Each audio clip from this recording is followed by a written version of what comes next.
Chapter 2. The two of them were so busy that they had to go out to eat. Fiore, Magnolia, East Forest. Two little figures wandered in the forest. Brother Xi, what are we eating? I'm so hungry. The child with cherry red hair asked the child next to him who had white hair with a hint of gold. The latter is the protagonist of this article. Xi said helplessly at this time, "Hey, Natsu, didn't you just eat an hour ago? How come you are hungry again?" Natsu smiled without any embarrassment, "Hee, anyway, I am hungry." Xi rolled his eyes and said angrily, "I really don't know what your stomach is made of. Hurry up and get going. It will be difficult to walk in the forest after dark." After that, he quickened his pace and walked forward. Seeing this, Natsu hurriedly followed. Xi, whose real name is Wang Xi, was once an 18-year-old boy on a blue planet. Originally, his parents died and he stayed up late at home to watch the finale of Fairy Tail. He cursed and complained about the sloppy and bad ending of the finale of Fairy Tail. Then he pounced on the bed and fell asleep without taking off his clothes. Complaining is complaining, but he still envies the life in Fairy Tail. He has imagined his life in Fairy Tail more than once. When he woke up, he found himself in an unfamiliar environment. Before he could figure out the situation, he was grabbed by a sudden big hand, oh no, a big claw, and taken to a cave. Xi was confused, with an expression of "Who am I? Where am I? What am I doing?" Then his head hurt again and he fainted. After an unknown period of time, Wang Xi lifted his heavy eyelids, and his vision was a little blurry, but soon became clear. At this time, he could see the things in front of him clearly. It seemed that he was in a cave. His eyes suddenly opened. He sat up and looked around blankly. He seemed to have thought of something again. His head hurt again. Fortunately, he did not faint this time. Wang Xi held his head with both hands, and some intermittent memories slowly emerged. A few minutes later, Wang Xi put down his hands, and he seemed to understand something. He traveled through time, or traveled to a world where people and dragons coexisted. His previous life was also an orphan named Xi Fix. Because he was so hungry, he ventured into the dangerous forest to find some fruits to fill his stomach. As a result, because of his stunted development, he starved to death before he found any food. Then Wang Xi was lucky enough to attach himself to this child who was only about 8 years old. When Wang Xi was pitying his former self, a rough and loud voice exploded into his ears. "Hey, the little brat finally woke up." Wang Xi was startled by the voice, and when he looked up, he saw a golden dragon. Wang Xi was so frightened by the huge figure that he dared not move, and cold sweat flowed down his forehead. "WC, the name of a plant. What is this? Dragon? Your mother's kiss, the boss is the first game, how can I play?" At this time, Wang Xi looked like he had no desire to live, and seemed to have given up struggling. "Thank you for the invitation, I met the boss at the beginning. Goodbye, my 1 TB USB drive, goodbye, my life-size Myra pillow, goodbye, FJB that I lived with for a year. Goodbye. Oh, I've traveled through time, so it's okay. What the hell?" The dragon on the other side didn't know the messy mental activities of the boy in front of him. "Hey, little guy, what's your name? Why are you alone in such a dangerous forest? If I hadn't brought you back, you would have been eaten by unknown beasts." The golden dragon saw that Wang Xi didn't reply, and seemed impatient, so he asked. My name is Xi. Xi Fix. I'm an orphan. I wanted to come to the forest to find some fruits because I was so hungry and had no choice." Wang Xi, "Oh no, it should be Xi now," he said to the dragon in front of him carefully, fearing that he would piss it off if he didn't pay attention. The golden dragon stared at him deeply with a majestic look, and remained silent for a long time. Xi's scalp tingled under this gaze, and cold sweat ran down his back. He raised his hand and said, "That.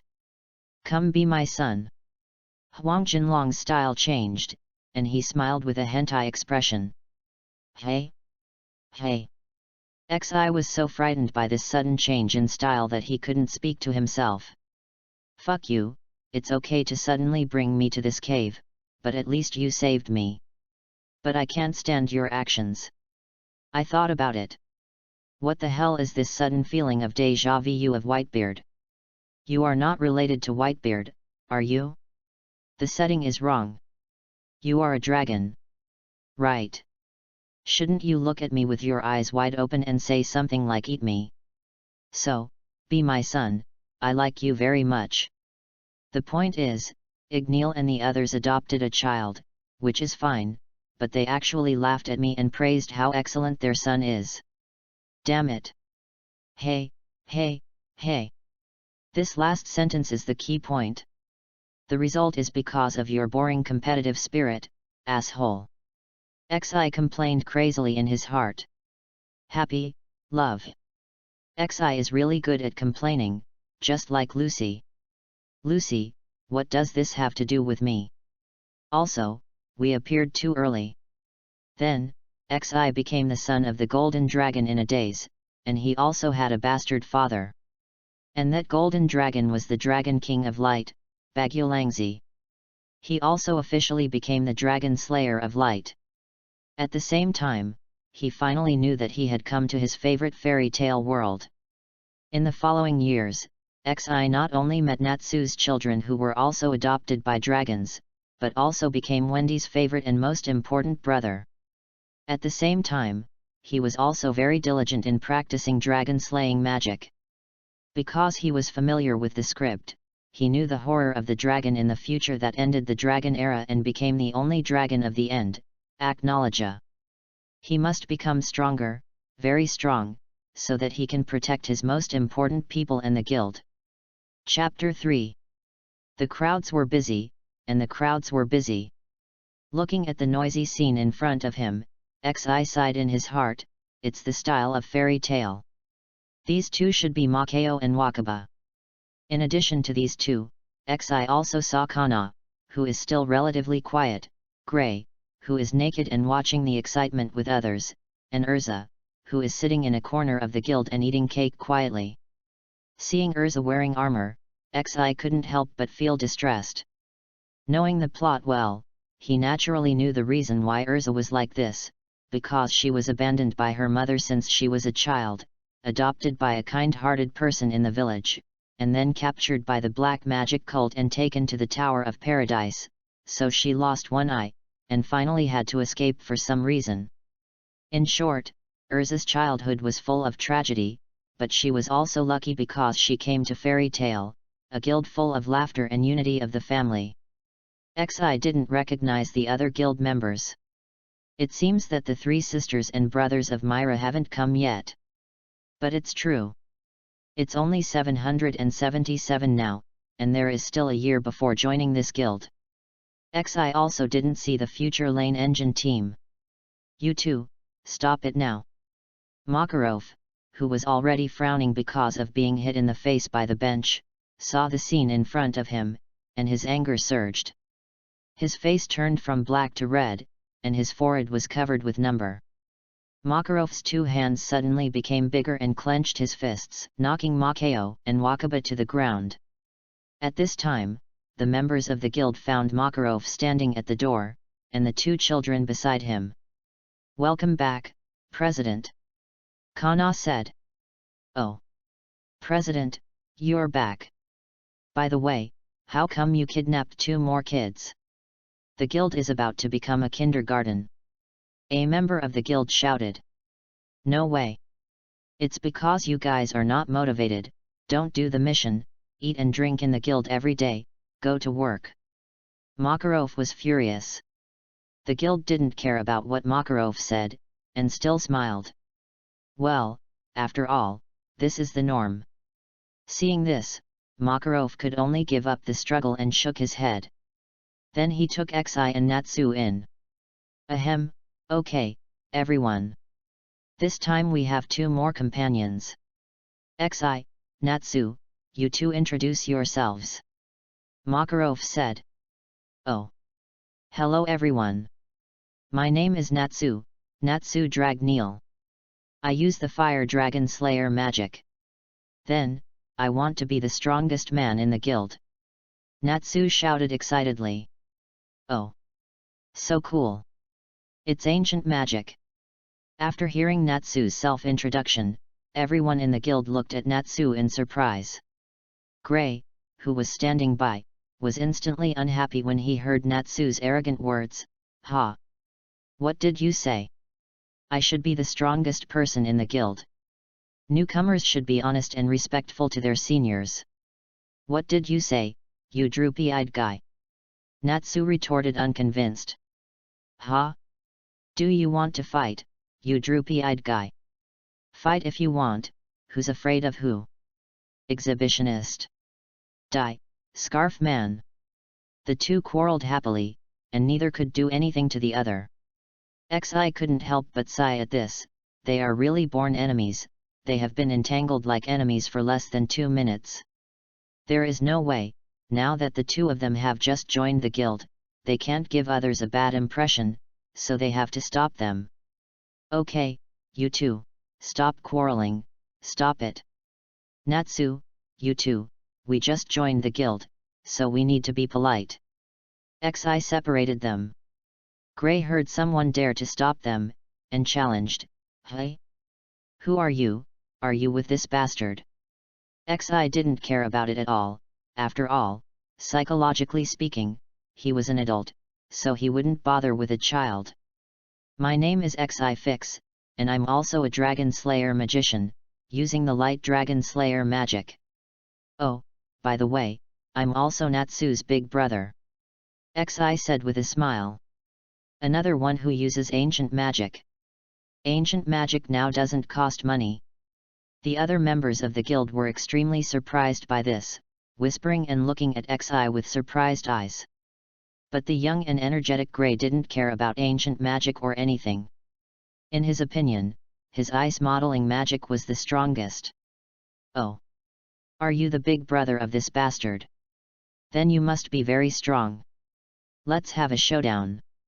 Let's see who is the strongest man in the guild. Xi didn't refuse, just wanted to. Seeing how strong Gray is now, he happily agreed, okay. There's another good show to watch. This time it's Gray. I wonder how strong the new guy is. Makeo, who had already recovered, said. It shouldn't be too bad, after all, it's ancient magic. Tisk, this droopy eye can't even beat me, how can he beat brother Xi? Natsu was disdainful of this and spit. Makarov didn't object to this, just to see Xi's strength. After all, from his perception, he told him that Xi was definitely not weak, not to mention stronger than Natsu. Even most people in the guild might not be able to win, just to teach the people in the guild and let them work hard. Soon, Xi and Gray came outside the guild, and the people in the guild also came out to watch the two people confronting each other. Then, the duel begins. Makarov saw the two people who were ready, and took out a flag from somewhere, announcing the start of the game. Chapter 4. The two of them were so busy that they had to face each other. I'm going to do it. Ice make ice hammer. Gray took the initiative, quickly took off his clothes, clenched one hand and hit the other hand. A blue magic circle appeared under his feet, and a big ice hammer appeared in the air and hit Xi. Xi looked at the ice hammer calmly, just stretched out one hand, and said lightly, Holy Light Guardian. A golden magic circle unfolded in front of Xi, and then a golden light shield appeared to cover him. The ice hammer hit Xi's light shield, but it just flashed and was easily blocked. Xi picked his ear with one hand and taunted, Can you do it, Zigu? That's it. That's right. Before passing through the Eclipse Gate, Xi didn't just practice dragon-killing magic during the years he spent with Bagulan Xi. Xi also developed a lot of ordinary light magic. Although it is said that punching is a man's romance, it is also interesting to use magic to consume the enemy remotely like a mage. Besides, there is a saying that a mage who can't fight in close combat is not a qualified mage. It's not over yet. Ice make ice delinquent fountain. Gray couldn't hold it when he heard Xi's taunting. This involves the dignity of a man. A man can't say no. Gray slammed his hands on the ground, and light blue ice spikes emerged crazily, approaching Xi quickly. Xi easily avoided Gray's moves with just a jump. Gray saw Xi jumping into the air, and his mouth twisted. Humph, this is the moment we've been waiting for. Ice make Lancer. Seeing this, the people in the guild shouted, "It's over, Xi can't use the force when she jumps into the air, she's going to be hit." But Xi in the air didn't panic, and whispered softly, "Wings of light." A pair of golden wings appeared behind Xi, so that Xi didn't have the scene that everyone expected, and used the wings of light to easily avoid Gray's attack. Xi flew in the air. Aggression skills, I also have it. Light magic rain of light arrows. Countless sharp arrows shot at Gray from behind Xi. Gray's pupils shrank suddenly, and he didn't have time to use defensive magic, so he could only roll to the side in embarrassment, and barely avoided this wave of AoE attacks. Seeing this, Xi didn't take advantage of this opportunity to pursue. After all, it was just a competition, and he wanted to see how strong Gray was now. Gray stood up in a panic, wiped the cold sweat that kept coming out, looked at Xi carefully, and kept thinking about countermeasures in his heart. Now he was not as arrogant as before the game. Although it was not over yet, Gray already knew the ending. However, this did not mean that he gave up. Xi did not care at all, and knew in his heart that Gray would not admit defeat, and waited patiently for Gray's move. If you come, you must break it, which is the confidence in your own strength. Unless you are S level, you can't be my opponent, Xi thought to himself. Gray stared at Xi. What should I do? I didn't expect his strength to be so strong. I am no match for him with magic. That's right. Powerful magic does not mean powerful close combat. As long as I can get close to him, there is a chance. But I have to provoke him. Thinking of this, Gray shouted to Xi in the air, "Xi, fight with me, what's the point of just flying in the air? Come down if you have the ability. I will definitely use my fist to tell you what is truly powerful." After that, he raised his fist to provoke Xi. Natsu, who was watching the battle from a distance, was very excited to see Xi suppressing Gray throughout the whole battle, and he was eager to fight with them. After all, Natsu, who has been a hot-blooded bastard since childhood, has always been very enthusiastic about fighting. He wants to solve problems with his fists no matter what he encounters. No matter how strong you are, he will continue to challenge. But when he heard Gray say that he wanted to fight Xi in close combat, he suddenly became less excited and looked at Gray with pity. It seemed that he remembered some bad memories, and his body shuddered unconsciously. Natsu muttered, "This arrogant guy is really courting death. He actually dared to fight with brother Xi in close combat. What a warrior!"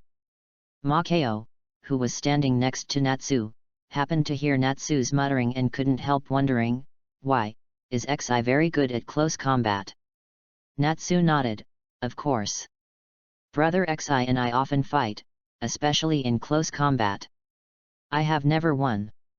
Although magic is the same, the most terrifying thing about brother Xi is that he hurts people very much, and there is no sign of injury on his body, at most there will be bruises." When Makeo heard Natsu's description, he felt his scalp tingling. He wondered if he should avoid Xi in the future and not let him catch him. At this time, Xi, who was flying in the air, couldn't help but laugh after hearing it. Someone actually dared to play close combat with the Dragon Slayer. You probably don't know how tough the Dragon Slayer's body is. It's not weak. For Gray's request to die, Xi would certainly not refuse. It would be good for Gray to experience the beating of society so that he would not be arrogant in the future. "Okay, let's solve it in close combat." After saying that, he slowly landed on the ground and folded the wings of light behind him. Hey! I fell into the trap. Gray smiled triumphantly. Gray was just about to rush forward, but Xi was faster than him and appeared in front of Gray in a breath.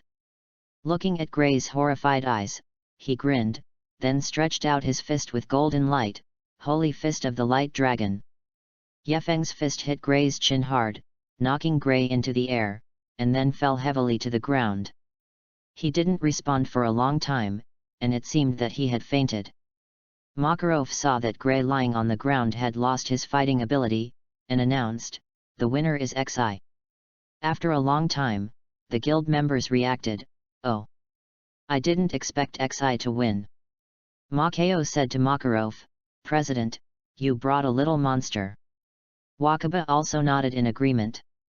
Makarov laughed happily after hearing this.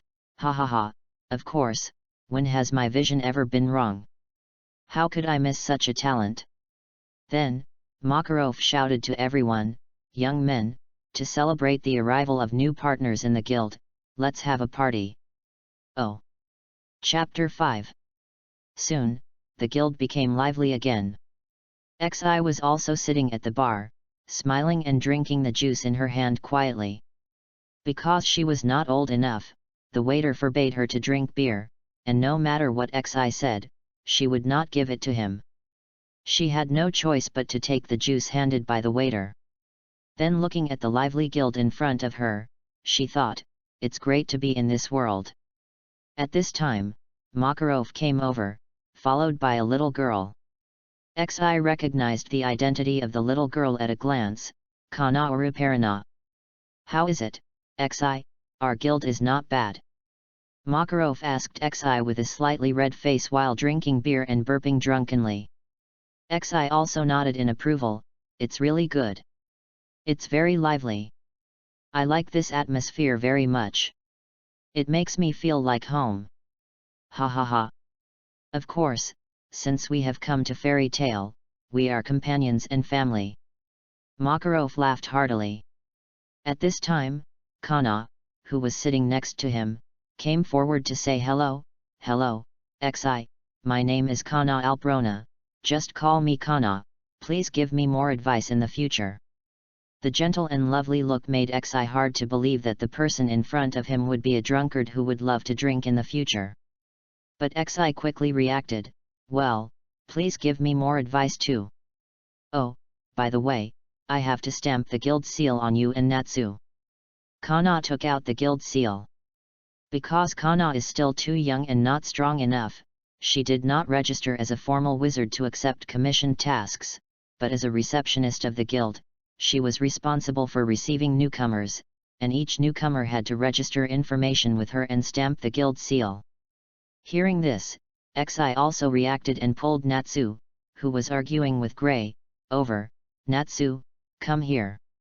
We haven't stamped the guild seal yet." Then, "Xi, you go first. Where do you want to stamp it and what color do you choose?" Xi thought for a while, then "Stamp it here. This is a very good guild. I hope that stamping it here will always remind me to protect the guild and this home. For the color, choose gold." Xi took off his shirt and pointed to the heart on his chest. "And me, and me." Natsu also shouted excitedly, "I will stamp it on my left arm, in red. I will become the strongest person in the guild in the future. I will also protect this guild well. And then use these fists to beat the enemy hard." Makarov, who was next to them, nodded with relief when he heard what the two said, secretly thinking that he had not made a mistake. Soon, Kana stamped the two people. "That's good. Oh, and if you want to take a mission, you can go to the commission board over there. It's where the missions are introduced to the guild members. After you choose a mission, show it to me and I'll help you register." Kana pointed to the commission board for the mission. "Also, you can't go up to the second floor for now. There are missions that only S-class wizards can take, which is very dangerous. Unless you can become an S-class wizard. And there is only one S-class wizard in our guild at present." Xi and Natsu nodded to show that they understood. Then I won't bother you anymore, have fun. Kana shook her hand and left. Makarov on the side didn't add anything either. He patted the shoulders of the two and sat at the bar, drinking beer in big gulps. Natsu was not idle either. He immediately rushed into the crowd, spurting flames from his mouth, and shouted, "Gray, continue the duel. We are not done yet." Gray was unwilling to admit defeat and took off his clothes at the speed of light. "Just what I want." Xi and the others couldn't help but complain, being stripped. "Ah! My clothes!" Gray screamed. "Ha ha ha," I said, "Gray, you are really a pervert." Natsu also took the opportunity to laugh. "What did you say, you flame man? Didn't I say it wrong? You ice face. Dangling eyes. Drooping eyes. Scarf man. Underwear man." The two started fighting and even started fighting. Seeing this, everyone also started to make a noise. "Go on, Natsu. Gray, don't lose to the newcomer." Xi ignored the people who were fighting over there, but sat quietly on the stool and drank juice. Later, Xi found Urza, who was also sitting quietly in the corner. Seeing Urza wrapped in armor, Xi also remembered that he had not fought with her yet. "I am here to greet you." So I put down the cup and walked towards Urza. "Hello, my name is Xi Fix. What beautiful hair. What's your name?" Xi looked at Urza, who was eating strawberry cake with her head down, pretending not to know her, and asked with a smile. Hearing someone calling her, she looked up and saw the smile of the boy in front of her. Urza seemed to see Jalal in the Tower of Paradise. He was so gentle at that time, and he made the same exclamation as Xi, and introduced himself with a gentle smile. "My name is Jalal, Jalal Fernandez, what about you?" Then she remembered that he had changed his temperament later, and tears unconsciously flowed from the corners of her eyes. When Xi saw Urza's tears, she panicked. "Well, don't cry, did I do something wrong? If you don't want to answer, forget it." Urza shook her head. "Sorry, I'm fine, I just remembered some things in the past. Someone once praised my hair color like you." She wiped her tears with her hands, stood up and said to Xi, "My name is Urza Chocolito." Xi also breathed a sigh of relief and smiled again. "Chocolito, it's the color of your hair, it suits you very well." Then she stretched out her hand and said, "If you are unhappy, you can tell me. After all, isn't it what companions should do, to confide in each other's thoughts and things? When we encounter difficulties, we can face them together, bear them together, and solve them together." Urza shook her head instinctively. "I'm fine, thank you for your concern." But she nodded again, very contradictory, but also shook hands with Xi. Chapter 6. After several days, Nozomi and Natsu have completely integrated into the big family of Fairy Tale. They often chat and brag with the guild. When they see people fighting, they will join the crowd to cheer and fight from time to time. After all, Nozomi was an optimistic and funny person before crossing over. It was only because of the death of both parents that she became dull and always stayed at home to watch anime and read novels. Later, after crossing over, she slowly changed back to her previous appearance and liberated her heart. As for the problem of food and accommodation, since Nozomi and Natsu have not started to accept commissions yet, they naturally have no money to buy food and accommodation. So Makarov first arranged for them to live in the boys' dormitory and paid for them first, and then lent Xi 100,000 J as living expenses. Xi did not refuse, and said that he would go to work soon and return the money to Makarov. At this time, Xi was sitting on the guild's counter drinking juice as before, but from time to time he looked at the guild gate, as if waiting for someone. Suddenly a short figure appeared at the door, and it was Makarov who walked in. Xi put down the cup in his hand immediately after seeing it, and ran to Makarov before he came to sit down. "Old man, I have something to tell you." Makarov looked at Xi, who seemed a little anxious, and couldn't help wondering, "What's wrong, Xi? Why are you in a hurry?" Xi replied, "Old man, you should remember that I told you before that I have a sister. Now it has been a few days.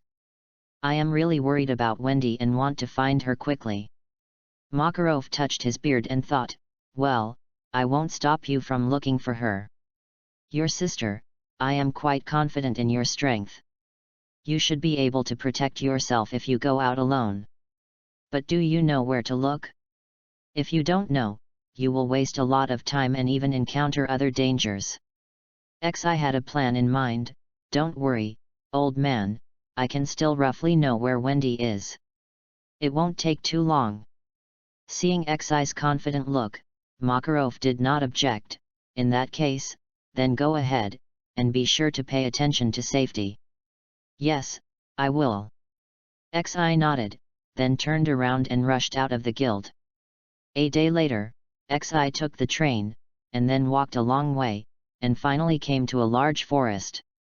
Xi lowered his head and thought, according to the plot of the anime, Wendy was first encountered by Edras Jalal, who passed by and was taken away.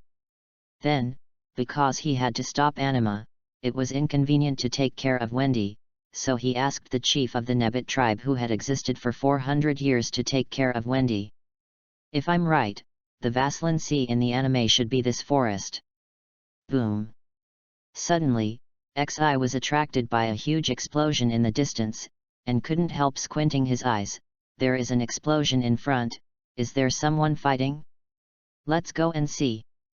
Then he spread his wings of light and flew into the air, flying towards the direction of the explosion.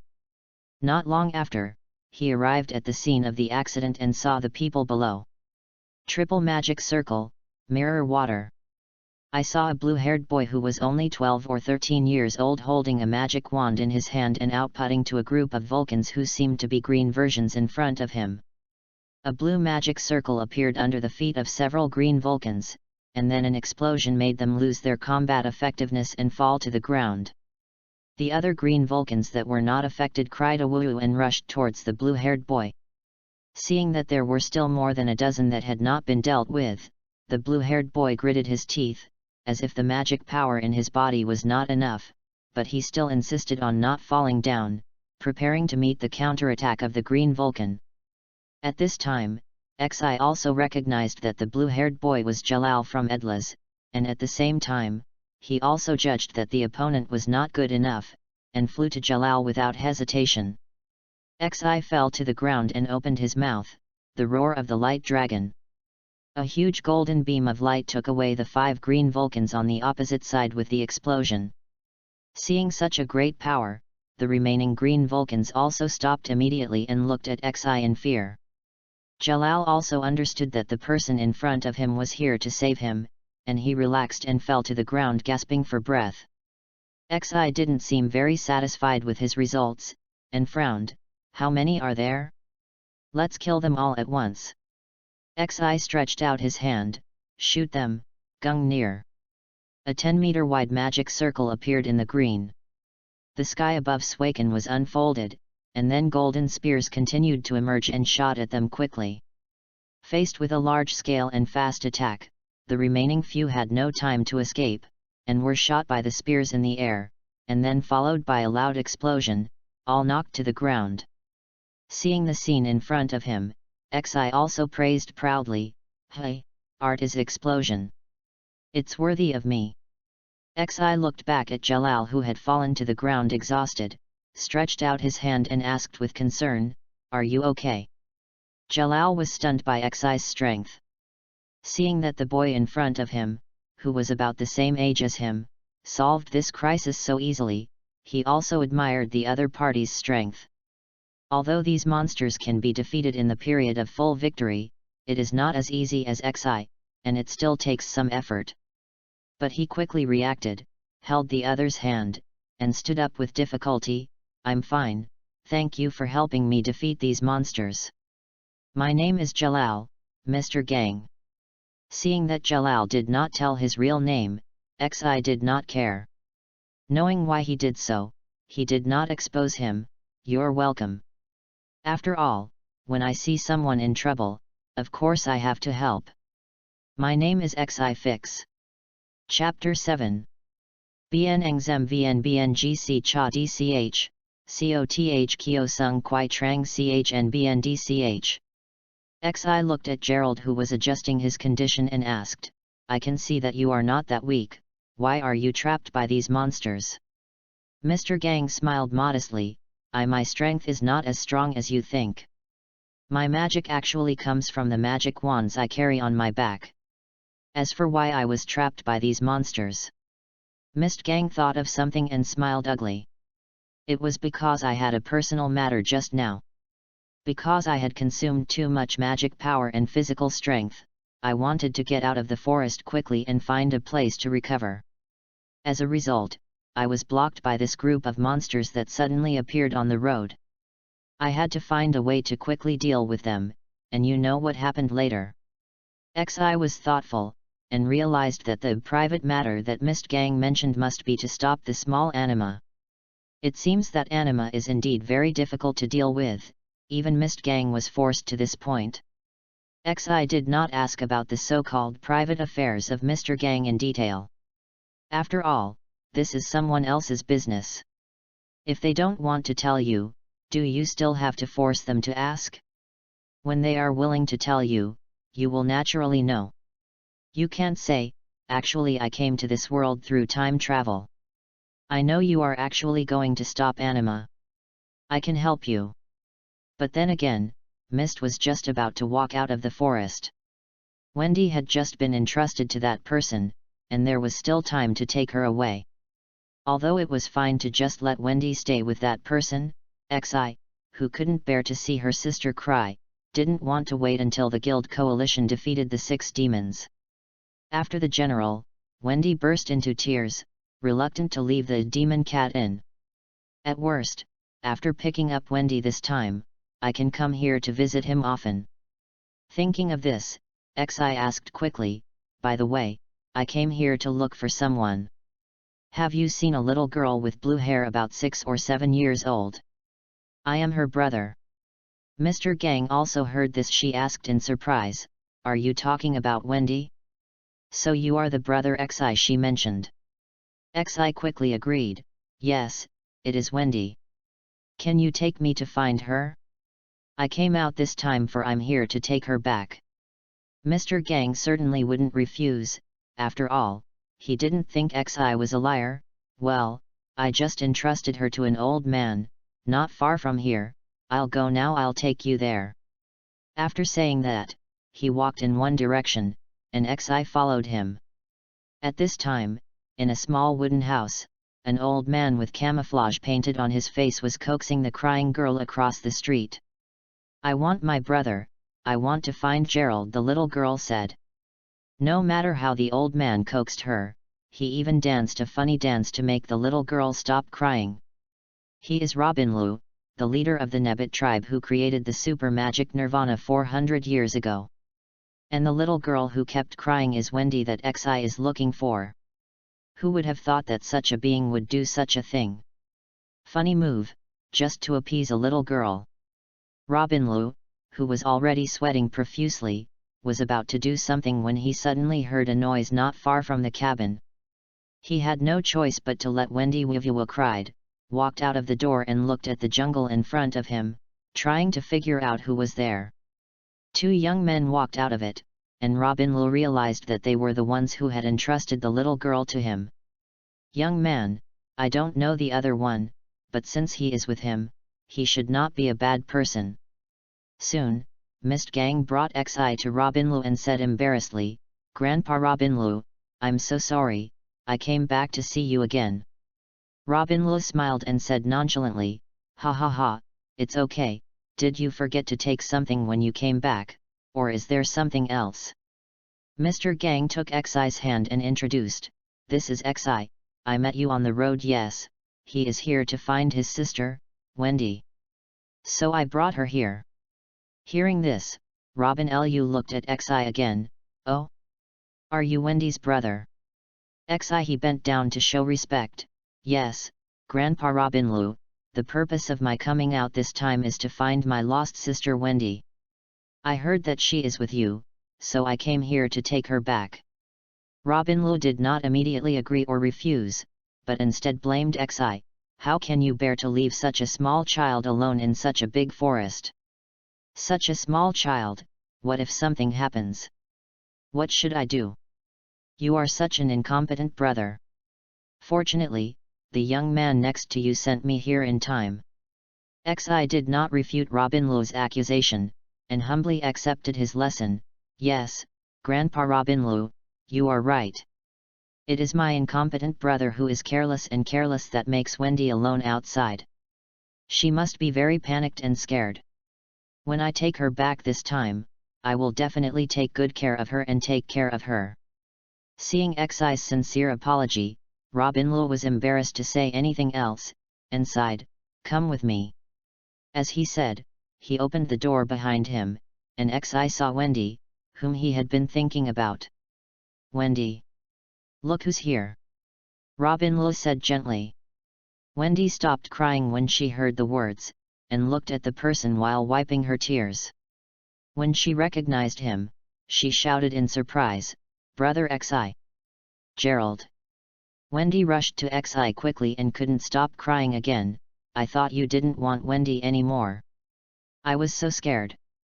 Xi hugged Wendy with a distressed look on his face and wiped her tears. "Wendy, don't cry, it's my fault that I didn't come to find you in time and left you alone outside. I'm here to take you home now." Chapter 8. The two of them were so close that they had to face each other. Wendy cried and said, "Brother Xi, Grantini is gone too. Doesn't she want Wendy anymore?" Xi also comforted her. "How could that be, Wendy? Grantini might have been delayed by something. She will definitely come to you when the matter is resolved." Wendy looked at Xi with tearful eyes. "Really? Of course, when has brother ever lied to you? Okay, little crybaby, don't cry. You won't be cute if you keep crying." Wendy stopped crying immediately out of shame and anger, and shouted, "I'm not a crybaby." She quickly wiped her tears and exhaled. Who knew that maybe she used too much force and a snot bubble popped out? When Xi and the others saw this, they couldn't help but laugh. "It's not a crybaby, it's a little slug." Ha ha ha. Wendy wanted to find a place to hide at this time, it was too embarrassing. She didn't care about the bubbling snot, and hid in Xi's chest. After a while, she fell asleep, probably because she was tired of crying. Xi looked at Wendy gently, hugged Wendy and bowed to Robin Lu to thank her. "Thank you again, Grandpa Robin Lu, for taking care of Wendy for me." Robin Lu waved his hand. "It's nothing, Wendy hasn't been with me for long, I should thank Gerald, he found Wendy and brought me here." Xi nodded in agreement and also thanked Mr. Gang. Mr. Gang smiled and said, "It's okay. The ending is good, isn't it? Don't forget to take good care of Wendy." At this time, Robin Lu spoke again. "It's getting late now, and Wendy has fallen asleep. You can rest here for a night and set off tomorrow." Xi and Mr. Gang looked at each other, and did not refuse Robin Lu's request, so they moved in and prepared to rest. Late at night, Xi suddenly woke up and looked at Wendy who was sleeping with him in her arms. He gently pushed Wendy's hand away, got up, and found that Robin Lu was not in the house, so he walked out. When he went out, he immediately turned around and found Robin Lu sitting on the roof. He jumped lightly and landed next to Robin Lu. "Grandpa Robin Lu, what are you doing so late?" Xi asked curiously. Robin Lu did not turn around, but asked Xi, "Young man, do you know Nirvana?" Xi certainly knew what Nirvana was, but he pretended not to know and shook his head. Robin Lu seemed to have guessed Xi's answer and continued to tell his story. "Actually, I am not a living person, old man. I am actually a person from 400 years ago. At that time, we had a tribe called the Nebit tribe. Now, my body has long disappeared, and I have only existed for 400 years in the form of a thought body. 400 years ago, in order to stop wars around the world, I created the super magic of transforming good and evil, that is, Nirvana. Nirvana is a symbol of peace in our country and has opened up an era. But, Robin Lu's voice became hoarse when he said this, but powerful forces will inevitably produce opposite forces. Nirvana transforms darkness into light, and at the same time transforms light into darkness.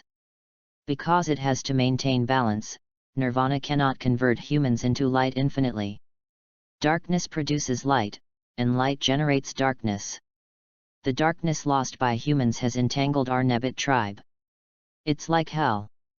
The scene of our tribe killing each other is still vivid in my mind. The final result is that all our Nebbit tribe is destroyed. The old man is no exception. However, in order to atone for my sins, I have been in the body of thought for 400 years. One is to guard Nirvana, and the other is to wait for someone to appear and replace me, a weak undead, to destroy Nirvana. After saying that, he turned his head and looked at Xi. Xi couldn't help asking, "Grandpa Robinlu, do you mean I'm the one you're waiting for?" Robinlu nodded, then shook his head. "I can see that your body has great potential and noble character, so in my opinion, you have great hope of destroying Nirvana. But at the same time, I don't want it to be you. You're still young, as I said, your body has great potential and a bright future. I really can't bear you to take this risk. After all, this is the fault of our Nebbit tribe, and we shouldn't let the heat energy that doesn't want to work bear it." After thinking for a moment, Xi raised the corner of his mouth. "Grandpa Robinlu, since you told me the story, and I'm the one you think is most promising, and you helped me take care of Wendy, if there is a chance, I will definitely help you fulfill this wish." Hearing this, Robin Lu looked at Xi with relief and apology. "Good boy, I am very satisfied that you have this heart. Old man, it doesn't matter if I call you that, since you are now guarding Nirvana, I will contact you frequently in the future. If there is any disturbance on your side, please contact me. As for your life experience, don't tell Wendy and the others.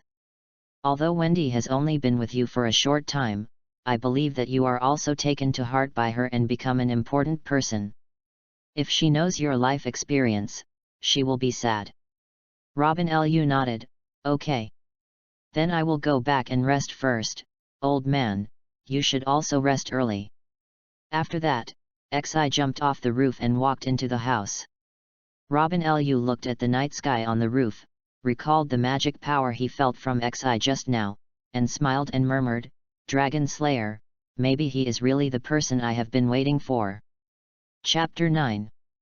The next morning, the two of them were separated by a long tunnel.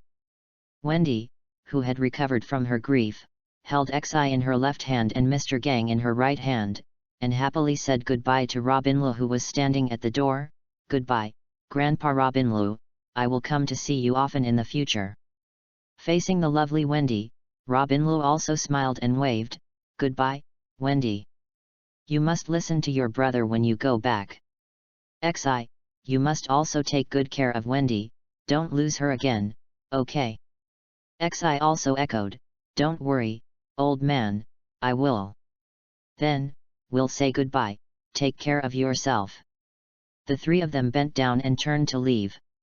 Robinlu just stood at the door and watched them quietly until he could no longer see them, and then he returned to the house. In the process of leaving the forest, Wendy held the hands of the other two, jumping all the way, humming an unknown tune. "By the way, Mr. Gang, what are your plans next?" Xi asked Mr. Gang. Hearing this, Mr. Gang was silent for a while, and slowly said, "My mission is not yet completed.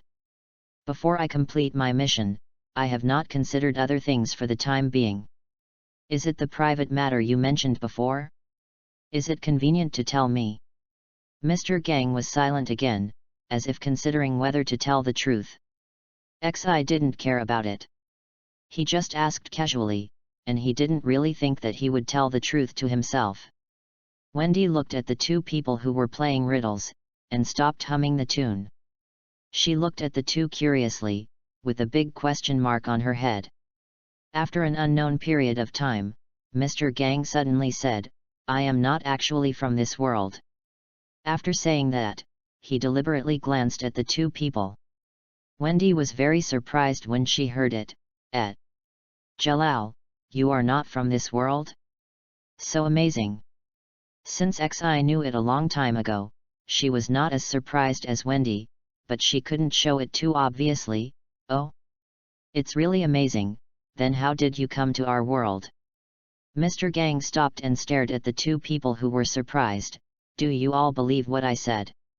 Si and Wendy looked at each other and said at the same time, believe it. We are companions, how can we not believe in our companions? Yes, Brother Jalal is a good person, he will definitely not lie to us. Wendy nodded in agreement. Mr. Gang didn't know what to say at this time. He had been alone since he came to this world.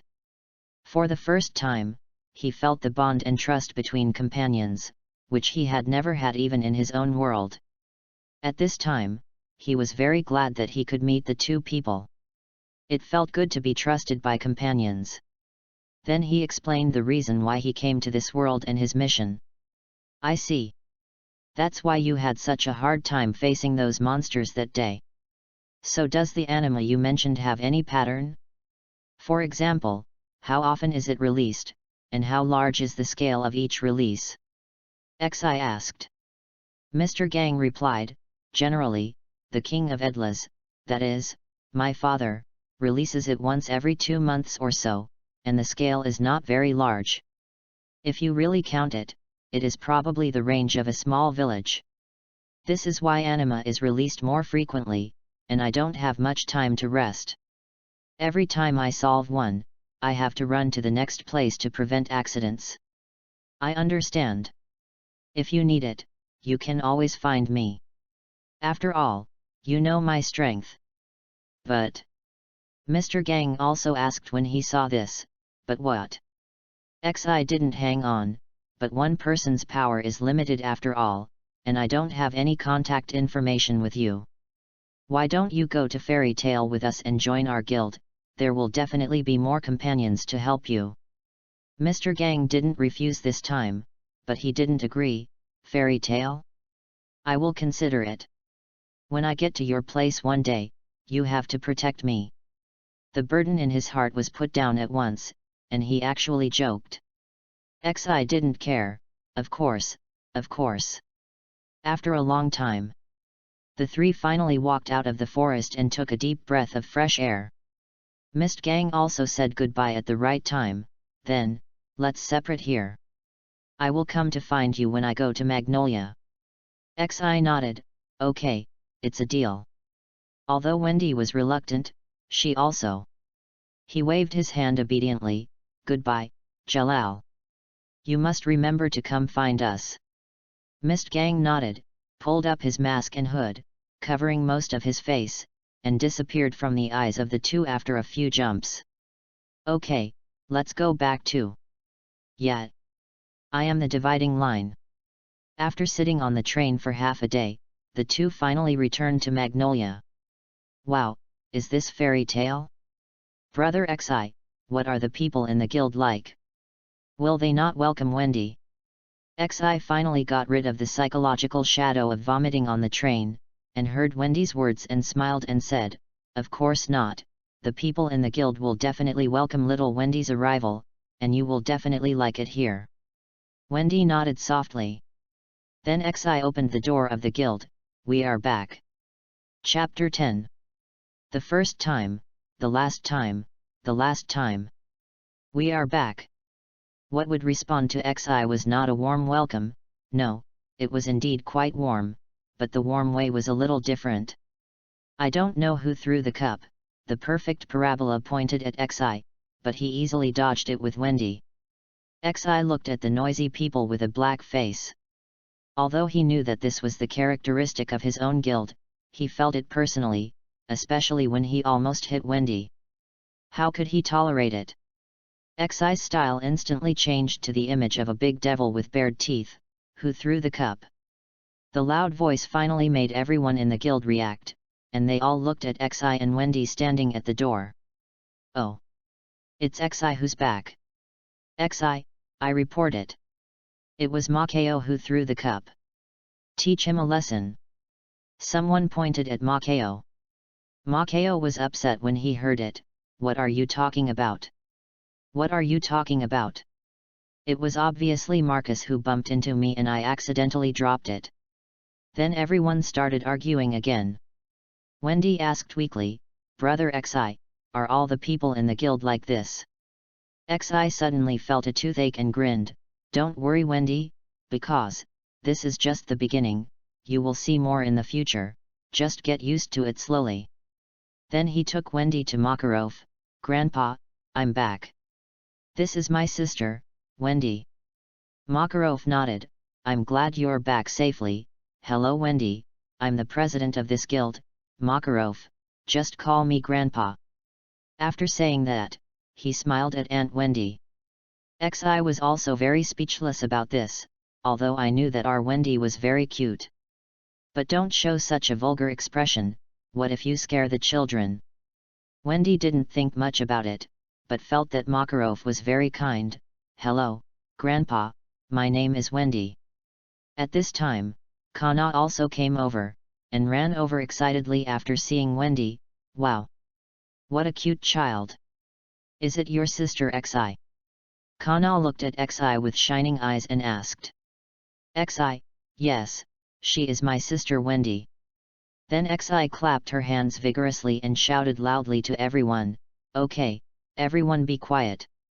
After hearing this, everyone stopped making noise and looked at Xi. Xi touched Wendy's little head, Please introduce yourself. Wendy nodded and took a deep breath, Hello everyone, I am Xi's sister, my name is Wendy Mabel, and I am a Sky Dragon Slayer. The soft voice instantly captured the hearts of everyone in the guild, and they all shouted, What a cute child! So amazing, you are also a dragon slayer, so our guild has 3 dragon slayers. Brother Xi, why don't you take me with you when you go out? This is Natsu. Xi shook his hand perfunctorily, indicating that he forgot. Wendy, are you free? Uncle will take you to see whales. Xi was furious when he heard this. Who said that just now? Stand up. Believe it or not, I will break your 3rd leg. The group of old men who were still in heat just now were instantly castrated and said it was none of my business. Seeing that everyone dared not reply, Xi humphed and took Wendy and Kana to print the guild emblem. Seeing that Xi didn't pursue the matter, the others patted their frightened hearts guiltily and started a new round of quarrels. Okay, now you are also a member of Fairy Tale. Kana clapped her hands and said. Wendy was also very happy, Great. Brother, look, I am also a member of the guild. Xi smiled gently, but then became distressed again. Wendy is still too young and a girl. It is not convenient for her to live with her. What should she do? How about letting Wendy live with Kana for a while? Kana seemed to understand Xi's troubles and took the initiative to say, Wendy will live with me temporarily. I don't mind, on the contrary, I am also very happy to be with Wendy. Xi smiled apologetically, then thank you Kana. Wendy also said very sensibly, Thank you, Sister Kana. Ah! Wendy is so cute. It feels like Kana is about to turn into Wendy's shape. As Wendy was taken away by Kana to introduce the guild, Xi looked around again, and did not find someone, so he went to ask Makarov. Makarov, are you talking about Urza? That kid seems to have gone out to buy strawberry cake. Then he sighed again, this kid ignores everyone in the guild and always stays alone in the corner. If you can, I hope you can help me. Give that kid some advice. It won't work if he keeps doing this. He took another sip of beer. Well, I see. I'll go out and look for him now. Xi replied. Well, go ahead. Then he walked out of the guild and finally found Urza hugging her knees by the river, with an unopened strawberry cake next to her. Xi walked over and could vaguely see tears in Urza's eyes. What's wrong? Is there anything on your mind? Can you tell me? Urza turned around and saw the person coming. She wiped away the tears in her eyes and said silently, "Nothing." Seeing that the other party still refused to confide in him, Xi sighed helplessly and sat next to Urza consciously. "I used to be the same as you.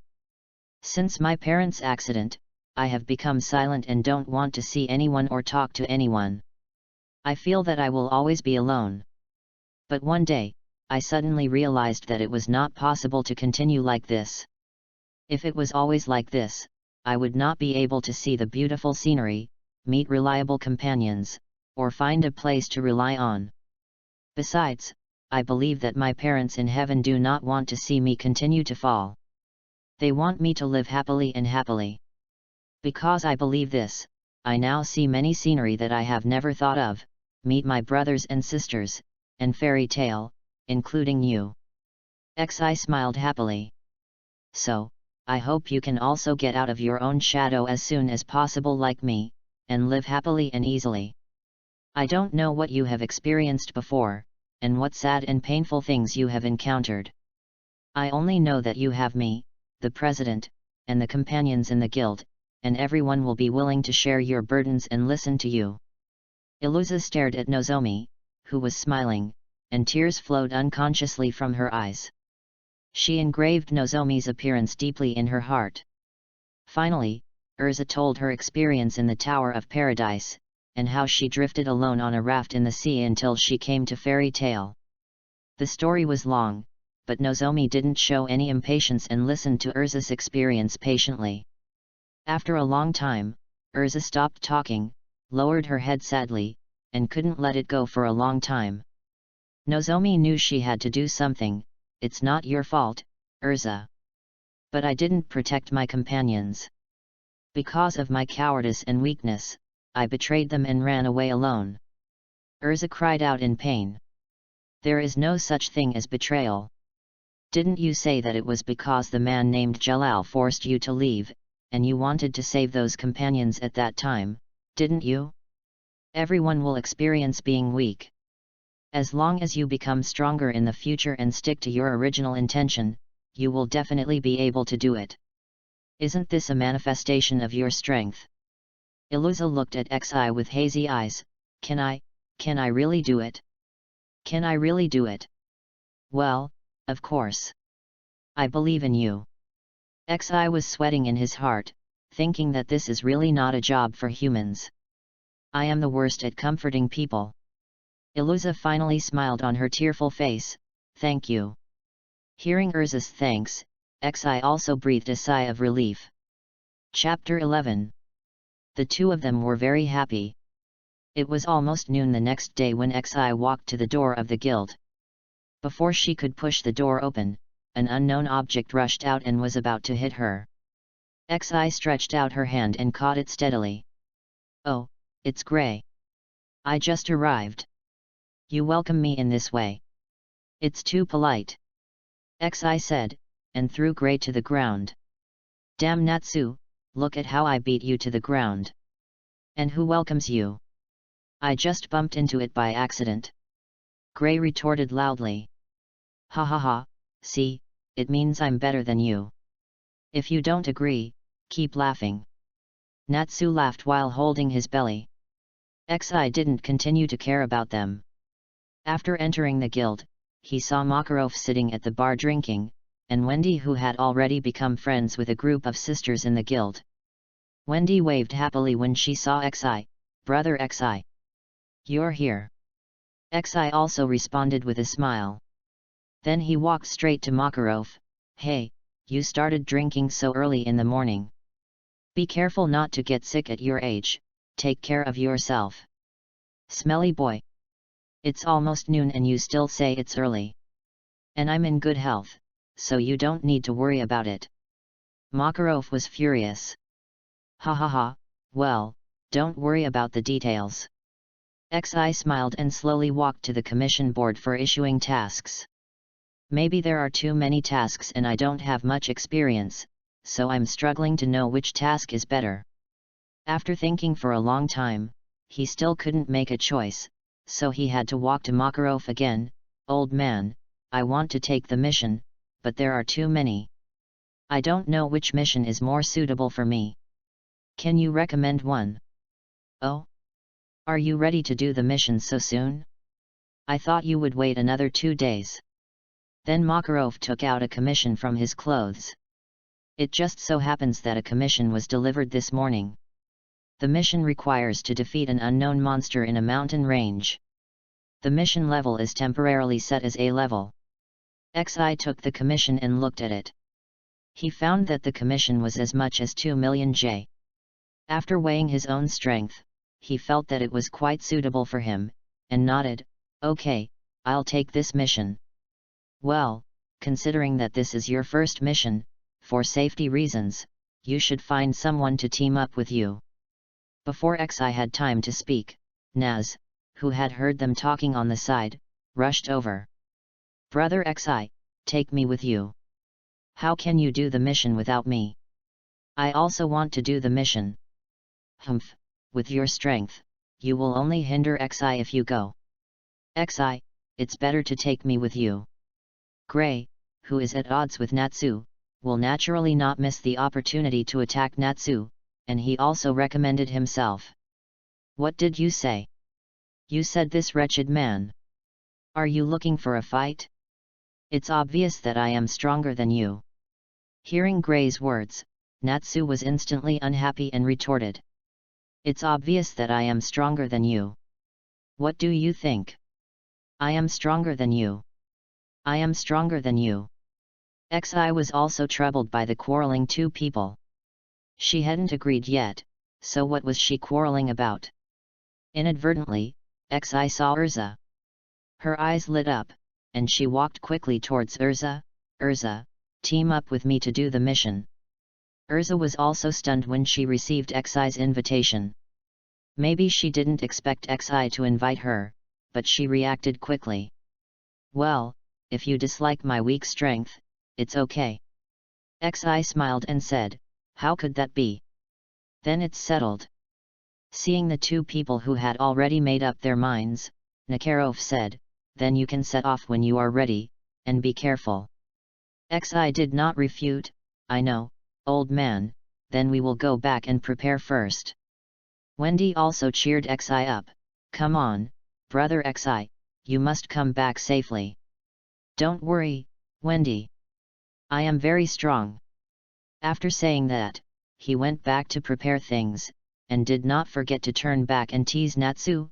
"Sorry, Natsu, forget it this time, I will consider taking you when you are stronger in the future." Natsu shouted loudly, "Damn it, I will definitely become stronger. When I am on a mission, don't beg me to take you. I look forward to it." XI walked to the door of the guild, waved his hand and left. Urza was also preparing to go back and pack her luggage. Then, "I'm leaving too, President." "Well, be careful on the road." Cutting. At 1 o'clock in the afternoon, XI was already waiting for Urza at the train station. But XI soon saw her. "Sorry, I'm late," Urza said apologetically. But XI didn't care. "It doesn't matter, I just came a few minutes early, there's still time, the train hasn't come yet." Then XI saw a car of luggage behind Urza, pointed, and asked speechlessly, "But, Urza, these are all luggage behind you? So much?" "Well, it's the first time to do a mission, so you must be fully prepared." "Why, is it a hindrance?" XI waved his hand and said helplessly, "Oh no, it's nothing, as long as you are happy, hee." XI wiped the cold sweat from his forehead, and then waited for the train with Urza. In fact, if XI was alone, he would definitely not choose to take public transportation. After all, the common problem of dragon slayers is that they are dizzy on public transportation. But since this time they are with others, this is the only way. Not long after, the train came, and the two immediately boarded the train, found their seats and sat on it, and then the train started immediately. Chapter 12. The old man was so upset that he was lying on the ground. XI felt a churn in his stomach and felt very uncomfortable. XI wanted to cry but had no tears. If she had known, she would not have chosen to take the train. Why was she trying so hard? If it really didn't work, she could just fly over with Urza herself. Unfortunately, it was too late to say anything now, and she could only shed tears of regret silently.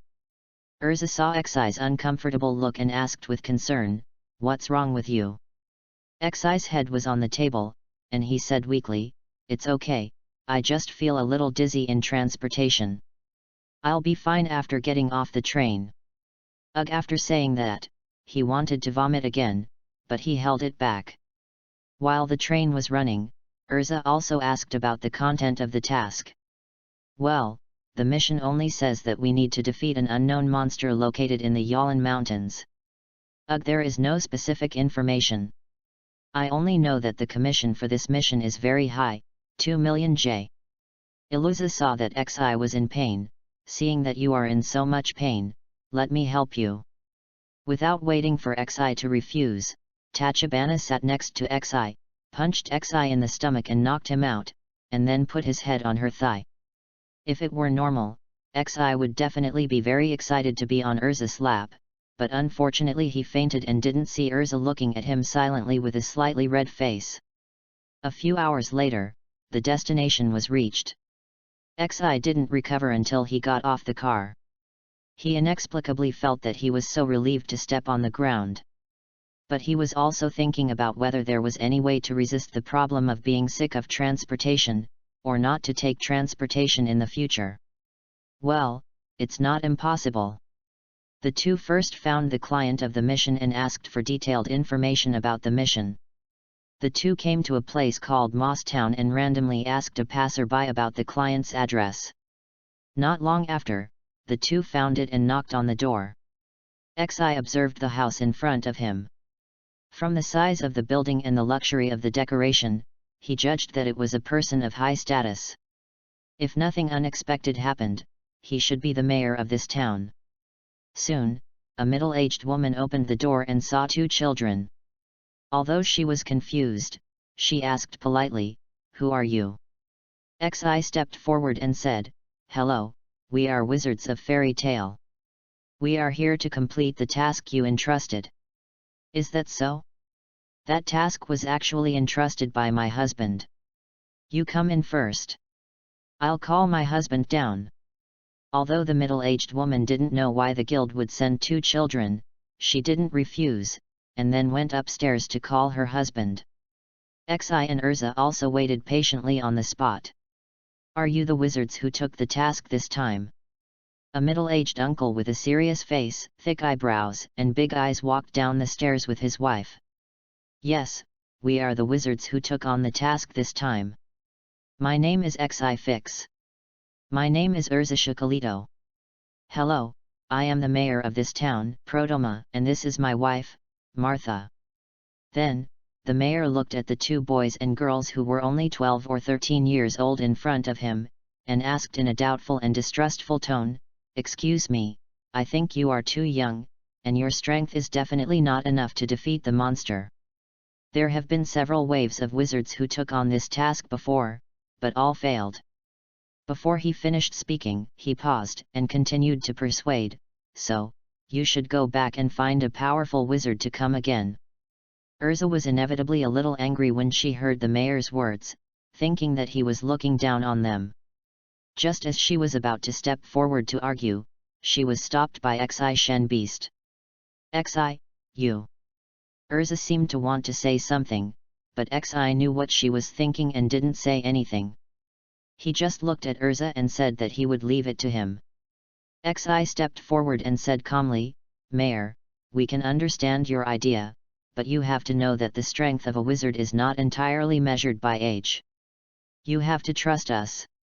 Besides, this mission has been approved by our president. If we don't have this strength, we won't be allowed to come and accept this mission. What do you think?" Hearing this, the mayor was still a little hesitant, but he didn't refuse Xi again. "Well, in this case, I will choose to trust you once. But it's getting late, you can rest here for one night. There are just 2 empty rooms. As for some other information about the mission, I will tell you tomorrow." Xi and Urza didn't. Rejected, and settled down at the mayor's house, resting and preparing for the upcoming battle tomorrow. Cut again. The next morning, Xi and Urza got up very early. After all, they still had to ask the mayor about some details of the task, so they had to complete the task as soon as possible and return to the guild as soon as possible. The mayor and his wife had already eaten breakfast, and when they saw them coming down, they invited them to come and have breakfast together. Then, Mayor, please tell us the specific content of the task. Xi asked after sitting down and eating 2 bites of buns. Chapter 13. Bien Engzem Vn Bng Cha Dch, Coth Kyo Sung Kwai Trang Chn Bn Dch. The mayor nodded. Actually, 2 months ago, a group of wizards wearing black cloaks came to our town, but they didn't stay long before leaving. I thought they were just passing through our town to get supplies. That's all, although it looks suspicious. But later, one person disappeared every night in our town. At first we didn't notice it, until half a month later when more and more people disappeared, and the town was shocked. The family members of the deceased came to my house and told me about this. Then I realized something was wrong, but I had no idea what was going on. Then one morning, the villagers in the town found a man lying at the gate. After we looked at his face, we found that it was the villager who disappeared in our town. The mayor paused, took a sip of water and continued. Later we found out that the villager was captured by the group of people in black cloaks. They took him to the Yalan Mountains. In the cave, many villagers from our town were imprisoned, and the group of cloaked men surrounded an unknown magic circle, and seemed to be chanting something. The villager sneaked back when the group of cloaked men were not paying attention. Xi thought about it and asked in confusion, but what does this have to do with the unknown monster in the mission? The mayor seemed to have expected him to ask this question. That's because one day a family was completely wiped out. We couldn't bear to look at the tragic situation. Only a few brave young people took a look and found that the family members all had marks of being bitten by monsters. Later every night a family dies, and we think it must be related to those cloaked men. But we are ordinary people, so we have to ask those guilds outside to solve it. But I didn't expect that the monster was so powerful. Those wizards, the soldiers, never came back after they left, right? Xi also guessed roughly. Yes, I calculated that you are the 7th wave to accept our commission. So I saw that you were so young, and I really couldn't bear to see you go to die. The mayor said sadly. Xi smiled and comforted. Don't worry, Mayor, since we have accepted this commission, we will try our best to complete it. If it doesn't work, we have enough strength to retreat unscathed. Iluza also nodded in agreement. Seeing Xi's insistence, Chong didn't continue to persuade him and had to agree. Seeing that the mayor agreed, Xi spoke again. There is no time to lose, let's set off first. Then he stood up and walked out the door with Urza. The mayor and his wife stood at the door and watched them leave. Urza had always focused on Xi before. After all, it was Xi who took on the task. Now that she came out, she spoke up. Xi, I feel something is wrong. Xi also agreed. Well, I know, there are many strange things about this mission. I feel that the mayor is hiding something from us. What should we do? Should we give up this mission? Urza expressed her concerns about this. The mission is very worrying. Xi comforted him. It's okay, as long as we are careful, we will find out the truth. If the problem is really beyond our ability to solve, it will not be too late to retreat. Cut. North of Moss Town, Yalan Mountains. At this time, Xi and Urza were traveling through the mountains and forests. Although we want to find the group of cloaked people, we don't even know where the cave is, let alone the cloaked people. If we had known earlier, we would have called the town directly. The captain asked the escaped villager to bring us here. Xi put his hands behind his head and complained. Those cloaked people must have hidden very secretly in order not to be found by other wizards. What's more, even if we find that villager may not have the courage to bring us here. Urza shook her head. I know, I just said it casually, but we can't be careless. It will be difficult if those cloaked people find us. Xi said this, but in his heart he was thinking, if they were discovered, it would be great to catch them all and tell them their purpose. Suddenly, Xi seemed to have discovered something and stopped walking. Urza also stopped when she saw this. What's wrong? Xi didn't answer, but sniffed hard with her nose.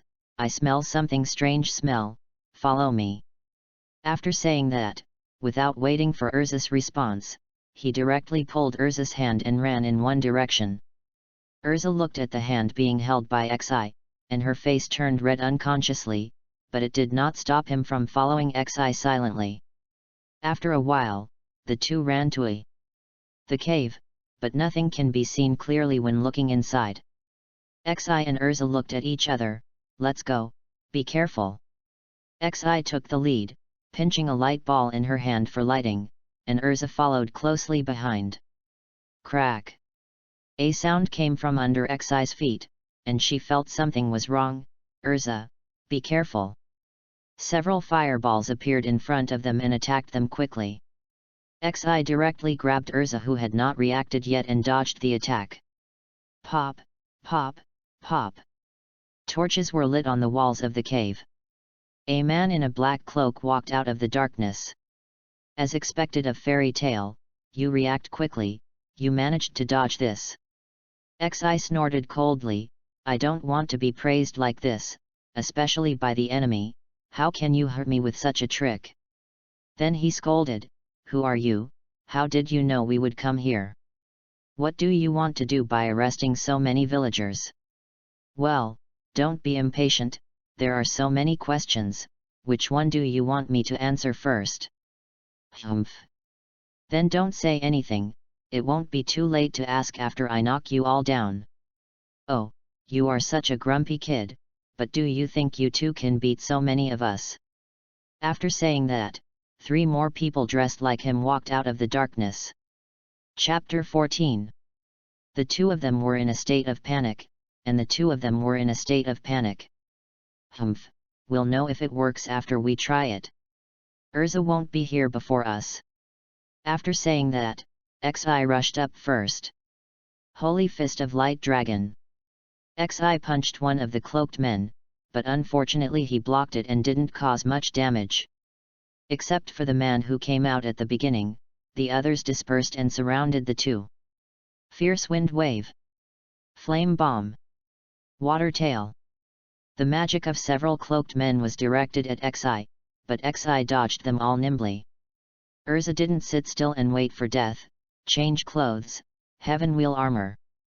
A golden light flashed, and Urza was seen wearing silver white armor, with a pair of wings behind her, and holding a magic sword in each hand.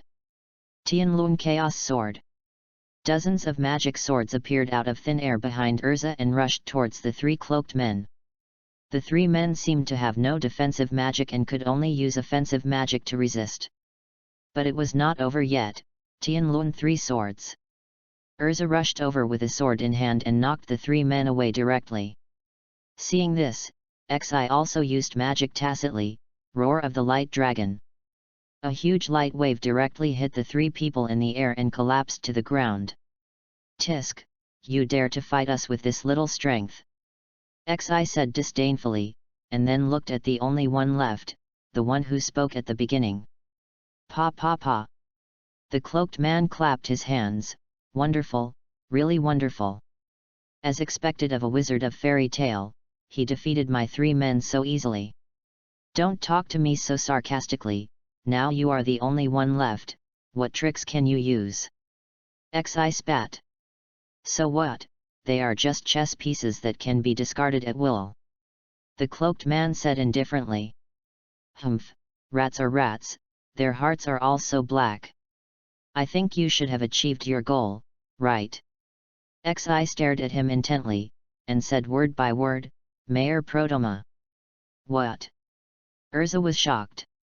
She didn't expect that the person in front of her was the mayor who had breakfast with them in the morning. Urza hurriedly asked, "Xi, what's going on?" Xi didn't answer, but looked at the cloaked man quietly. The cloaked man was silent, then lifted his hood and said in a deep voice, "How did you know it was mine?" Xi smiled crookedly, "I didn't know at first, but now I know." "You cheated me." The mayor, "No, it should be Prodoma," roared angrily. "When we talked this morning, I found 3 loopholes in your words, and I felt very strange." Prodoma looked at Xi and didn't speak. Xi didn't care and said to himself, "First, you said that the person who escaped by chance came from the Yalan Mountains. Do you think that a comatose person who suddenly woke up would be so sure that he was in the Yalan Mountains? This place is at least 2 kilometers away from the town, right? There are more than one mountain range around the town. How could a half-conscious person know where he is so clearly in the dark night at the end of the year? You also said that these mountains are around the town. As a person from Moss Town who often walks around, of course he knows it very well." Prodoma snorted. "Okay, I'll take what you said as right. But there is a second point." Xi wanted to continue, but Urza had figured something out and continued, "Second point, why did so many villagers disappear? You waited until someone was killed before you wanted to ask the guild to solve the problem." "That's because..." Prodoma wanted to say something, but Urza interrupted him directly. "That's because you, who was the mastermind, didn't want to ask the guild to solve the problem, and the wizard behind you was not invited by you, but a wizard who passed by accidentally discovered your secret, so you killed him to silence him, right?" Prodoma had a gloomy face, and his expression was extremely ugly. Xi continued, "Then you were worried that the matter would be exposed, so you pretended to entrust the task to various guilds and then killed them. Although I don't know why, it was completely unnecessary. Finally, you said that the villager escaped, but as a wizard, how could you not even feel the movement of an ordinary person? In other words, you deliberately let him run away. I guess even the monster you mentioned is fictitious, it's just your disguise." After Xi finished speaking, he looked at Prodoma with confidence, waiting for him to admit it. "Ha ha ha ha. I have to say that you 2 little ghosts are really smart. Basically, everything you said is correct, but there is one thing you said wrong." "Hey." Xi saw this and had an ominous premonition. Prodoma showed a perverted smile. "Warcraft does exist. Oh no, it should be said that it is a demon, the demon I created."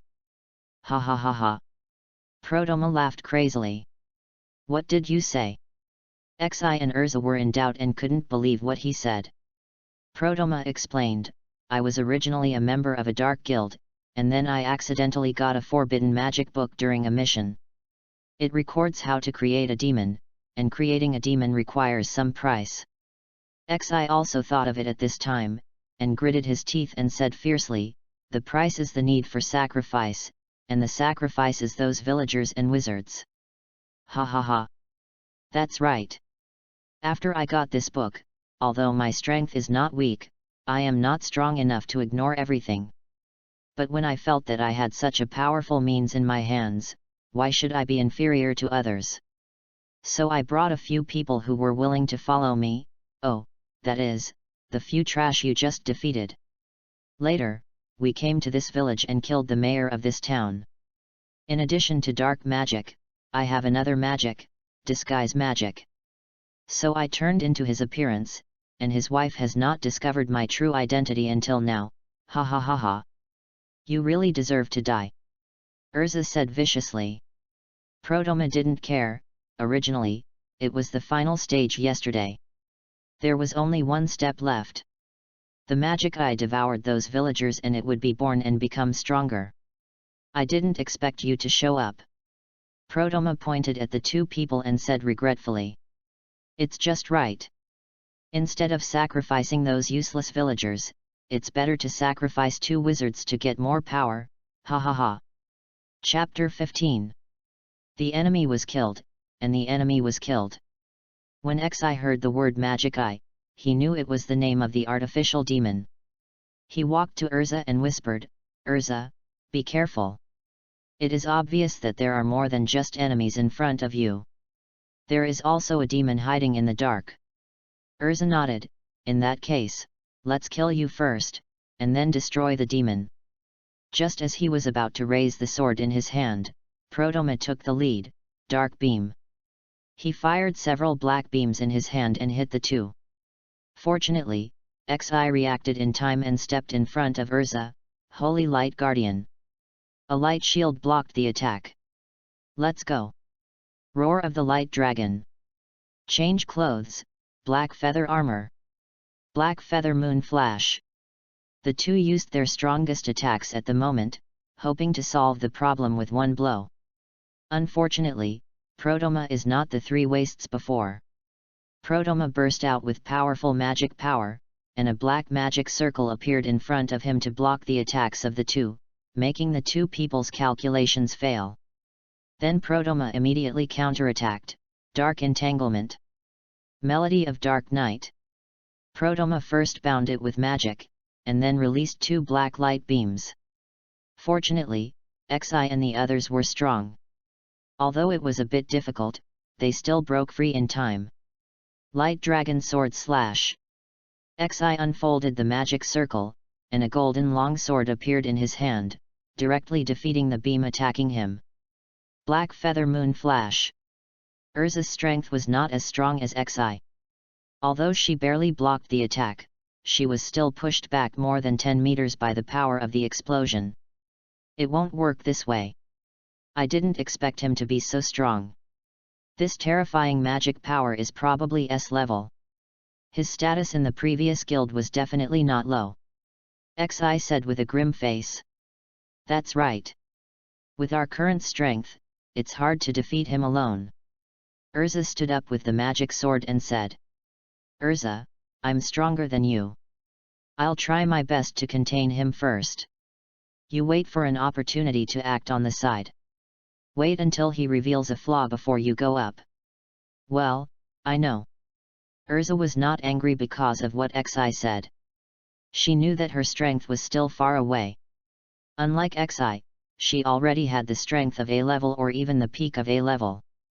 What she can do now is not to drag Xi down, and then, as Xi said, find the right opportunity to give Prodoma a fatal blow.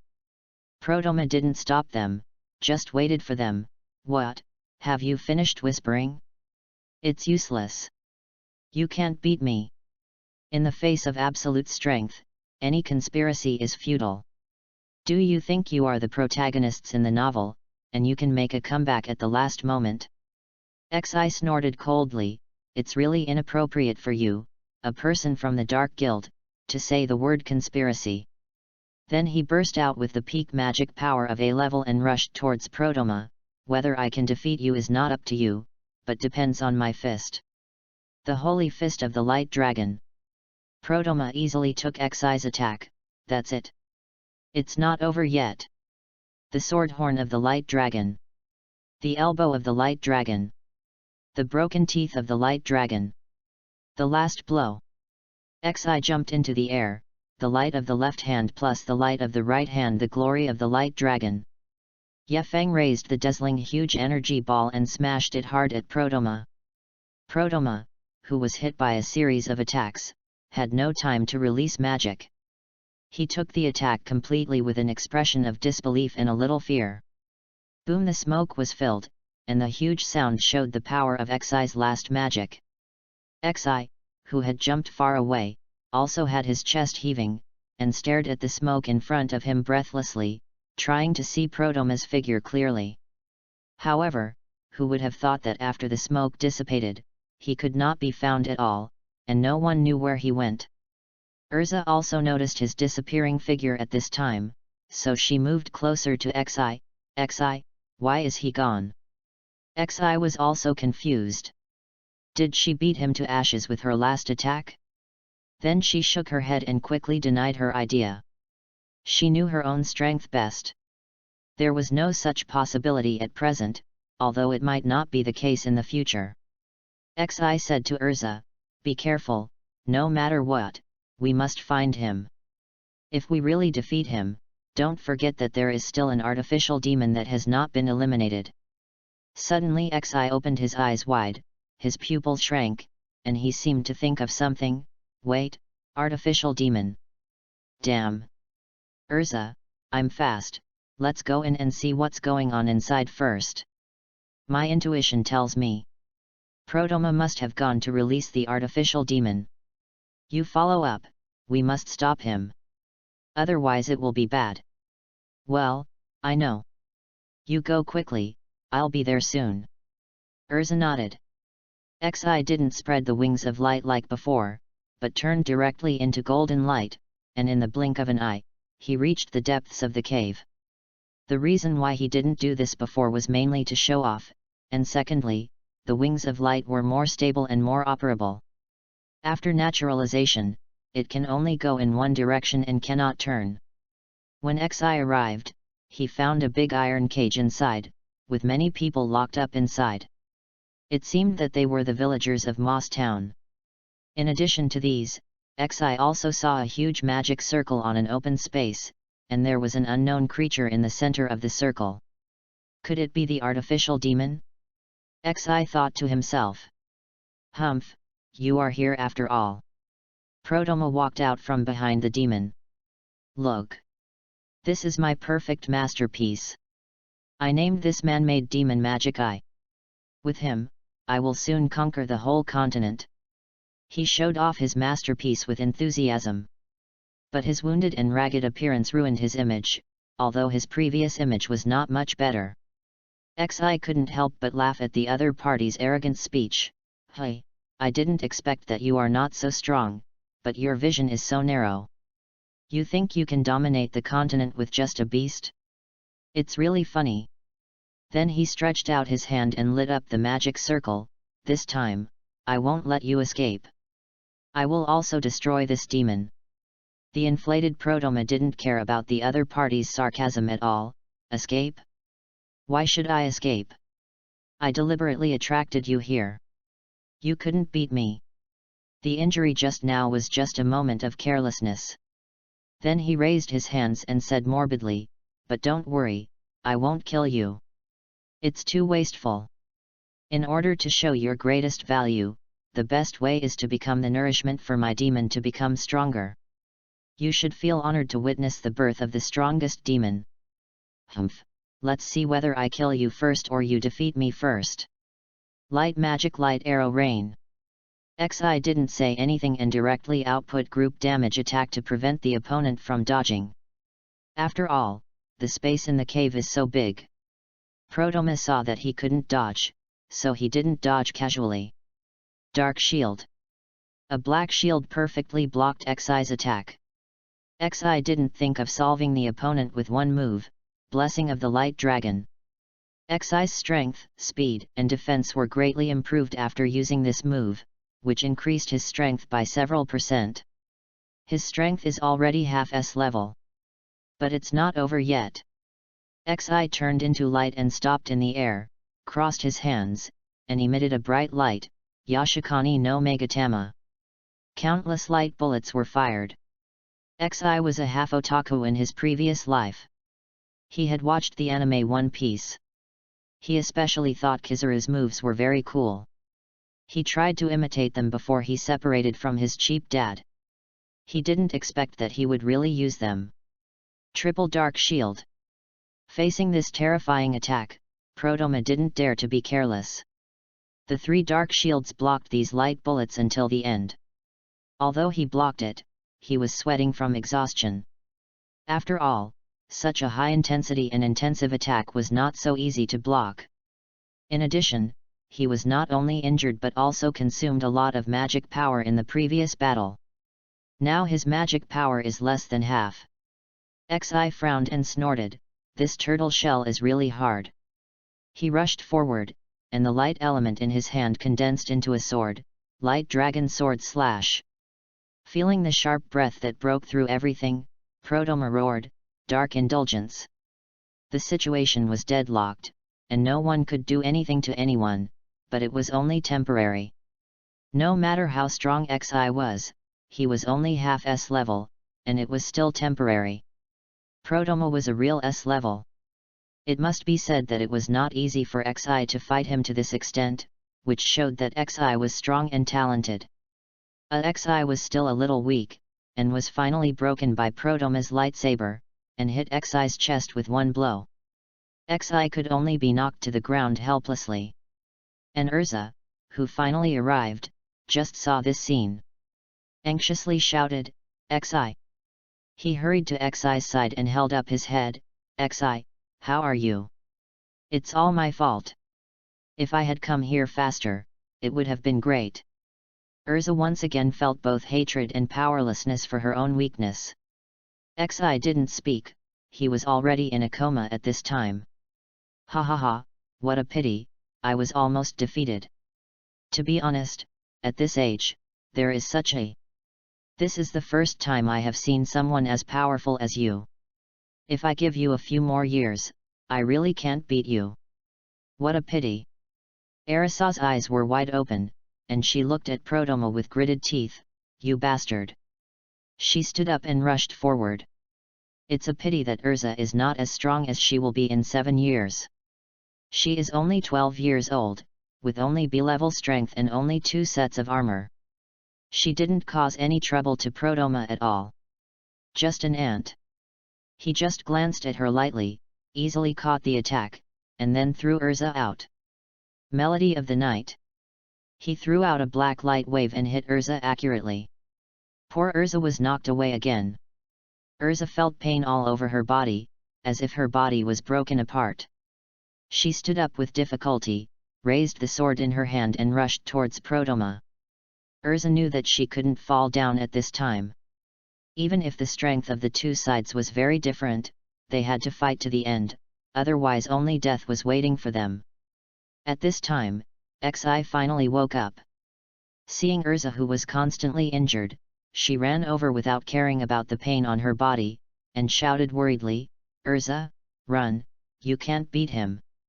Go back to the guild and ask the president for help, I will help you stop him." "Impossible, Fairy Tale will not give up any companion. Let's go together." Urza shook her head and said firmly. Xi looked at Urza anxiously, and wanted to say something. Prodoma didn't give him a chance. "None of you can leave. Stay here and become the devil's nourishment." Dark Blade. Holy Light Guardian.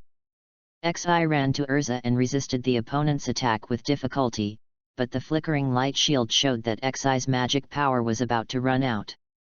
Finally, Xi, who was exhausted, could not hold on and the light shield was broken. Dark Entanglement. Prodoma found the right opportunity and directly released 2 magic tentacles to control them. Dark Melody.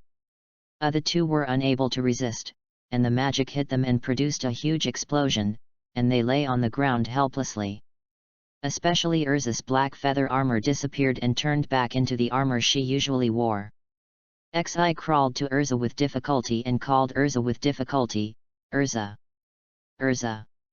Urza half opened her eyes weakly, as if she was about to close them at any time. "I'm sorry, it's all because of my weakness that I can't help you and become a burden to you." Xi forced a smile and comforted her lovingly, "Don't be silly, you are already very strong, but the enemy is stronger. If you hadn't arrived in time, I might have become the enemy's food." Hearing this, Urza's mouth corners slightly raised. "Really? That's great. Xi. If we have a chance to return to the guild, let's have a good competition, after all." Urza fainted before she finished speaking. "Iluza! Urza!" Xi shook and shouted loudly to wake up the girl in front of her. Ha ha ha! What a touching scene! Prodoma seemed to be moved, but in fact he showed a mockery on his face. "Unfortunately, you will all become my devil's food soon. This is my strength. Just 2 little devils from the Justice Guild are trying to defeat me, don't joke." Prodoma laughed loudly. Xi was silent, stood up with difficulty, and put on a fighting posture. Seeing this, Prodoma mocked, "Why, you still want to try to defeat me?" Xi still didn't speak, and took a deep breath. "Iluza, I will definitely bring you back to the guild. Then he took a big breath, and a large amount of light elements around him were sucked into his stomach, the roar of the light dragon. Muda muda. Dark melody. The powerful magic of the two collided and exploded, and a lot of smoke rose. Xi didn't stop, and rushed directly into the smoke, without confirming the position of the enemy, and punched directly, the holy fist of the light dragon. The fist of the black magic. Bang! Both of them were knocked away by the opponent's magic, but Protoma's condition was obviously much better than Xi. The two stood up awkwardly, carefully watching each other, trying to find each other's flaws. Damn kid, it's really hard to deal with. It seems that to defeat him, I must use a big move. Protoma thought hatefully. Humph, kid. You look like you can't hold on any longer, so I'll send you off right now. Pa, it's still unclear who will live and who will die. Spitting out a mouthful of blood, Xi stubbornly counterattacked. In that case, let's decide the outcome with one strike. Just what I want. Storm of destruction. I'll bet all my magic power and faith to defeat you. Dragon-killing secret holy light devil-breaking bullet. Both parties tacitly used their strongest magic, and a breath of destruction emanated from the surroundings. Boom boom in the cave, due to the large vibration of the ground, many stones fell from the top, some even hit the two people who were confronting each other, but they were all shattered by the magic of the two. The whole cave was shaky and seemed to collapse at any time. Urza was also hit by the shock and fell to the ground against the mountain wall. The situation became a stalemate again, and this result made Protoma angry and afraid. I was angry that I, a dignified S-class wizard, had fought with this kid to such an extent, and I was afraid that the other party was so powerful at such a young age. If he got away with it this time, it would become a big problem in the future. Thinking of this, Protoma added the power of the magic increased, and slowly pressed towards Xi. Xi had already been struggling to maintain the dragon-slaying secret technique, and now the opponent had increased his strength and was about to be unable to resist, but there was nothing he could do.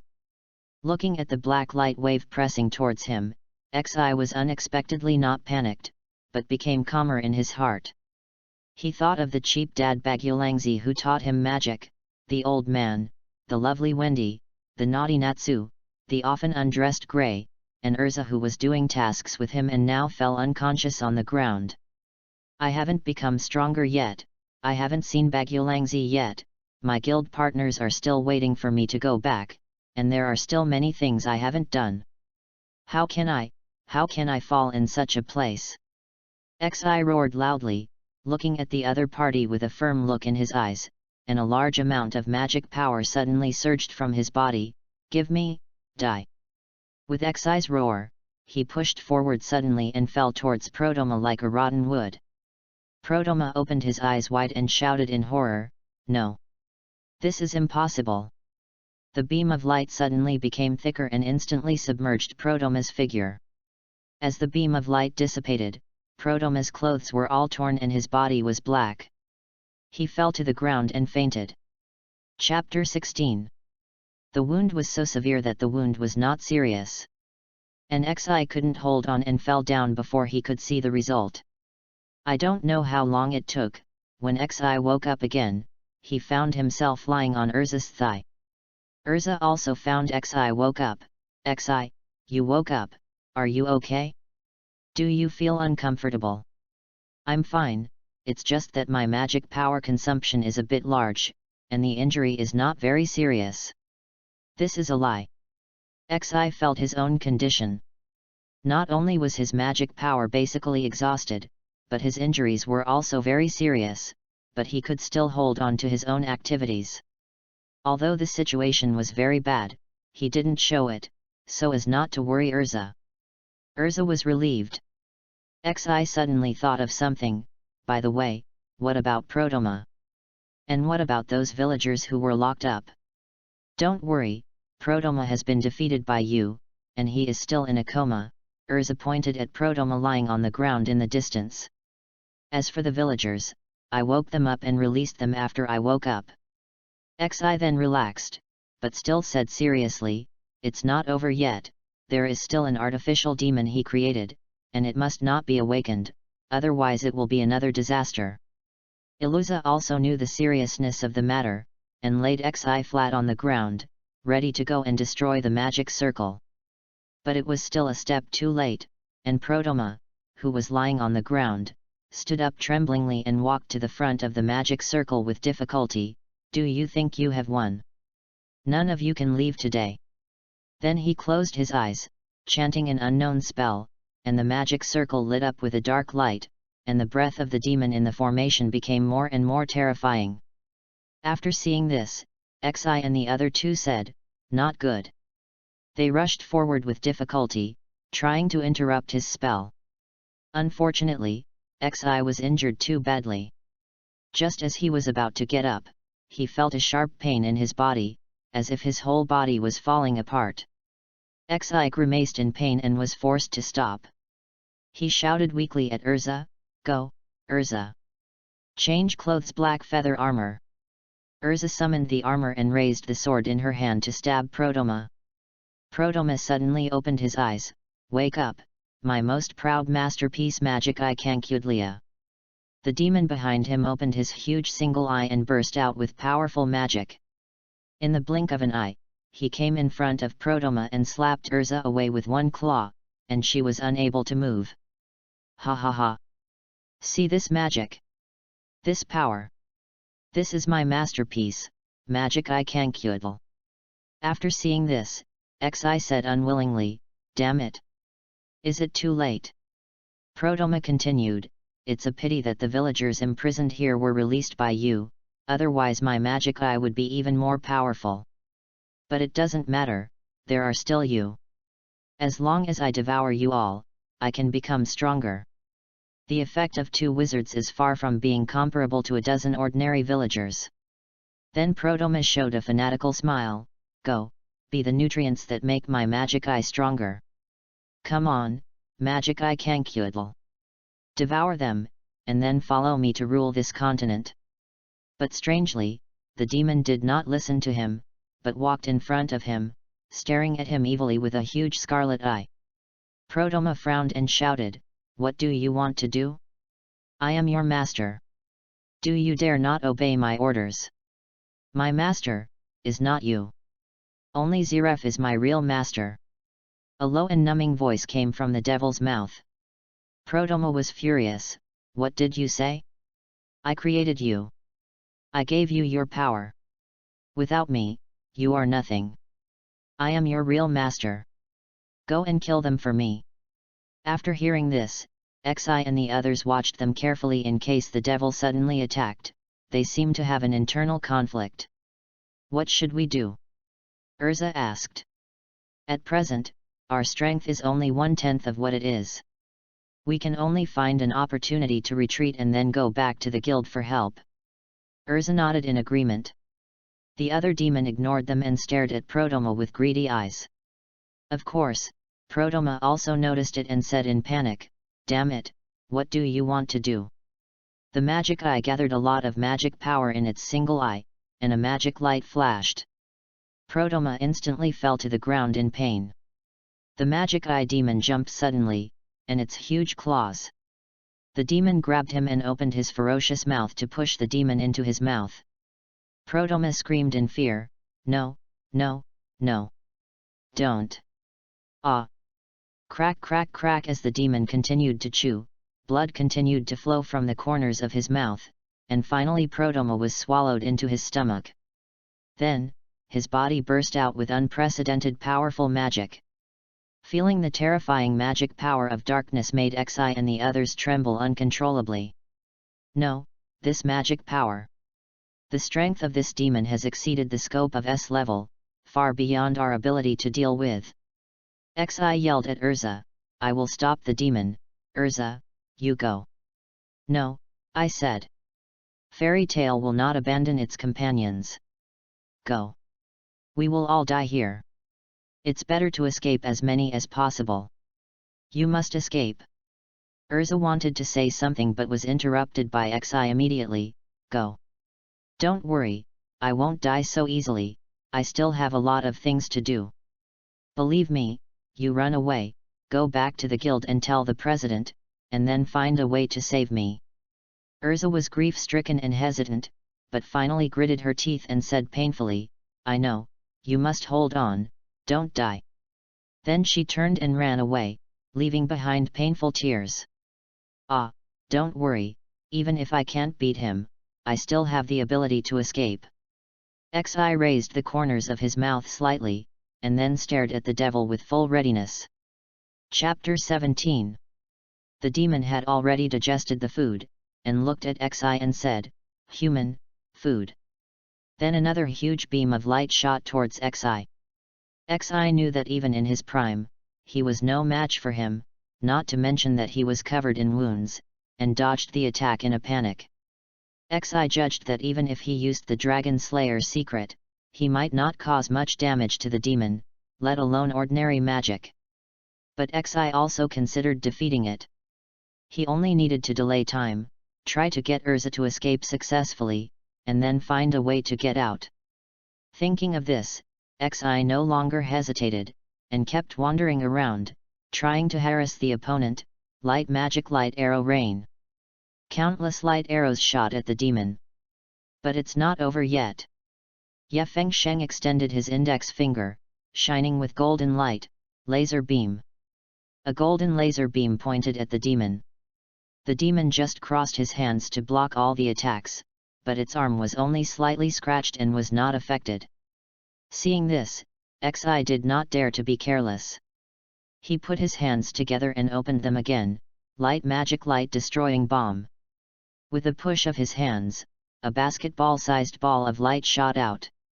This move was developed when Xi had not yet mastered the Dragon Slayer secret Holy Light Demon Slayer bullet. It is not like the light bullet of Goku in Dragon Ball, which can be shot continuously. You can only throw the light ball in your hand to produce a huge explosion, and the magic power is also huge, only slightly worse than the Dragon Slayer secret. If you really want to say it, it is a castrated version of the spirit bomb. Xi gasped for breath, and the continuous magic made Xi, who had little magic power, almost faint, but he still gritted his teeth and held on without falling. The one-eyed demon finally felt the danger and did not use his arms to resist, but shot out a more powerful black light wave. The two magics collided, and the powerful explosion finally caused the already unstable cave to collapse. Without saying a word, Xi quickly transformed into light and fled the cave at the fastest speed, regardless of his own magic consumption. At this time, he had completely ignored the demon behind him. Finally, at the moment when the cave collapsed completely, Xi escaped. He showed his figure and looked at the cave entrance blocked by rubble in front of him, panting. He didn't know whether the demon inside would be crushed to death, but it was highly unlikely, but at least it would be seriously injured. Unfortunately, the facts proved to disappoint Xi. I saw a powerful black light wave shooting out from the cave entrance, and all the rubble affected by it turned into dust powder and dissipated in the air. Then a huge figure walked out of the cave entrance. Seeing that the demon was only slightly injured, Xi felt very powerless about its defense.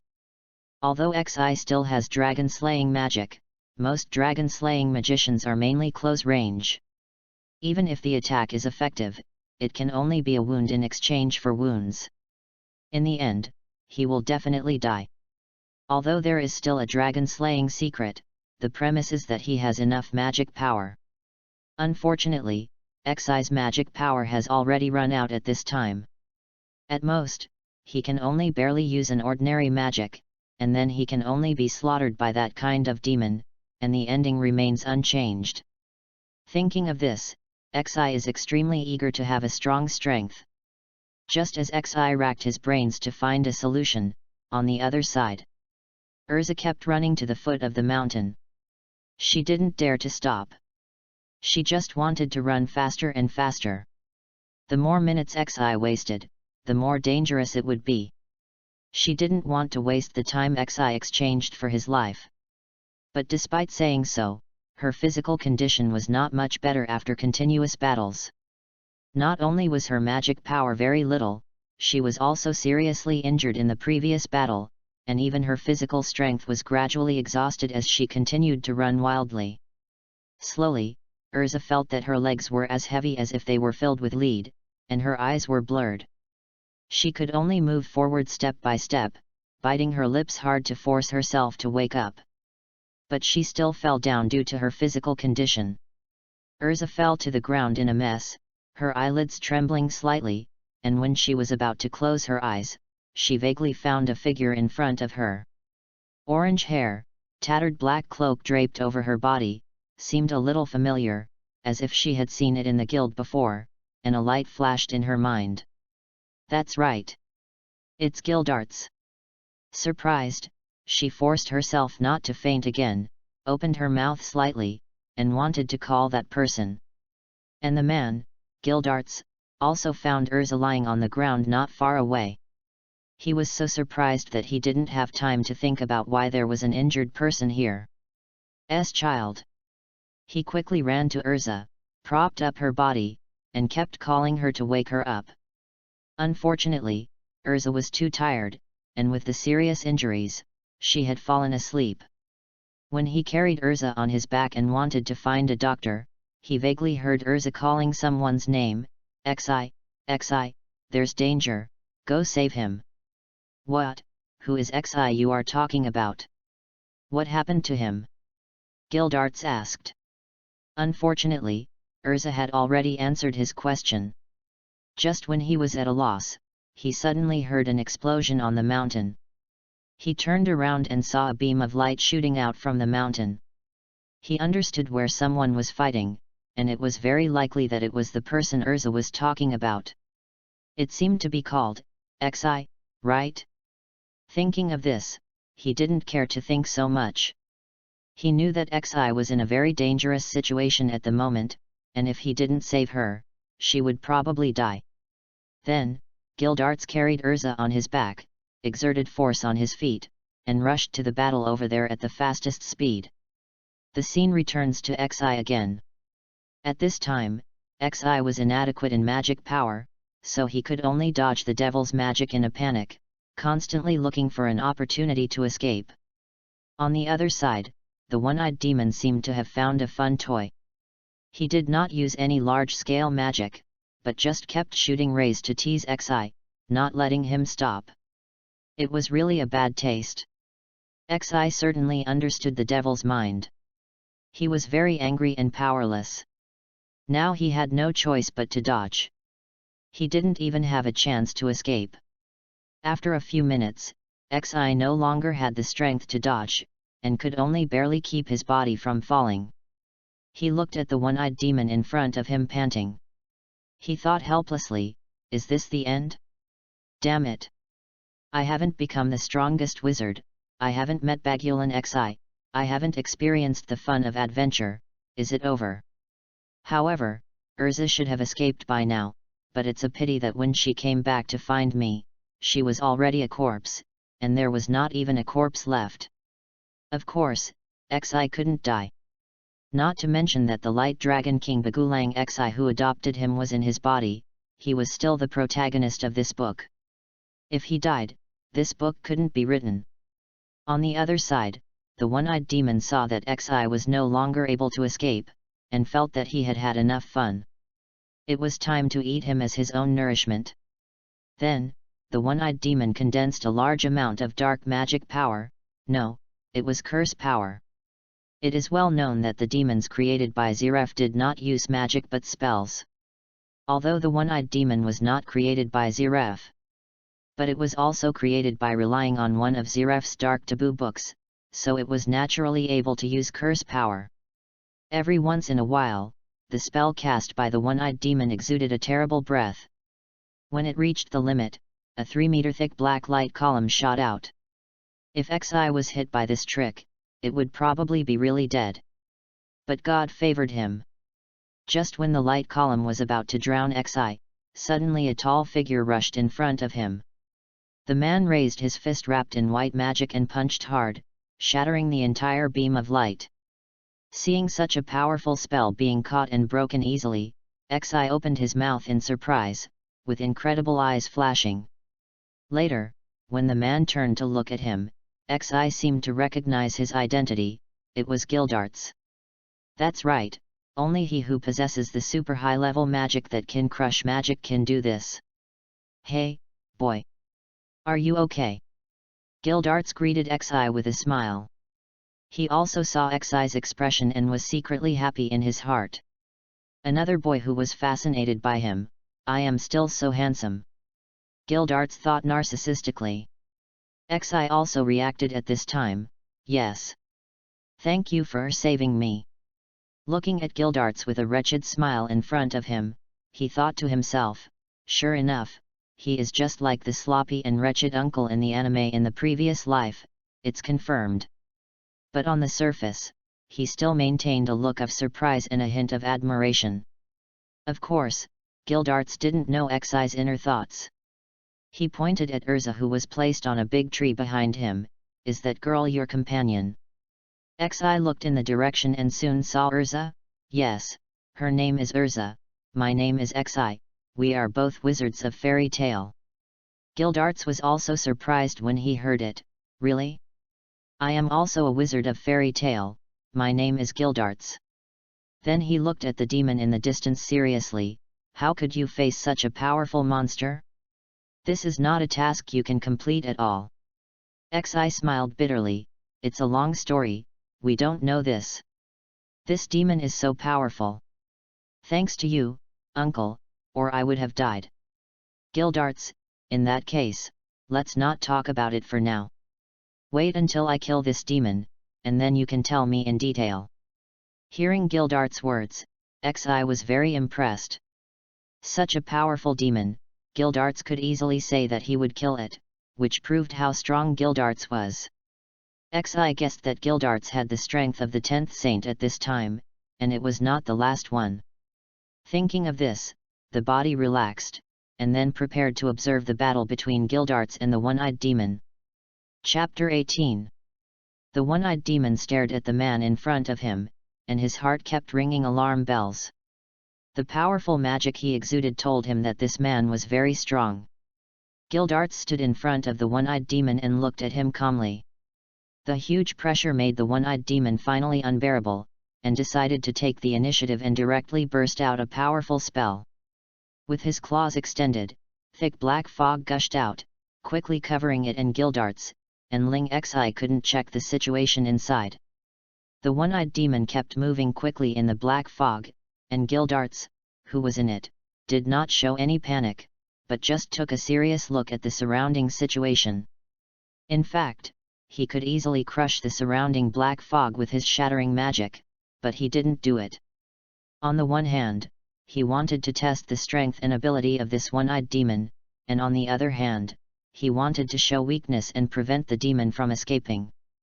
Well, I can't make it up anymore, he was just afraid of trouble. Suddenly, Guildarts felt the magic behind his head and dodged the demon's punch with a flash. The strong fist wind broke up a small piece of black fog in front, but it was quickly covered up again. The demon saw that the first attack missed and hid in the black fog to look for opportunities. The huge eyes of the one-eyed demon flashed red light. Obviously, this was one of its abilities, which allowed it to easily move around in the black fog and find its target. The one-eyed demon found that Guildarts was still standing still. Its impatient eyes gathered powerful spell power again, and then suddenly burst out, and a huge black beam of light shot towards Guildarts. Guildarts opened his eyes and punched the black beam of light coming towards him with his fist wrapped in white magic power. Smash it! After breaking up the beam of light, Guildarts soon discovered the one-eyed demon in front of him and noticed the demon's one eye flashing red. So that's it. Your eyes should be able to clearly see everything in the black fog. Coupled with your black fog that can interfere with perception, ordinary magicians may not be able to do anything. You are also very strong.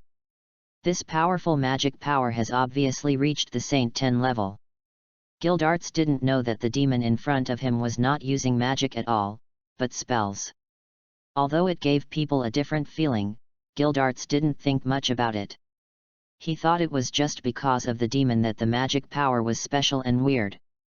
Although Xi couldn't see the situation in the black fog, he could still hear the voice inside, and naturally heard what Guildarts said. From his words, he knew that this demon actually had this ability.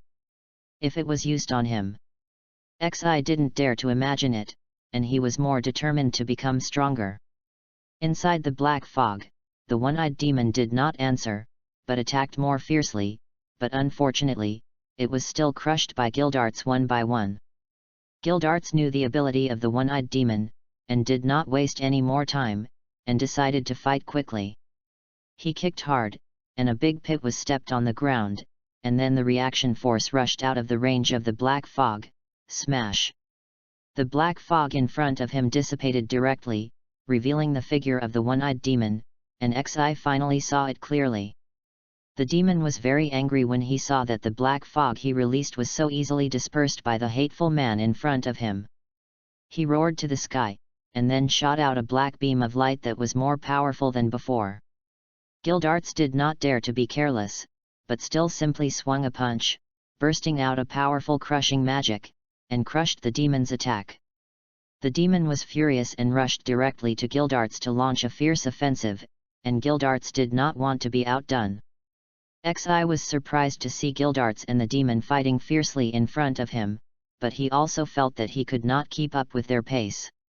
If he fought any of them with all his strength, he would be killed instantly. On the other side, the fight was hard to resolve, and both sides gradually suffered injuries, but it was obvious that the demon was more seriously injured. Soon the two separated and confronted each other. However, Guildarts was impatient. This move will solve you, destroy evil and reveal righteousness, one day. The pupils of the one-eyed demon shrank, and he felt an unprecedented crisis. I will die, I will die, I will die. This man is a monster. At this time, the demon no longer wanted to continue fighting, and just wanted to escape quickly, and find a way to retaliate when he became stronger in the future. Guildarts also saw the other party's thoughts, and his speed increased again. In the blink of an eye, he arrived in front of the demon and punched him. The demon opened his eyes wide and was hit directly by Guildarts. Ashes were reduced to ashes. Hey, I finally destroyed this demon.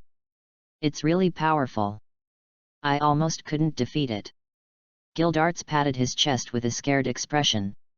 Hearing this, Xi complained speechlessly, if I hadn't seen the demon reduced to ashes, I would have almost believed it. The old man is very bad. How shameless. Guildarts smiled indifferently, well, don't say that. This demon is really strong. It can fight with me for such a long time. It's good as a warm-up, ha ha ha. Xi no longer wants to complain about the shameless Guildarts. Ignoring him, he turned and walked towards Urza, who was leaning against the tree, carried her on his back, and then said to Guildarts, let's go. I'm going back to the town to report the situation to the mayor's wife, and then go back to the guild to find a doctor to treat Urza. After that, he walked towards Moss Town. Hey! Wait for me. I have to go back to the guild too, let's go together. Guildarts hurriedly followed Xi. Laser beam. In the mayor's house, Xi was reporting the situation in detail to the mayor's wife, Martha.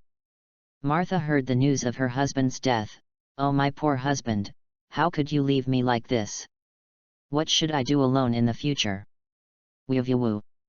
At this time, the unconscious Urza had woken up on the way back to Xi and the others. She comforted, Auntie, don't be sad. Although the mayor has passed away, you must live strong. The mayor certainly doesn't want you to be sad all the time.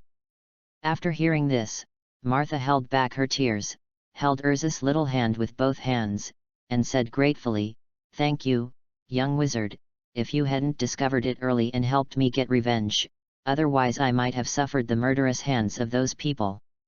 It's nothing, this is what we should do, not to mention that I didn't do much, everything is the credit of my two companions. Anyway, I still have to thank you. Martha said. Then he took out a bag, this is your mission reward, there are 4 million J in it, please stay and rest for a night before continuing tomorrow. Xi shook his head quickly, and did not reach out to take it. No, no, no, you are too polite. Just give us 2 million J according to the commission. Urza also nodded in agreement. It's nothing, my husband is dead, it's useless for me to keep so much money alone, you have worked so hard to complete the commission and helped me get revenge, this order of money is also deserved. Martha said with a forced smile. The two wanted to say something, and Guildarts on the side said, let's take it, we can't let her down. After hearing this, Xi no longer insisted and took Martha's reward. After that, the three of them rested here for a night. The next morning, the three people who had already left the mayor's house were chatting on the way back. Xi suddenly thought of something. Oh, it's time to divide the reward. Guildarts, you have made the greatest contribution to the completion of this mission. You should take 2 million J, and Urza and I will each take 1 million J. What do you think, Melissa? Urza certainly had no objection, but Guildarts shook his head and refused. No, I'm just helping you finish the last battle. This is your mission. Xi saw Guildarts say this and no longer insisted. After all, he had just arrived at the guild and still had a lot of things to buy. Although he had solved the problem of living, he couldn't live there forever, and Wendy was still staying with Kana. What's more, as a Yanhuang person in his previous life, it was every man's dream to have his own house, and he was no exception. After that, the three of them talked and laughed all the way, and finally returned to Magnolia a few hours later. Chapter 19. The sound of the bells rang loudly. Dong dong dong. At this time, the bells on the church in Magnolia kept ringing. Attention, townspeople! Attention, townspeople! Magnolia Town has entered Guildarts mode.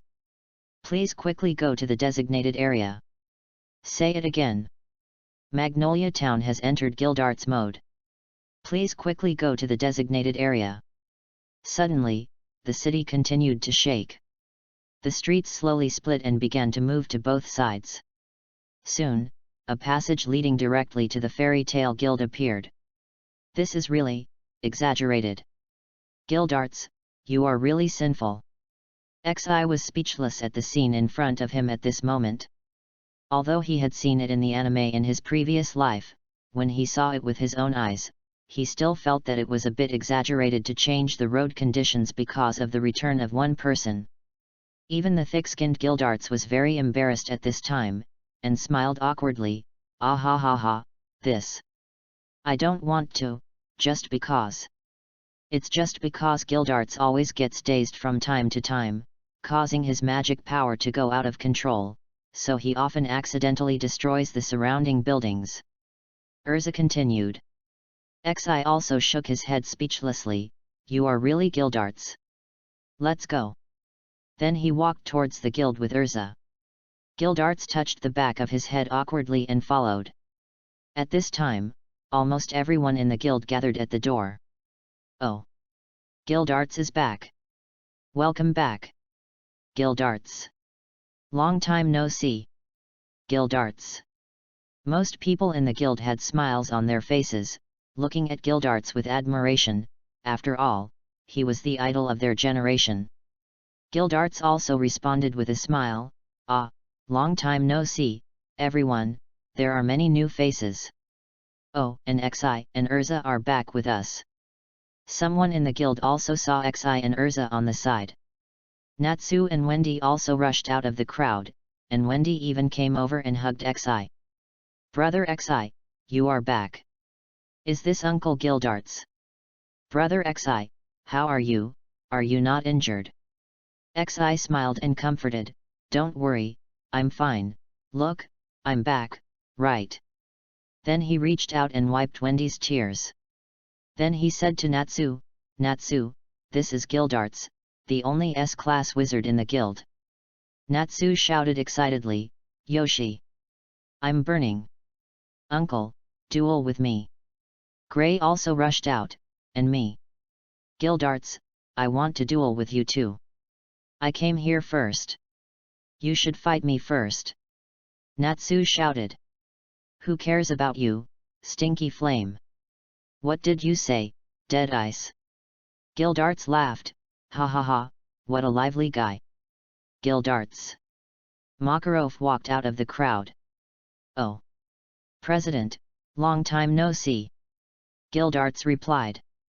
Well, it's been more than a year since we last met. How did the mission go? Guildarts confidently replied, ha ha ha, of course it was completed. Well, Xi, Urza, how about you, are you all right? Makarov nodded, and breathed a sigh of relief, and turned to Xi and the others and asked. Yes, President, although there was an accident and I was injured, but fortunately Guildarts showed up in time, so the mission was completed. Guildarts is worthy of it. I heard that his mission this time seems to be a 10-year mission. Sure enough, Guildarts is the strongest. And Xi and the others, their first mission was the Defa mission, and they seemed to have a high level, but they also completed it. The people in the guild suddenly became lively, that was a 10-year mission. In the guild, there are S-level missions that can only be completed by S-level wizards, and above that there are SS-level missions, and then there are 10-year missions, which are very dangerous missions that no one can complete in 10 or even dozens of years, not to mention the 100-year missions that basically no one can complete. They dare not even think about such missions. Makarov was not very happy after hearing this. What's going on? What happened to you? With your strength, you actually need Guildarts' strength to complete it. Xi smiled bitterly and said, it's a long story. Anyway, Urza and I are injured now and need to be cured.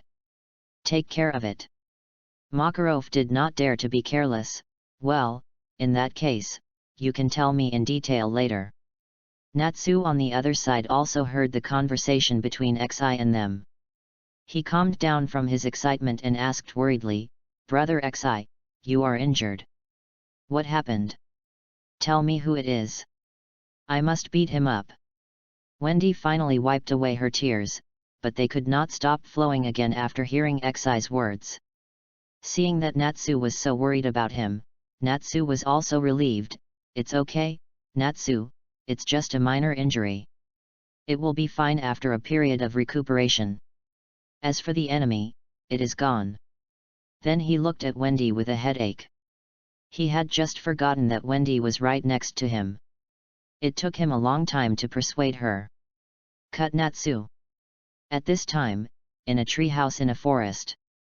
Makarov listened carefully to the mission experience of Xi and Urza lying on the bed.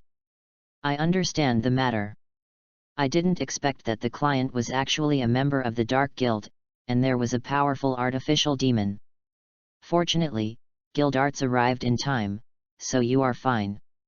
By the way, where is the forbidden magic book? Xi and Urza shook their heads. We didn't find it. I think it may have been hidden in the wizard, and it should have been eaten by the artificial demon Chijin. Hey, if that's the case, it would be great.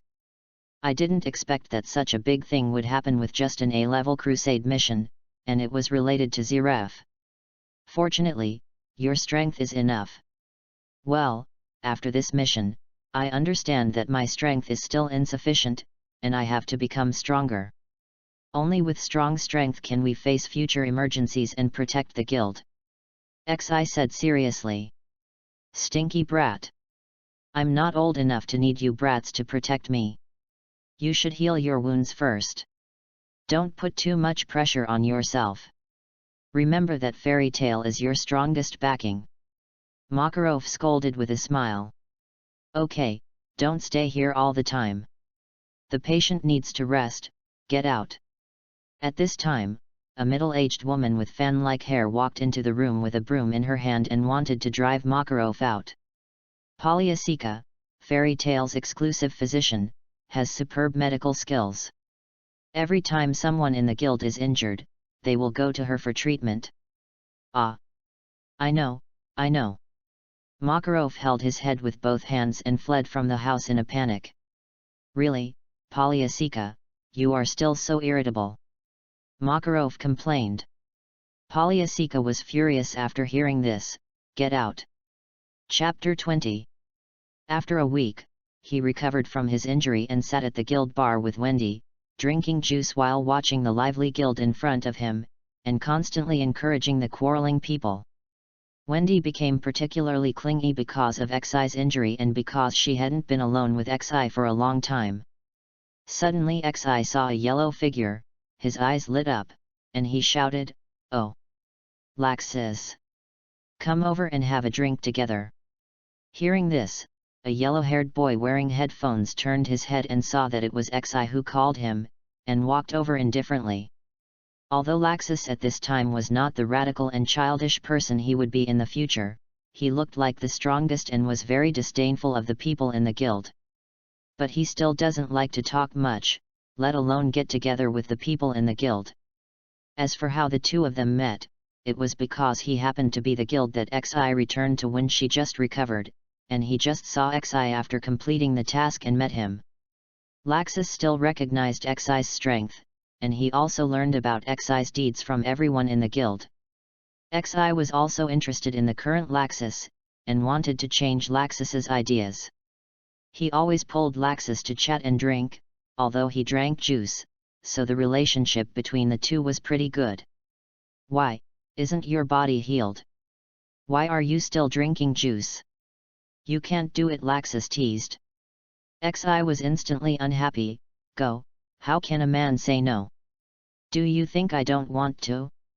Isn't it that the old man always says that I am still young and my body has just recovered, and he insists on not letting me drink? What's more hateful is that he actually brought Wendy with him." At the end, Xi also gritted his teeth and said angrily. Makarov, who was sitting at the bar, also heard Xi's words.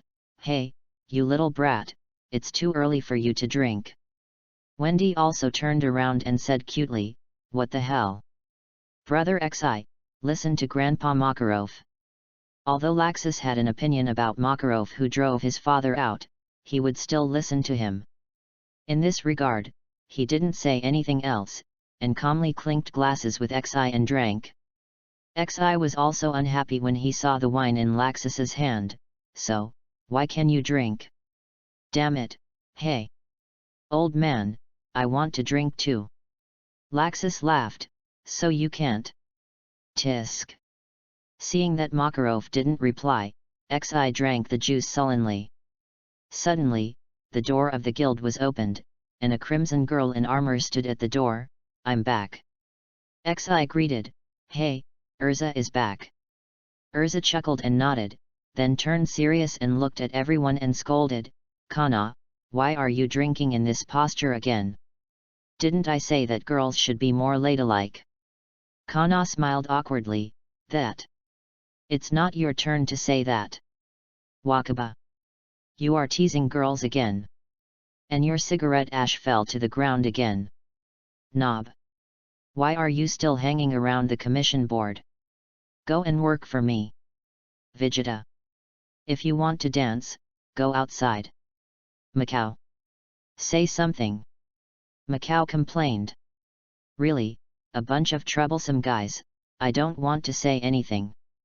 Xi complained. "No, you've said a lot." Speaking of Urza, since her injury healed a few days ago, Urza has realized her lack of strength in her eyes, and she is no longer sitting alone in the corner eating cakes like before. Then she would run out to do tasks every day, and once she returned to the guild, she would become a member of the discipline committee again. Even Makarov would be lectured by her, so the people in the guild were also very afraid of her. Only Natsu and Gray, the two young men, would always provoke her, then challenge her to a duel, and then be defeated. But the two still enjoy it, just like now. "Urza, you are finally back. Duel with me." Natsu and Gray shouted. Urza refused. "No, I'm tired." Then she sat at a table and ate the strawberry cake she bought. Natsu and Gray ignored Urza's words and said, "I'm going to fight." They rushed towards Urza and attacked her. Urza sighed and punched Natsu and the other two in the stomach, knocking them out instantly. Urza stood up and said, Okay, I accept your challenge. Xi said awkwardly. Said, they have been defeated by you. Then he smiled and said, Iluza has become stronger again. How did the mission go? Completed successfully. As expected of Urza. At this time, Natsu and the other two who had fainted on the ground woke up and immediately became lively again. After provoking Urza, they provoked Xi again. Brother Xi, let's duel. The people in the guild were also very happy to see that Natsu dared to challenge Xi. Xi was also bored, and did not refuse the seasoning that was delivered to the door. Okay, come on. Then he hooked his finger at Natsu. Hehe, I'm going to go. Fire Dragon's Iron Fist. Seeing Xi agreed, Natsu rushed over excitedly. Gray did not follow this time. Knowing that he could not beat Xi, he did not go up like Natsu. When Natsu's fist was about to hit Xi, Xi didn't even put Wendy down, and didn't even use magic, and punched Natsu away. Ha ha ha, Natsu, you are so weak, you are defeated again. As expected, Xi's strength is still very strong, and he knocked Natsu down so easily. Everyone laughed at Natsu. Natsu shouted angrily, damn it, I will definitely win next time. Xi didn't laugh at him, but encouraged him, well, come on, Natsu. You are still far away now. Laxus on the side suddenly said to Xi, Xi, it seems that we have never fought each other. How about we compete to see who is the strongest wizard in the guild besides Guildarts? Chapter 21. Bien Engzem Vn Bngc Cha Dch, Coth Kyo Sung Kwai Trang Ch and Bn Dch. Everyone in the guild was shocked when they heard this. What? What? Are Xi and Laxus going to duel? Really? I wonder who is stronger between the two. I guess it's Laxus, after all. Xi he is only 13 years old, 2 years younger than Laxus. I don't think so. Although the strength of a wizard is also related to age, the gap between the two of them is not that big, and they are both gifted. It won't be surprising whoever wins. Who cares? We just need to watch the show. Xi did not refuse the challenge proposed by Laxus. I don't care. It depends on what the old man says. Makarov, I also knew it was my turn to speak. I have no objection to your competition. Learning from each other is also a test of our own strength, and then we can make progress together. But don't destroy the surrounding buildings. I don't want to write a self-criticism in the council house again. Makarov thought of this and shouted to Xi and the others. Seeing that Makarov agreed, Laxus said, in that case, I'll wait for you at 10 a.m. tomorrow. He finished the beer in the glass, put his hands in his pockets and walked out of the guild. Sitting there drinking juice. Wendy became worried. Brother Xi, are you really okay? Xi touched Wendy's little head. It's okay, my injury has healed, and we are just competing. That's all, it won't be too much. Author, are you sure? Wendy was relieved after hearing Xi's assurance, and raised her hand and said, brother, come on. Xi accepted Laxus' challenge for a reason. One wanted to see Laxus' strength, and the other wanted to completely upgrade to S level through this battle. That's right, after the last consecutive battles with the wizards of the Dark Guild and the artificial demons, he was injured and found that his strength had increased again. Before, he could only use various amplifications and power bursts to briefly gain half S level strength. Now his strength has steadily reached half S level, but he still feels not enough. This year is 777, and there are still 7 years left before the plot begins. Although it is very rare for him to have such strength at his age, only he who has read the original novel knows that this strength is far from enough for future enemies. The leader of Phantom, Jalal, and the Balam alliance composed of the 3 major dark guilds, which one is not stronger than him?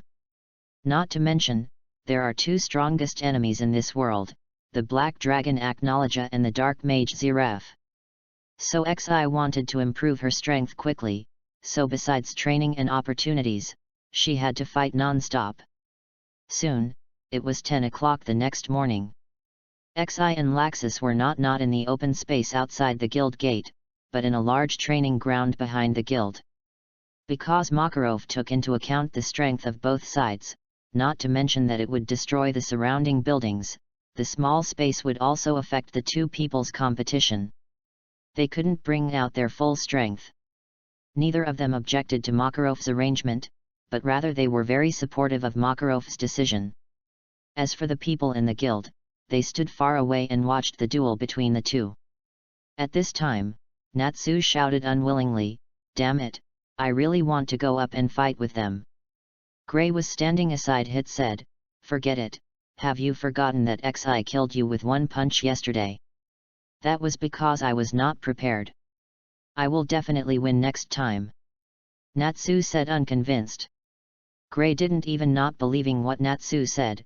She ignored him and watched the two people confronting each other seriously. Wendy held Urza's hand and excitedly shouted to Xi, "Come on, brother Xi." Urza touched Wendy's little head, said, "Your brother will definitely win. He is very strong." As for why he held Urza's hand, it was because Urza had experienced life and death together with Nozomi after being enlightened by Nozomi. The battle created a good impression on Urza, and she also liked being with Wendy, as Wendy was so cute. At this time, Xi and Laxus stood on both sides of the training ground, looking at each other calmly, waiting for the start of the game. Makarov, as the referee of this duel, looked at the two people confronting each other. Seeing that both sides were ready, he didn't delay any longer and waved his arm, "Let the competition begin." The two did not fight immediately. "Xi, since I heard that you defeated an S-class wizard, I wanted to you fought a fight, look at us. Who is stronger?" Laxus said. "Haha, it was just luck. Strictly speaking, I didn't defeat him, but he was eaten by the demon created by the dark wizard himself." Laxus snorted coldly, "Luck is also a part of strength. No matter what, let's see the real thing with our hands."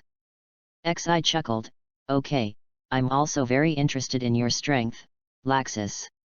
Then stop talking nonsense and fight." The battle was about to start. When Laxus finished the last word, the two of them burst out magic power at the same time, turning into two golden lights and colliding with each other. The two people's fighting movements were dazzling, from the ground to the sky, and then from the sky to the ground. "So fast, I can't see their movements at all," Makao said in surprise. "Me too, damn, the gap is so big," Wakaba said unwillingly. Natsu was excited and anxious, wishing that it was him who was fighting them. Everyone present couldn't see their fight clearly and was amazed. Only Makarov, who was at the Saint 10 level, could see it clearly, and his eyes followed the fight between the two. Makarov seemed calm on the surface, but in fact he was amazed in his heart. "I didn't expect their strength to be so strong, almost S level. It's okay for Xi, but Laxus has reached this point, and I didn't know it yet. I am really an incompetent grandfather." Makarov didn't think about it anymore and watched the fight between the two seriously. Chapter 22. The two were fighting fiercely at this time. Laxus laughed wildly and said, "Not bad, Xi. You can keep up with my pace. You are indeed an opponent I recognize. Ha ha ha, you are also very strong. But, this should not be your full strength, right?" Although it was a question, it was said in an affirmative tone. "Humph." Laxus did not answer, and punched Xi's fist one by one, and then the two quickly separated. Laxus could feel that Xi's close combat was not weaker than his own. Although he did not use his full strength, Xi was no exception. Thinking of this, golden lightning appeared on Laxus' body, and then a gun was condensed in his hands. "Take my move, lightning spear." The lightning spear in Laxus's hand swung towards Xi like a beam of light. "Humph, Gungnir." Xi also condensed a light spear and swung it out, offsetting the lightning spear. Then he spread his wings of light. "You also take my move. Light magic, light arrow rain." Laxus saw the dense rain of arrows coming towards him and did not dare to be careless. Lightning bullet. Golden lightning balls kept shooting out of his hands. However, there were too many opponents, and Laxus had no time to defend. He could only block his body with his arms and took the attack. Xi's attack was not over yet. Speed is power. Have you been kicked by light again? Seeing Xi turned into a golden light, he came to Laxus in a blink of an eye, raised his right leg that gathered a lot of light elements, and kicked Laxus fiercely. Light speed kick. Xi is a light wizard, and his speed is very fast, so it is not surprising that he learned the skills of Kizaru in one piece. Lightning suit.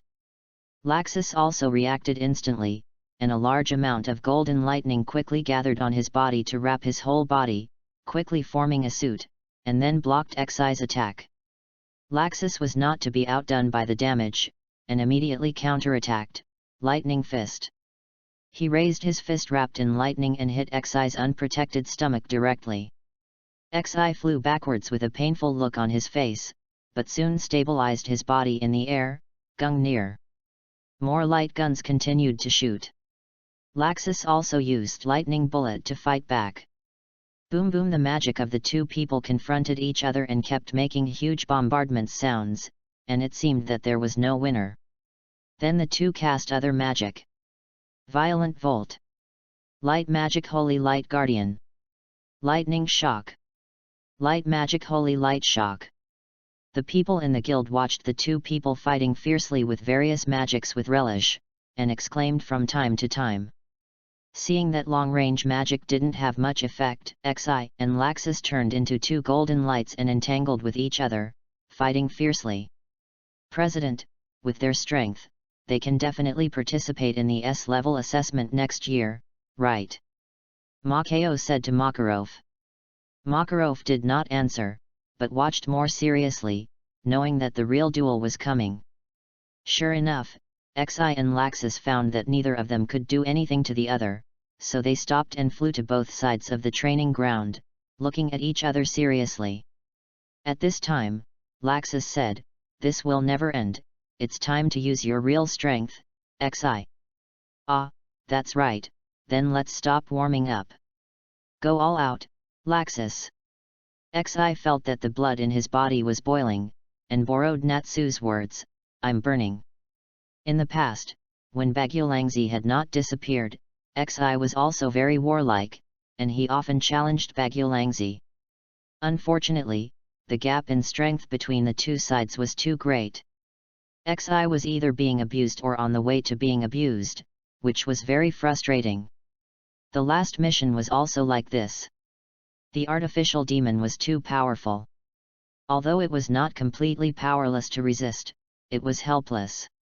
Now, there is finally an opponent of equal strength who can fight him to this extent. Xi is also very excited. The topic has gone too far. Let's get back to the point.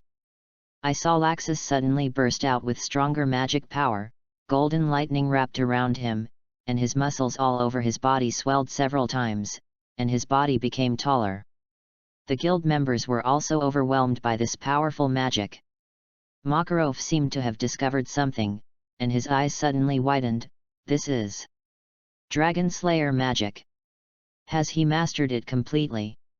Then he looked at Xi on the other side with a serious face. What? Laxus is also a Dragon Slayer magician. Natsu shouted in shock when he heard this. Hey hey! Is this true? Is Laxus also a Dragon Slayer? When did Dragon Slayers become so worthless? The people in the guild were also very shocked. Xi also felt the pressure from the powerful magic power of Laxus at this time, but he could still resist it completely. He knew that he had to use all his strength, otherwise it would only be a matter of time before he was defeated. Then he did not hold back. Blessing of the Light Dragon. I saw Xi also burst out all his magic power, speed, strength, defense were all increased, the aura was even stronger, the whole person was wrapped in golden light, like a super scion. After all, Xi had read the original work, and had long known that Laxus was still a Dragon Slayer wizard. Although it was not orthodox, he only had a Dragon Slayer magic crystal implanted in his body, but he was much stronger than most Dragon Slayer wizards. Laxus saw Xi bursting out with all his strength, and felt the pressure brought by Xi without any fear, and shouted excitedly, "Ha ha ha ha! That's right, that's the way it should be. Let's go all out." Then he raised his hands above his head, and a large number of thunder elements gathered together crazily. What resounded through the sky was the roar of summoning thunder and lightning, which fell from the sky and turned everything into ashes. Thunder, pressure and raging waves. I saw a huge thunder and lightning cloud appear above Xi, and then quickly fell towards Xi. Feeling the huge pressure above his head, Xi clasped his hands together. Light magic, light annihilation bomb. The light ball condensed a large amount of light elements and threw it at the thundercloud above his head. Boom! The collision of the two magics produced a powerful explosion, which blew a huge pit on the ground. Seeing that this trick was also cracked by Xi, Laxus immediately opened his mouth and absorbed the surrounding thunder elements and gathered them in his mouth. The roar of Thunder Dragon. The roar of Light Dragon. Roaring against roaring, the magic of the two people confronted each other. And they were deadlocked and could not do anything to each other. In the end, they stopped roaring at the same time. The two looked at each other, and at the same time, they jumped up tacitly and rushed towards each other. The collapse fist of Thunder Dragon. The holy fist of Light Dragon. Seeing that they were evenly matched, Laxus jumped up suddenly, held his hands together, and slammed down suddenly the jaw of Thunder Dragon. Xi also followed closely, the sword of Light Dragon. A lightsaber was swung over. Chapter 23. The collision of magic produced a huge noise, and the two people who were deadlocked again had to separate again. After a long battle, the magic power of the two people was also consumed a lot. At this time, they were already panting, but no one admitted defeat. After all, they still had more powerful magic to use. Laxus first took a deep breath, and his thick arms bulged with muscles. He put his hands together and then opened them again. He saw a huge golden spear halberd held above his head, Thunder Dragon Fang Tianji. It quickly turned into a stream of light and rushed towards Xi. Laxus took a breath first, and took a deep breath. His thick arms bulged with muscles, and his hands were combined and then opened again. He saw a huge golden spear halberd held above his head, Thunder Dragon Fang Tianji. It quickly turned into a stream of light and rushed towards Xi. Xi's pupils suddenly shrank, and magic burst out. Then, like Laxus, he raised a huge golden light gun and threw it out, Lance of Longinus. Boom! The powerful explosion spread to the surroundings. Ah! The guild members who were watching the battle from a distance had to stretch out their arms to cover their faces and resist the powerful impact with difficulty. Some of the weaker ones fell directly to the ground. After a long time, the terrifying impact stopped and calmed down. The fallen people quickly got up, and everyone looked towards the center of the venue. A bigger pit appeared in front of everyone. Xi and Laxus were also knocked to the ground by the powerful impact, and then Gina stood up, and saw solemnity in each other's eyes. What a powerful destructive power, even Guildarts would find it difficult to resist. Makao didn't know how many times he was surprised, but he couldn't help but say. Wakaba, his mortal enemy and best friend, did not refute him, but agreed, if I hadn't known they were competing, I would have thought they were taking the S-level test. The young generation on the side also admired and yearned for the strength of Xi and the others. Natsu trembled with excitement, so strong, really strong. Urza sighed, we are still far behind, our strength is far from enough, at least we have to keep up with them. Gray also agreed, we must not be left behind too much. Yoshi. Gray, let's fight again. Natsu suddenly shouted to Gray. Stupid, it's not time to fight now, wait for Xi and the others to decide the winner first. Gray said unhappily. The scene returned to the field again, and the magic power of the two was almost exhausted at this time, knowing that they had to fight quickly. After taking a deep breath, Laxus calmly said to Xi, "My magic power can only support me to use one move, I think you are the same." Xi nodded, "Yes, my magic power can support me to continue fighting." "Then, let's decide the winner with one move." Xi. "Okay." After that, the two of them used their limited magic power to brew their strongest magic. Dragon Killing Secret, Ming Yu Lei. Dragon Killing Secret, Holy Light Demon Killing Bullet. Boom! The huge light wave and the thick and powerful lightning collided violently, and the powerful explosion produced a large amount of smoke that filled the entire training ground. The people watching the battle on the side were also choked by the smoke and coughed continuously. After a long time, the smoke in the field slowly dissipated, revealing the two people lying on the ground. At this time, the two were injured all over by the explosion, and their magic power was exhausted, and they had fainted. At this time, the training ground was also destroyed beyond recognition. Regarding this result, the people in the guild were silent for a long time, as if they were shocked by the scene in front of them. Finally, Makarov spoke up. "In this battle, Xi and Laxus both fainted on the ground, and most people judged it a draw."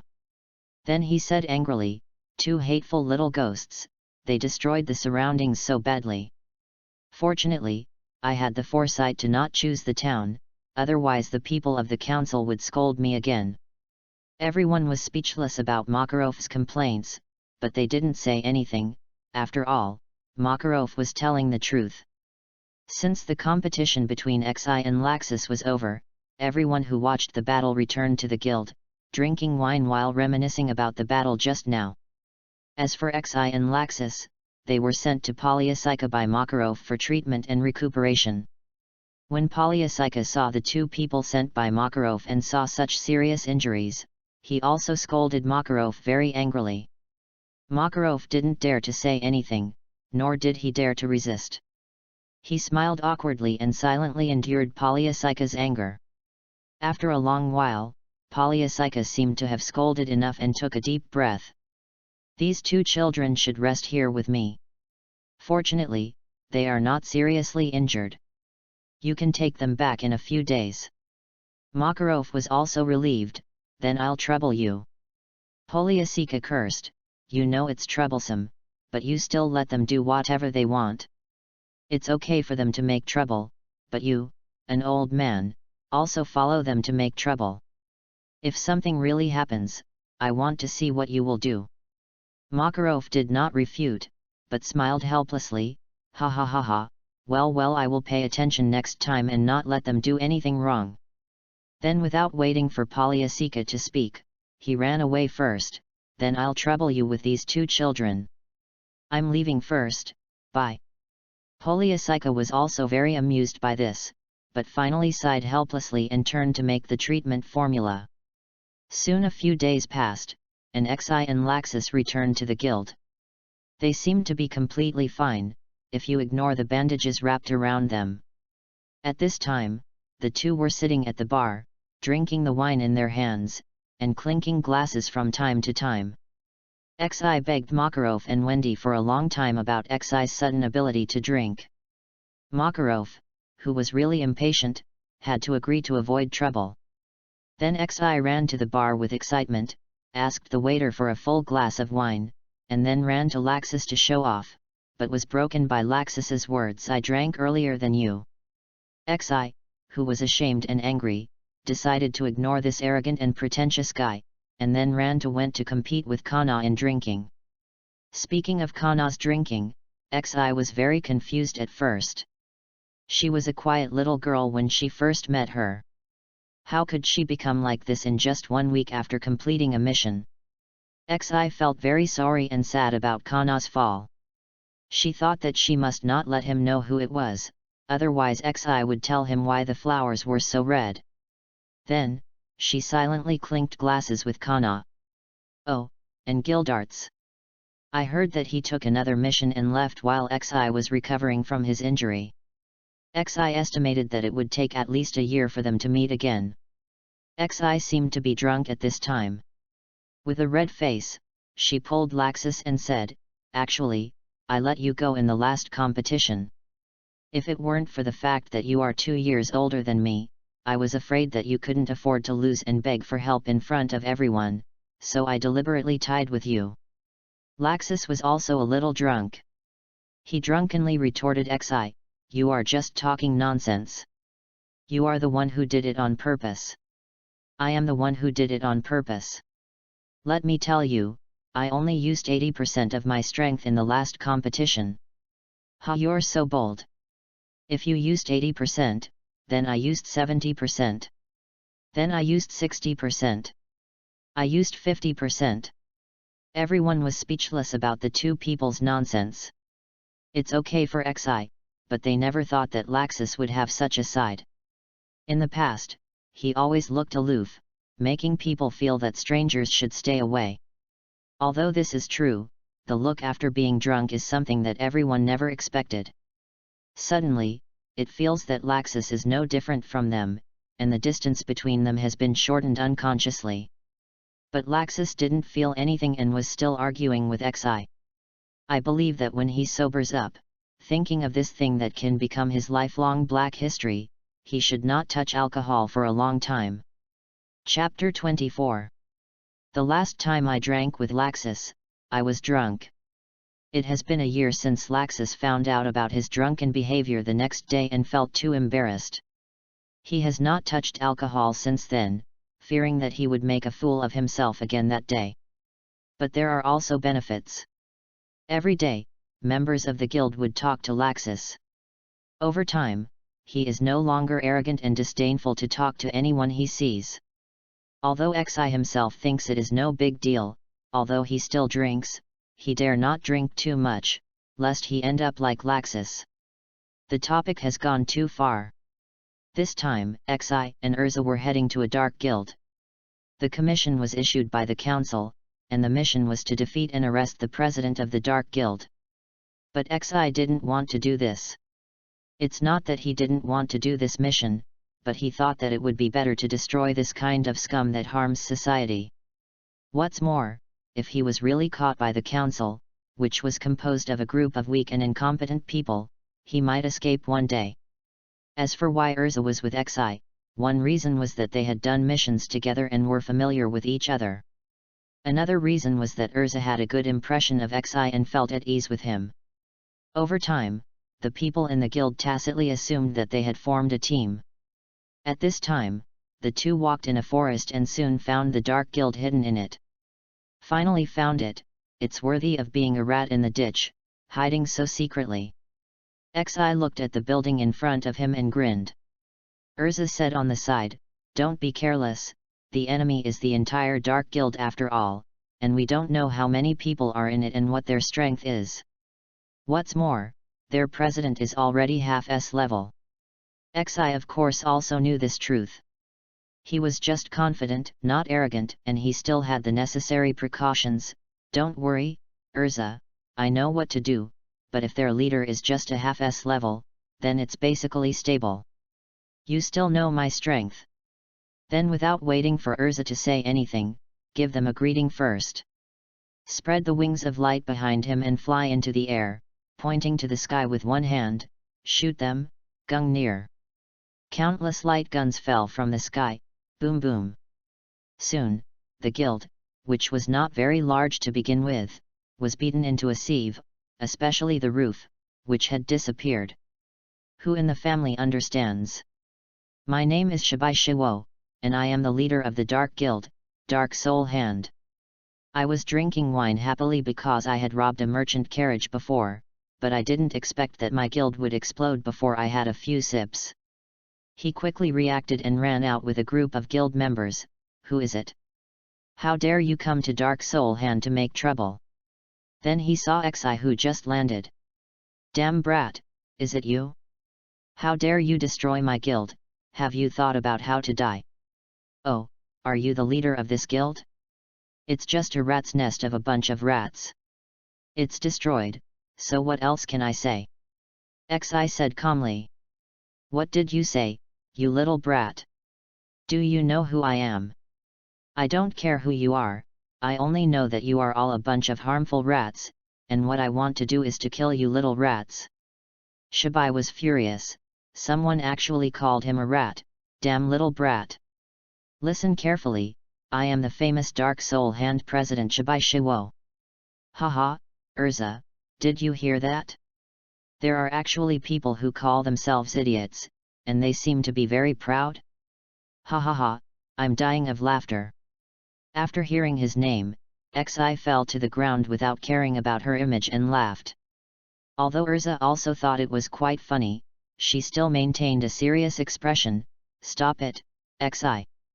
Defeat them quickly and return to the council to hand in the task. Shabai Shiwo's face on the opposite side was so black that it seemed that water could drip out. What he hated most was his name, so he killed everyone who laughed at him, and no one dared to laugh. Very good, it's been a long time since anyone dared to laugh at me like this time you have no choice but to die. Guys, come on. Kill that girl, leave this guy to me, I want to kill him myself. With a wave of his arm, the guild members behind him rushed over aggressively. Brothers, kill. Xi stopped laughing and stood up and said to Urza confidently. Iluza, I'll leave this group of stinky rats to you, okay? I'll take care of the rat leader. Iluza didn't reply, but answered with action. Change clothes, armor of heaven. Sword of heaven. Soon, more than a dozen people were knocked to the ground. The people behind were frightened by the powerful Urza and stopped in their tracks, not daring to act rashly. But there were still people who shouted with courage, don't be afraid, everyone. No matter how strong the opponent is, he is only one person. Can't I beat a little girl with dozens of people? Xi also heard what that person said and said, your guild still has a few stinky rats to watch. Indeed, if it was her a year ago, this move would probably consume a quarter of her magic power. Unfortunately, Urza is no longer the same as she was a year ago. She has seen the strength of Xi and Laxus and understood her own weakness. She has been training hard every day and has already reached the strength of A level. Now using this move will not consume too much. Humph, just two people dare to face the entire guild, either arrogant or self-confident, but seeing how young you are, I don't believe how strong you can be. Shabai Shiwo snorted coldly. Oh, then you just watch how the two kids beat you. After that, he cast a magic spell, Light Magic, Light Arrow Rain. Hand of Dark Soul. Although Shabai didn't care much about how strong a child could be, he still burst out with all his strength for the sake of safety, and his S-level aura was instantly exposed. I saw a magic circle appear and a black big hand guarding in front of him. When there were no more light arrows falling, he controlled the big hand to grab Xi. Xi certainly wouldn't just sit there and watch the big hand grab him. Light Dragon Sword Slash. Xi swung his arm vigorously and easily defeated the big hand. Oh? I didn't expect the intelligence to be wrong, your strength has actually reached S level. Humph, do you think I would expose my true strength so easily?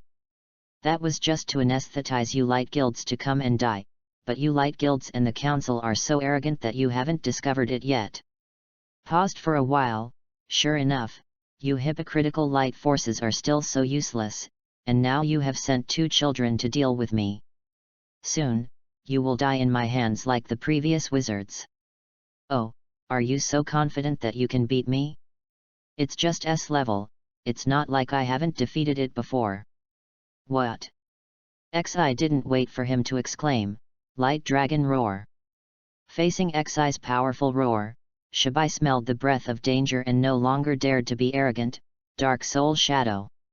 Shot a black light wave. But it was useless.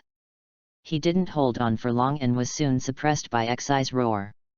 Shabai was knocked to the ground and got up in a mess. I admit that I underestimated you. I will do my best next time. Xi expressed disdain, it's just a helpless scream. A stinky rat should have the consciousness of a stinky rat. Isn't it better to hide in the stinky ditch? Shabai couldn't stand Xi's repeated insults. Without saying a word, he used his ultimate move, shadow breath. With a flick of his hands, a black tornado rushed towards Xi. His eyes lit up and Xi grinned, "This is interesting. Blessing of the Light Dragon. Light Magic Light Annihilation Bomb." The two magics collided, and the powerful power made Urza and the people of the Dark Guild on the side stop and look at the battle over there in horror. They never thought that there would be someone who could fight the president who was already S-level to this extent. Haha, they are just a bunch of narrow-minded people, nothing special. Urza saw the expressions of those people and thought with disdain. "You are nothing special," Xi said sarcastically. "Humph, you sharp-tongued brat, I will tear your mouth apart first." Xi didn't take Sabi's threat seriously, "If you have the strength." While the two were talking, the duel had already ended, and Xi was still slightly better. "Forget it, I won't play with you anymore. If it drags on, Urza may not be able to hold on," Xi thought to herself. Chapter 25. Of course, he didn't notice that Urza and the others had stopped and were watching their duel. At this time, Shibai Shiwa was already covered in wounds, and said to Xi viciously, "Damn you little brat! You made me so embarrassed, I'm going to cut you into pieces." Xi sneered, "Tisk, who doesn't say harsh words, the question is, are they useful?" Shibai didn't want to say anything anymore, and directly used his magic, Hand of Dark Souls, Dark Prison. Black fog continued to gush out of Shibai's body, and soon formed a field similar to a field, trapping him and Xi in it. Shibai pointed his hands at Xi, and countless black shadows appeared out of thin air. "Go to hell." This is his strongest magic, which can release smoke to form a field. The black smoke can form individual attack targets one by one. As long as the field is not destroyed, the black shadows will be endless. Facing the enemy's big move, Xi did not show a panic expression. "If it was a year ago, you really couldn't do this trick, but it's a pity." The corner of his mouth twisted, "Light magic holy light shines." A dazzling light flowed in Xi's fist, and then he waved forward, and large areas of black shadows dissipated. "What?" Shibai looked at Xi in disbelief. He thought that Xi should be unable to resist his strongest move, but the reality in front of him told him that this was not the case. This move is not an attack magic, but it is indeed effective against dark magic. If it is used on others, nothing will happen. This was an idea that came to him after he saw Guildarts fighting with the man-made demon and the black fog of the demon a year ago. When he returned to the guild to recover from his injuries, he kept thinking and trying, and finally developed a magic specifically for the dark system. Although Xi's attack was effective, the root cause was not eliminated. Only by completely defeating Shibai can it be considered over. Thinking of this, Xi made a quick decision to output all his strength, and the power of his legs burst out, and he appeared in front of Shibai in the blink of an eye. Dragon Slayer Secret, Holy Light Shining. The fist wrapped in shining light hit Shibai's stomach directly, causing Shibai Shiwo to break his power instantly, and the domain and black shadow disappeared wherever they went, and he fell rapidly towards the guild behind him. With a loud boom, I made a shining appearance. Oh no, the large-scale smoke produced blinded everyone's eyes. Not long after, the smoke dissipated. The people of the Dark Guild found that the building in front of them had disappeared, and what appeared in front of them was a huge pit of more than 30 meters, and their president was lying in the huge pit at this time, unconscious. Even if he didn't die, he was probably not far from death. The people of the Dark Guild opened their mouths wide, and couldn't close them for a long time, as if they had not accepted this fact. On the other side, Xi also took a deep breath, and found that Urza had not yet solved these stinky rats, and was watching the show with them. Xi was speechless. "Hey, Urza, I'm working hard to solve the other party's president, and you haven't solved them yet, and you're still watching the show over there, too much." Urza blushed unconsciously. After all, this was indeed his problem, and said embarrassedly, "Sorry, it's my problem, I'll solve them now." Soon, Urza solved all those people, after all, their own presidents were defeated, and they didn't resist much without any fighting spirit, so they were easily solved by Urza. Then, after completing the task, they prepared to report to the council to arrest all the members of the Dark Guild. Xi originally wanted to kill them all, but was stopped by Urza. She had a good impression of Xi and naturally did not want him to be addicted to killing and become a cold-blooded monster who kills without blinking an eye. Seeing Urza's persistence, Xi had to give up. Soon, the people from the council came and arrested all the members of the Dark Guild, and paid the reward by the way, which was 4.5 million J, half of which was 2.25 million J for each person. After completing the task, they were not in a hurry to return to the guild. They first went to a nearby town to find a restaurant for dinner, and then walked through the forest. "Hey!" Xi suddenly shouted and stopped. Urza looked at Xi in confusion. "What's wrong with Xi? Why did you stop suddenly?" Xi said, "I saw something interesting, wait for me." Xi used the wings of light to fly forward and soon flew to a huge tree. A huge bird. A nest appeared in front of Xi, with several eggs of unknown monsters in it. But Xi was not interested in knowing what kind of monsters' eggs these were, but looked at one of the eggs with yellow patterns that was twice as big as the others. Xi held this unique egg in her arms, and then quickly flew back to Urza. "Xi, why are you holding an egg?" Urza was very puzzled by Xi's behavior. Xi did not answer her question clearly, but said mysteriously, "Aren't you curious about what kind of monster can lay such a big egg? I have a hunch that this egg must not be an ordinary egg." Xi had already recognized the origin of this egg at this time. If nothing unexpected happened, it should be the egg of the transcendent from Edras, that is, the cat. Thinking of this, Xi was also very excited. This is the standard configuration of the Dragon Slayer. After all, you are embarrassed to say that you are a Dragon Slayer without a cat around you. Urza was speechless and puzzled by Xi's excitement. Isn't this just a bigger egg than usual? There's nothing else except that she didn't recognize the strange pattern. Ignoring this strange guy, she walked forward helplessly. "Cut the egg. I'm back." Xi and Urza pushed the door open, but no one paid attention to them. They drank and made noises. Xi said that no one should pay attention to them since such a big living person came back. I said, "I'm back."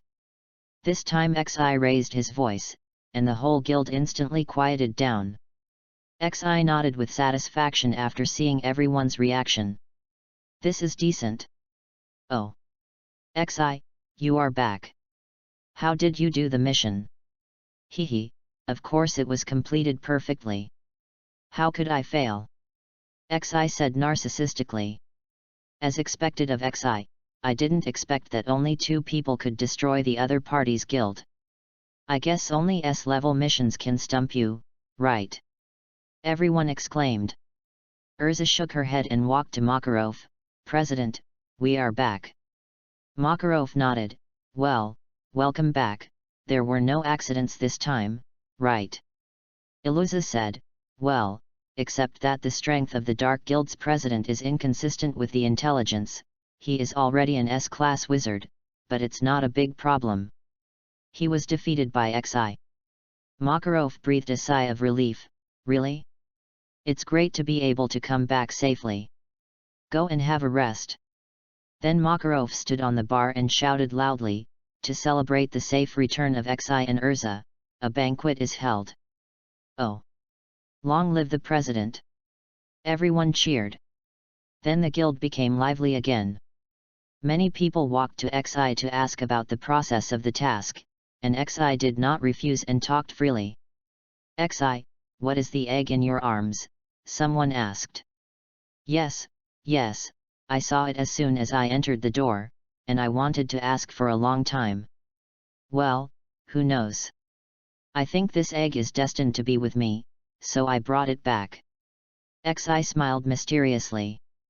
"Ha ha ha ha, what do you mean it's destined to be with you? Do you think you are a charlatan?"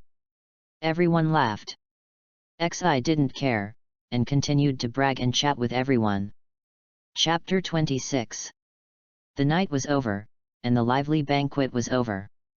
At night, Xi staggered back to the boys' dormitory with the egg in his arms, and after putting it away, he lay down on the bed. But he did not go to bed immediately, but recalled today's battle and reflected on his own problems. Since he was defeated by the artificial demon a year ago, he knew that his strength was not enough. He would reflect on it every time he came back from a mission, and then correct it and become stronger. It is precisely because of this that after a year of continuous missions and training, Xi is now not an S-class wizard, but has the strength of the peak of the S-class. But there is still a problem. Although his magic power is increasing slightly every day for unknown reasons, his strength has been stuck at the peak of the S-class. This made him miserable. In terms of magic power, although he was not as good as Makarov, let alone Guildarts, he had definitely reached the level of Saint 10. In this case, he could only think of ways to start from other aspects. Like in the original work, Natsu relied on consuming other attributes to become a dual attribute mode in the early stage to burst out and defeat the boss. But Xi didn't think this was a long-term solution. Not to mention that the power obtained by swallowing other attributes was only temporary, not to mention that there would be sequelae. Looking at the appearance of Natsu in the original work, Xi didn't want to try such pain. Unless he suddenly burst out and used the power of the dragon like Natsu. Oh, right, the power of the dragon. Although only the third-generation Dragon Slayer shell was able to actively use the power of the dragon, it does not mean that the first generation may not be able to do it. It's just that you are not strong enough. After deciding on the direction, Xi finally felt relieved. After all, the enemies that Fairy Tail will face in the future are very powerful. Although there is still Natsu, the protagonist, they can be solved even without him, but it is not his character to be so contented as to play a minor role. Xi no longer thought about it. It was nothing more than becoming stronger. There was nothing to say. What should he do next? Oh, Suiga. You can consider buying a house. As a person from Great China, although in the previous life, how can you not have your own house? This year, Xi often did tasks, and the remuneration was not low. It was calculated that he had 30 million J, which should be more than enough to buy a villa. The next day, Xi went to the town to look at houses. After searching for a morning, he finally found a villa that he was more satisfied with near the edge of Magnolia. The whole house is a bit like the European and American style of the previous life. There are 3 floors in total, and there is a private swimming pool at the back. Xi didn't hesitate and paid the full amount of 20 million J directly. Then he prepared to take out the things in the dormitory and go out to buy some other things to decorate. Oh, and there was food. Xi was going to invite everyone in the guild to have a party at his place. As soon as he returned to the guild, Xi saw the noisy people. Natsu and Gray were still bickering as usual. Urza was still eating strawberry cake, but this time there was Wendy beside her, and there were a few drunkards drinking there. Xi shouted loudly to the noisy people, "Hey, Mina! I have something to say." The originally noisy guild immediately quieted down after hearing Xi's words. Seeing that everyone was looking at him, he pretended to cough, "Ahem, to celebrate that I bought my own villa in Magnolia, I invite everyone to my house for a party." After a few seconds, "Oh! Long live Xi!" Everyone was very surprised that Xi bought a house so quickly, but they also expressed congratulations. Alas, I didn't expect Xi to have his own house after only 1 year. We have been in the guild for so many years. Tisk, how can the gap between people be so big? Wakaba said enviously, holding a cigarette in his mouth. Who said it wasn't, but if you are as strong as Xi, you can do it too.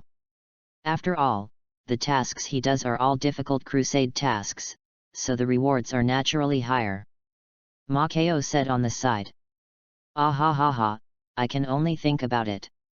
Xi is basically a little monster, we can't compare with him. On the other side, Makarov also walked to Xi's side. Congratulations, Xi, you have your own house so soon, although I thought about it a long time ago, but I didn't expect it to come so soon. Ah ha ha ha, I'm also lucky, plus I have done too many tasks. Xi touched the back of his head and said embarrassedly.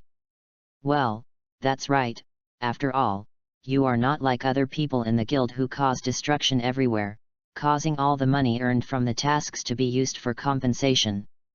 Makarov said. Ah ha ha ha, let's not talk about this. By the way, old man, what about Laxus and his little brothers?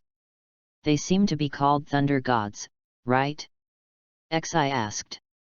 Well, as for the thunder gods, they seem to have not returned from their missions yet, but they should be coming soon. As for Laxus, he should be training. Speaking of this, Makarov sighed again, this brat is really something. He doesn't get along well with everyone in the guild. He has a bad face every day, and only you can talk to him a few words. Well, don't worry, President. It's much better than before. At least he won't ignore people when someone talks to him. Laxus is just thin-skinned and embarrassed, and he's a little arrogant. It will be fine after a long time. Xi said indifferently. I hope so, really. Makarov sighed. Then I won't talk to you for now, old man. I'm going to find Laxus. Go. Xi ran out to look for Laxus, and finally found Laxus practicing magic in the East Forest. Hey, Laxus, I found you. Xi put away the wings of light and ran to Laxus to say hello. Laxus put away his magic after hearing Xi's voice, and asked coldly, what's the matter? Oh, it's like this, I bought a villa in town, and I want to invite people from the guild to my house for a banquet. I saw that you were not there, so I came to find you and invite you to join us. Why did you invite me? Our relationship is not that good, right? Laxus said proudly. Xi was helpless. Well, don't say that, after all, we drank together, how can we not be friends? Oh, don't refuse, it's settled. And don't forget to call your thunder gods. Bye. Xi flew away without waiting for Laxus to refuse. Tisk, what a self-willed guy. Laxus spat. Although he said so, as someone Laxus recognized, and they had also drank and boasted together, the arrogant Laxus said that he would just give Xi some face. The roar of the light dragon. It was soon evening, in Xi's villa. The guild members were drinking in the hall and eating a lot of food that Xi bought in town. Gray, let's see who can finish this roasted whole pig first. Hey, come on. Although you will definitely lose to me. Hey? It hasn't started yet, stop bragging. Natsu was unconvinced. Tisk, isn't this obvious? She said she was used to the quarrels between Natsu and his partner for various reasons. The two roasted whole pigs were caught by she in the forest and cooked for Natsu and his partner. She ignored them and let them do whatever they wanted as long as they didn't cause any damage. After that, she found Urza and Wendy. Urza, Wendy. The two who were eating snacks heard she calling them from behind. What's wrong, she, brother she? Nothing, just came to ask you how you feel about my place. Yeah, it's pretty good. Urza nodded in praise. Yeah, I like it here too. Wendy also happily agreed. She knew that she would move out of the girls' dormitory and live with she, and she had chosen her room as early as the afternoon. Then would you consider moving in with us? There are many rooms on the second floor. Except for my and Wendy's rooms, they are all empty. There is also a warehouse on the third floor, which is very suitable for storing your armor. Your girls' dormitory is so small that it shouldn't be able to store your armor, right? Wendy also looked at Urza with expectation. Yes, Sister Urza, you should live with us too. What? Urza hadn't said anything yet. The people who were originally lively on the side dropped their things in surprise when they heard Xi's words, and then looked at him with obscene expressions. Oh, is this an invitation to live together, a disguised confession? After Urza heard it, her face instantly turned red like an apple. Live together. Confession. Xi ignored the teasing of the crowd and did not refute it. He really had a good impression of Urza. When he watched anime in his previous life, he liked this girl who was calm and decisive in the face of things and strong in heart. This time, I have the opportunity to live with Urza, which is great. In this way, the possibility of the two of them dating in the future is greater, isn't it? Yes, what's wrong? Don't you want to? It's not that I don't want to. It's just, it's too fast. I'm not ready yet. Urza's voice was so low that it was almost inaudible. For Nozomi, after all, they had been partners in missions for a year, and Nozomi had taken such good care of her during her first mission a year ago. It was Xi who untied her knot. It was normal to have a crush on her, but the feelings were still vague. Urza was at a loss for words after Xi's disguised confession. Hey, Urza, please agree. Yes. It's rare that Xi took the initiative to invite you. And, it's such a big house. Can you bear to refuse? Everyone saw Urza's reaction and felt that there was a chance. Then they all teased and persuaded her. Chapter 27. Urza was confused, blushing and didn't know what she was thinking. Natsu suddenly rushed out, Hey, brother Xi, can I move in too? Xi looked at Natsu and thought about it. With Natsu's brain, it shouldn't have any effect on him. In addition, he was also very caring towards Natsu, yet. Okay. At this time, Urza also recovered and seemed to have made up her mind. I agree. Ha ha ha ha, Urza agreed. Xi, you must seize the opportunity. Xi ignored the teasing of the crowd, then you go back to pack your things, come here. Then he drank with the crowd again, and Xi also saw when they arrived, Laxus and his thunder gods were drinking quietly in a corner of the hall. Xi said that they should come over to drink together, but Laxus waved his hand to refuse. Although he was no longer afraid of getting along with everyone, for Makaluofu also understood a lot of his thoughts, but these are two different things. He was afraid that he would get drunk with Xi and cause the same thing to happen again. Seeing that Laxus insisted, Xi stopped trying to persuade him. Instead, the thunder gods were pulled over by Xi. Natsu and Gray also obeyed and did not destroy anything in his house, which made Xi very relieved. If they really destroyed something, Xi really need to reconsider whether to let Natsu move in. Soon, the joyful party ended, and everyone returned to their own residences, and consciously took away the garbage. Of course, the consciousness was fake. If it wasn't, Xi reminds them that they have no intention of doing so. Half a month later, Natsu and Urza have also moved in, and they are both very satisfied. Hey, I'm back. I heard that you have wiped out the Dark Guild. I heard that the president and vice president of that guild are both S level. You are really becoming more and more weird. This is the voice of Marcus, who joined the guild half a month ago. Ha ha ha, it's okay. Actually, they are too weak. No, it's you who are too strong. Everyone complained. Maybe. Wendy, Urza. I brought you a gift. Thank you, brother Xi.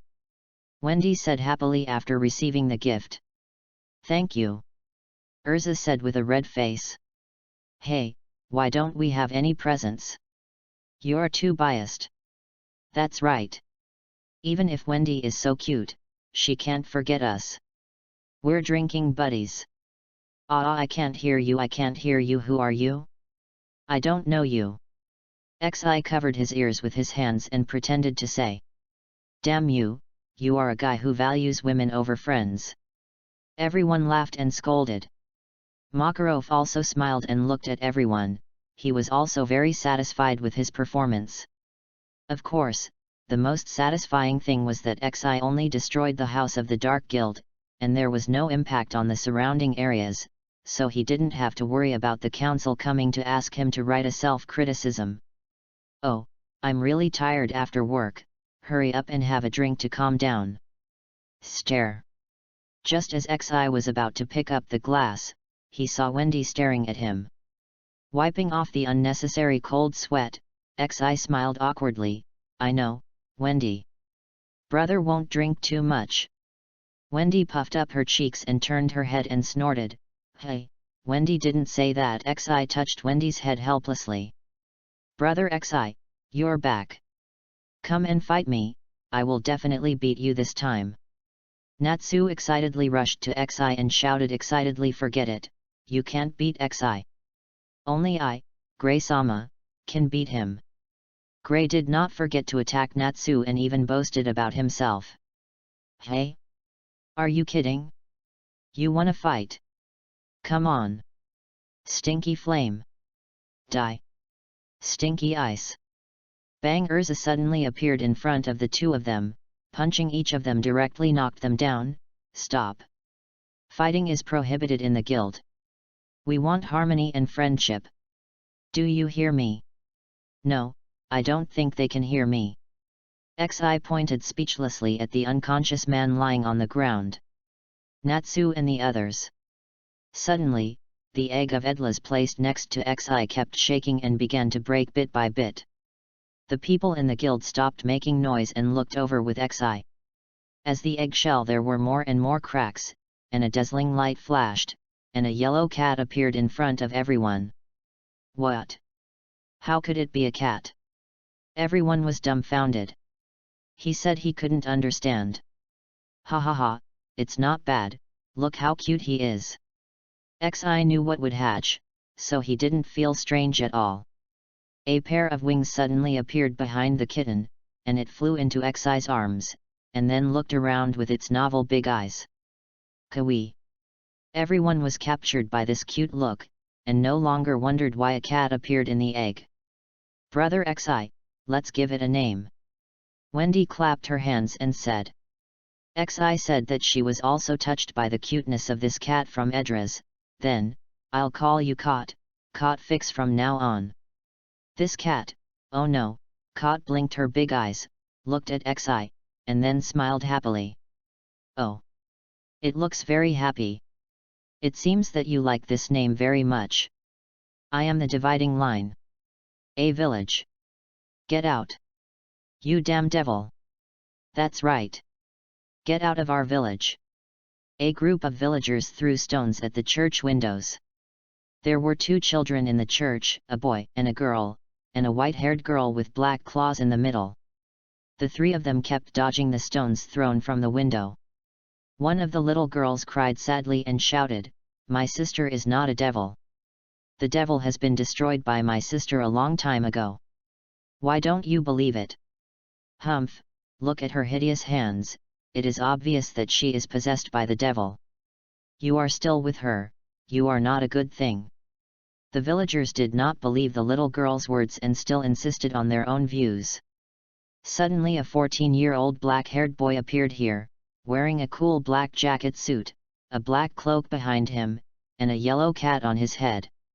He is our protagonist XI and his cat Cot. "Hello, I am a wizard of fairy tale.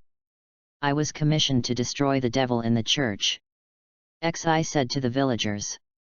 "Oh. The wizard is coming. Master Wizard, the devil is inside, please go and kill the devil quickly." The three people hiding in the church also heard the conversation outside, and they were all scared and hugged each other, shaking uncontrollably. XI said to the villagers, "Okay, I know, I will go in and take a look." Then XI ignored the villagers hiding aside, walked over and opened the door of the church. Suddenly, a petite figure hugged him. "No. Don't hurt Sister Myra. Sister Myra is not a devil. Lissana, come back quickly, don't go over." Myra shouted to Lissana worriedly. XI looked at the white-haired little girl and thought that she was Lissana, and she was really pitiful. Then he saw Myra in the distance looking at him with vigilant eyes, and her brother Elfman. XI touched Lissana's head. "Don't worry, I won't hurt your sister. Listener looked at Xi pitifully with lightning in her eyes. Really? You really won't hurt Sister Myra? Well, no. After all, I'm fighting against demons, but there are no demons here. Xi comforted Listener with a smile. The cat on Xi's head spoke, saying in a soft voice, "Don't worry. Xi said he won't hurt you." "Great, thank you, big brother." Listener stopped crying and laughed happily. Then she ran to Myra. "Great, Sister Myra, this big brother is not here to hurt us." Chapter 28. The two of them were very happy. Myra was relieved when she heard Listener's words, but she didn't let down her guard. She was worried that Xi was lying or had some purpose, so she still hugged Listener and stared at Xi. Seeing that Myra was still worried about herself, Xi had to say again, "Don't worry, I really won't do anything to you. Besides, don't you want to recover your hand?" Hearing Xi's words, Myra and the other two looked at Xi in surprise. "Really? Big brother, do you really have a way to solve Sister Myra's problem? Do you believe that my sister is really not a demon?" Listener was surprised and asked Xi 3 questions in a row. Xi had no complaints and said patiently, "Really, this is not a demon possession, but your sister has awakened magic." "Magic? Sister Myra, did you hear that? Big brother said you have awakened magic." Listener looked at Myra with surprise and said excitedly. But Myra didn't smile. Instead she looked at her hideous hands in pain.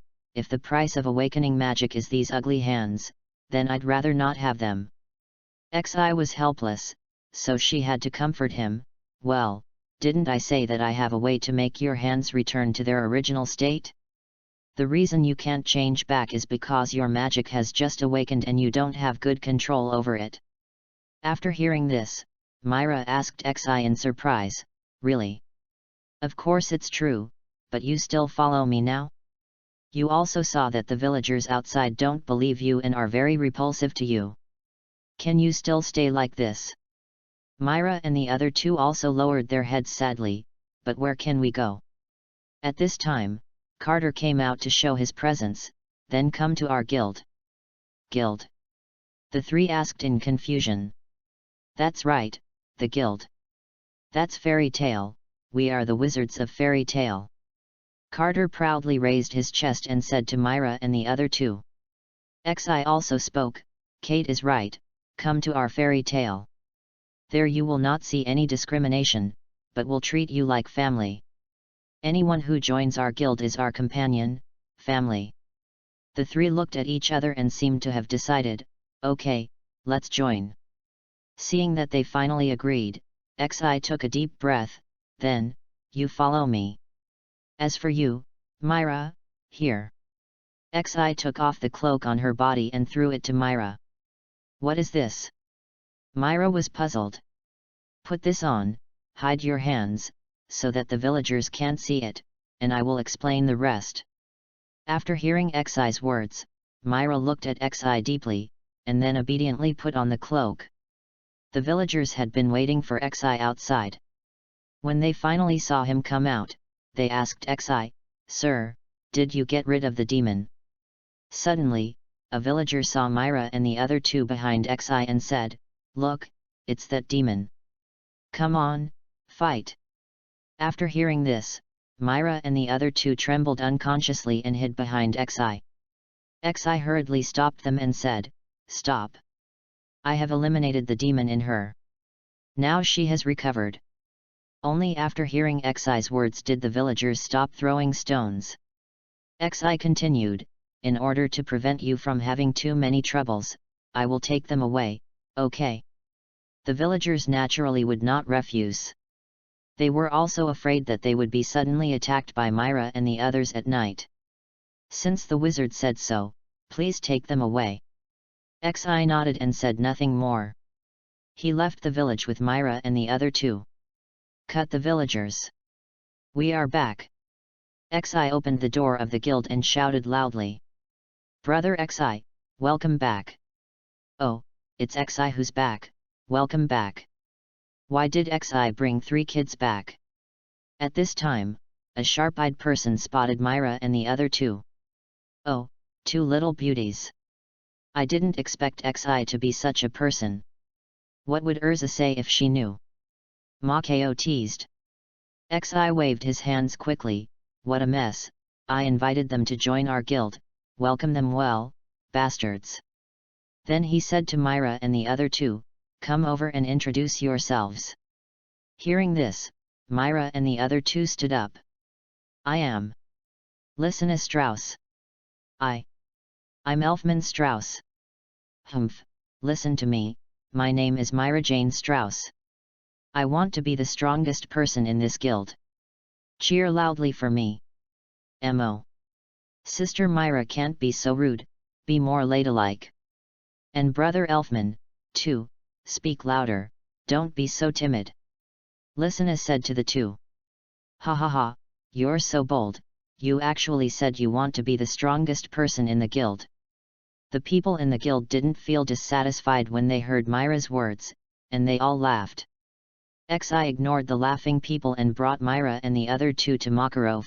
Old man, I'm back. Makarov smiled and said, well, welcome back, are these the three little guys who are going to join our guild? They all look good. Then he pulled XI and whispered in his ear, as expected of XI, you are really like me. You kidnapped 3 children for me as soon as you came back. Ho ho ho. Seeing Makarov's obscene smile, he said helplessly, no, you misunderstood.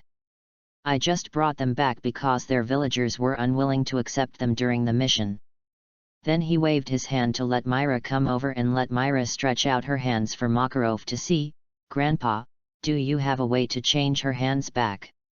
Hearing this, Makarov carefully observed Myra's hands, and Myra looked at Makarov worriedly. Well, it looks like the devil's hand. Did he accidentally receive the devil when he awakened the receiving magic? After hearing this, Myra said in surprise, yes, President, please help me change my hands back to their original state. Lysina and Elfman also stepped forward and asked, please, President. Well, don't worry, I'll help you right now. Then he grabbed Myra's hand and injected magic into it to channel the magic in Myra's body. Soon, Myra's hand returned to its original white and tender appearance. Ah! It really returned. Thank you, President. Lysina thanked Makarov happily. Ha ha ha, it's just a small matter, just a small matter. Myra also smiled happily, then turned to XI and said, thank you. Then she hugged XI. Oh! Look everyone, XI and Myra really have some secrets that cannot be told. Someone joked loudly.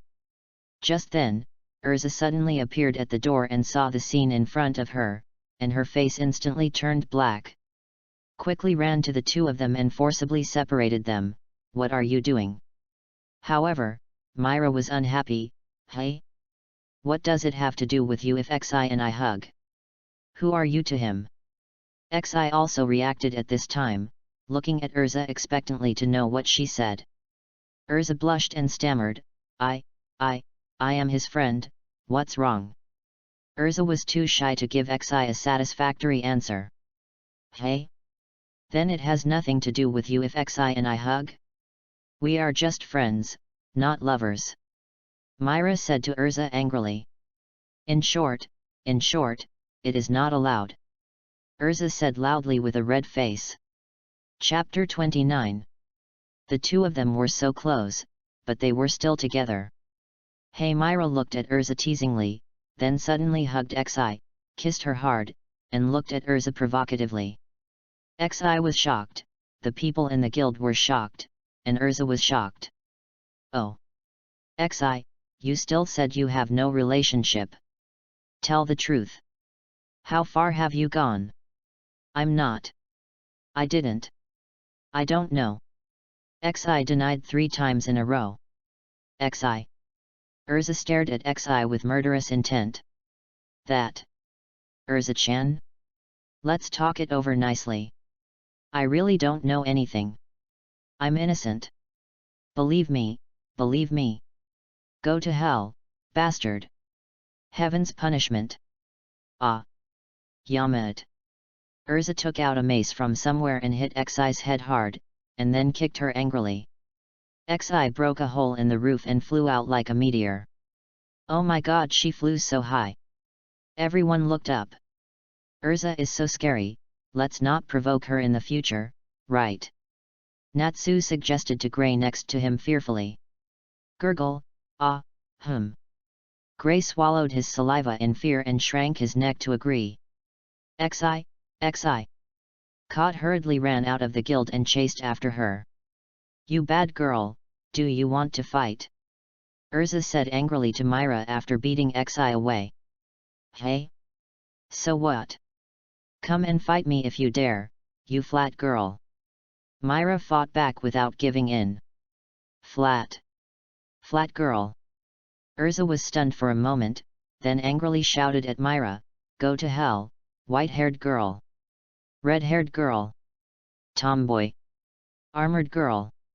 The two of them were punching and kicking in front of everyone, just like seeing Natsu and Gray on weekdays. Another pair of enemies. Makao said. Yeah, enemies. Wakaba nodded. Mo, Sister Myra, don't fight when you just come to the guild. Brother Elfman, you should also say a few words. The little angel Lysina came online and hurried forward to pull Myra. Myra kept resisting, let me go Lysina. I must decide the winner with her today. Ah! I don't care about you. Lysina shouted in giving up. Then, I don't know if it was fate, she walked to Natsu, hello, my name is Lysina. Natsu's face blushed for no reason, and said shyly, my name is Natsu. Please give me more advice in the future, Natsu. Let's live in peace. Ah? Yes. Okay. Natsu nodded woodenly. Arisa's roar. Time passed quickly. On this day, somewhere in the East Forest. Ha! Ha! Ha! At this time, Natsu was constantly hitting the pictures of Gray, Urza, and Nozomi. One day, I will definitely defeat Gray and Urza, and finally defeat Nozomi. Ha ha ha ha. After saying the last word, Natsu punched Nozomi's picture again. Ah! It hurts. It doesn't hurt. It doesn't hurt at all. Natsu covered his swollen and red hand and screamed in pain. Suddenly, an egg fell from the sky and hit Natsu's head accurately. What is that? Natsu touched his head that was hurt by the beating, looked over, and found that in front of him was a blue egg with a white pattern similar to dragon claws. Hey, it's an egg. Could it be a dragon egg? Natsu thought excitedly, completely forgetting that Xi had such an egg a few months ago, but it was not a dragon that came out. Natsu looked at the egg with patterns, then picked it up and ran towards the guild excitedly. Everyone, look! I picked up an egg. Natsu held the egg and shouted loudly. Oh! This egg is the same size as the one Xi picked up before. Could it be a cat like Kot? After seeing it, the people in the guild talked about it and discussed the egg. Xi, who was sitting at the bar drinking, also saw the egg in Natsu's arms and thought to himself, oh? So Natsu saw it at this time. At this time, Wendy also ran in from the door and came to Xi and said excitedly, brother, I also picked up the same egg as you. Xi turned to Kot, who was sitting at the bar drinking milk, and said, Kot, you will have a new partner soon. Kot shouted happily, hey! Really? That's great, Kot will have a new partner again. How come you have this kind of thing? Makarov asked the two of them. I don't know, I found it in the East Forest. Natsu said excitedly. I saw it fished out in a river. Wendy said. East Forest? In the river? Makarov was puzzled. Is there such a thing there? Natsu didn't think so much, and excitedly shouted to Makarov, Grandpa, help me hatch this egg with magic. Maybe it will be a dragon. Gray on the side directly refuted, this is impossible. Look at Kot, it must be a cat. But the pattern on this egg is in the shape of a dragon. Makarov didn't think so much, and after hearing what Natsu said, he hit Natsu on the head with a stick. Idiot! Life is the most precious. No magic can blaspheme life. If you want the egg to hatch quickly, take good care of it like Xi. Natsu was puzzled. What? I don't understand at all, so what should I do? Xi said with disgust. Idiot, use temperature, just hold it well. Unfortunately, Natsu ignored the second half of the sentence. Temperature? Do you want to heat it? I'm the best at this. After saying that, a ball of flame appeared in his hand and kept roasting. Natsu's behavior shocked everyone, and Gray kicked Natsu aside. Xi's mouth twitched slightly. Idiot! Do you want to roast the egg? Natsu shouted in dissatisfaction. What? Didn't you ask me to heat it up so that the egg can hatch quickly? Xi was speechless. When did I say I wanted to heat it up? I said it was the temperature in my arms, idiot. Then he pointed to Wendy, who was holding the egg. Like Wendy. Idiot. Ah? Is that so? Yes, we all heard it. Everyone nodded.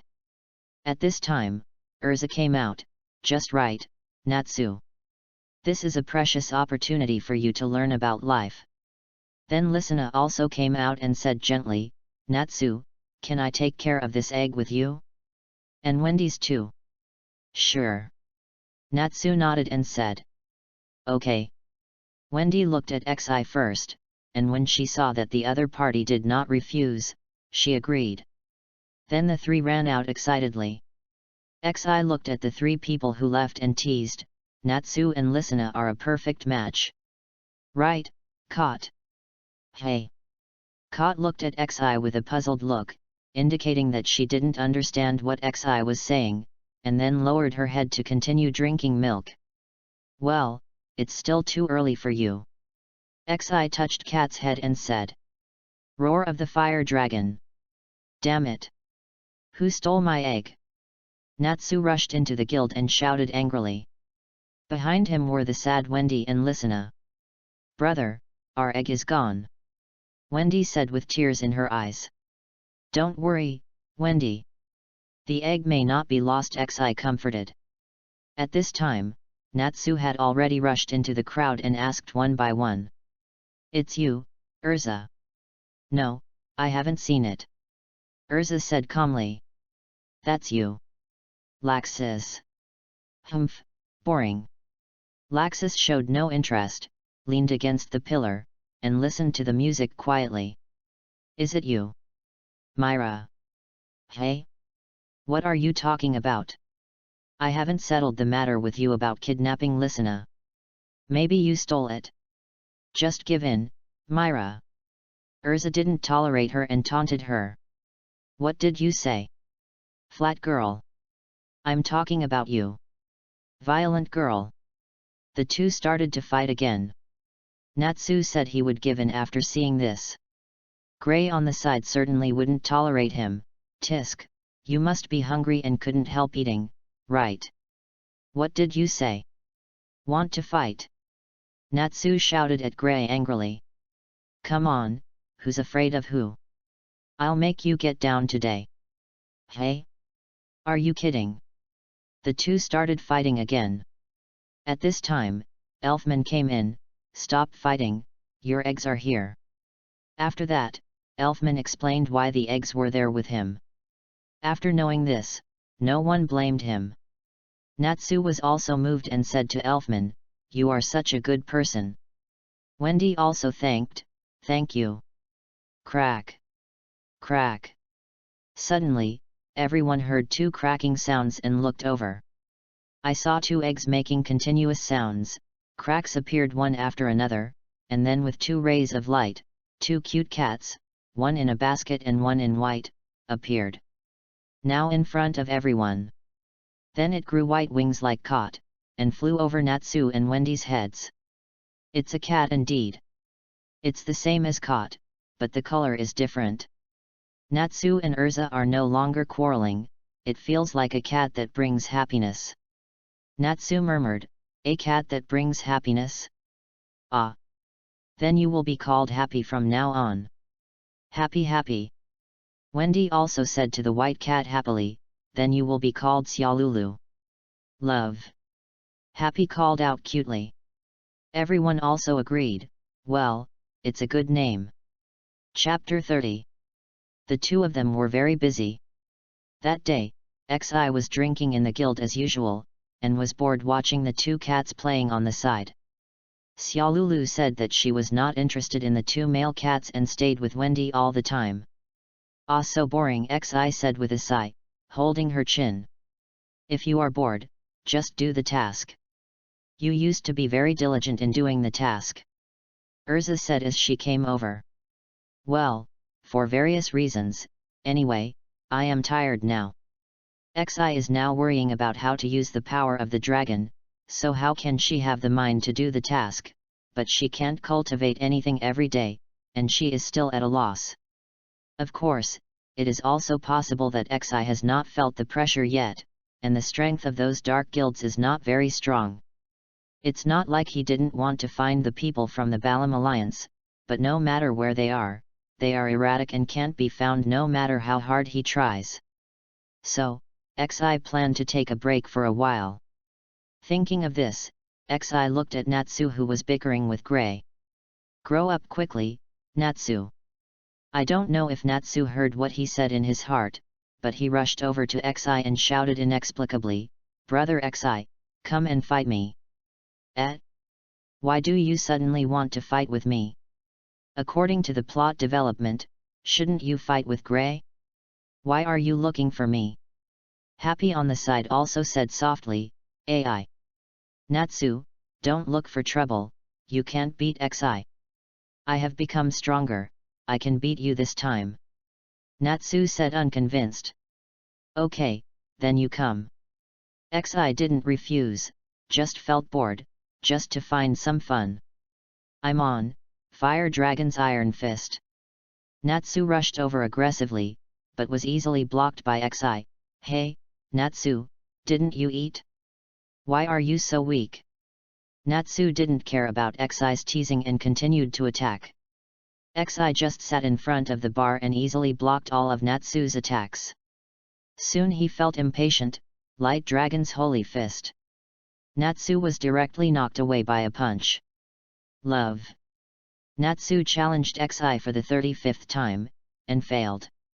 Happy, who walked to Natsu's side at some point, raised a sign and announced. Ha ha ha ha, this Natsu is lame, he was knocked down in one go. Everyone laughed at Natsu when they saw him being defeated so easily.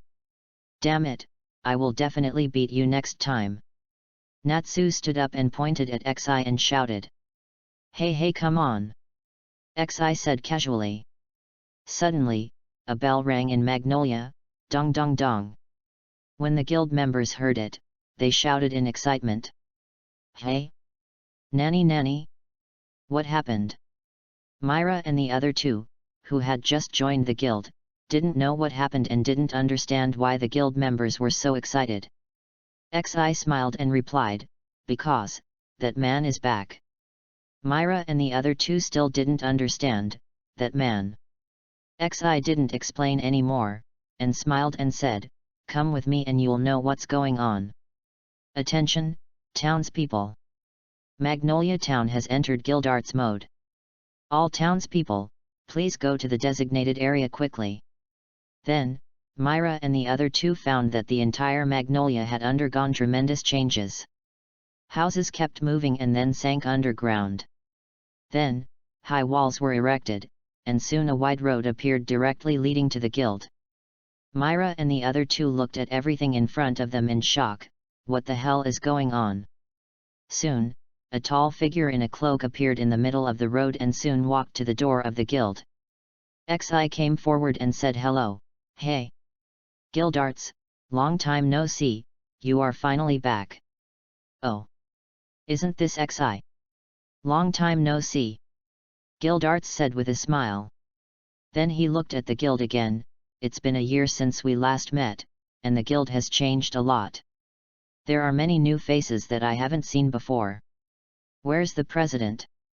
Xi said, the old man went to attend the routine meeting, but he will probably be back soon. Is that so? Nei, how is Xi? Have you seduced Urza? I found out that you two have that interest a year ago. Guildarts suddenly changed his tone and teased Xi in a vulgar way.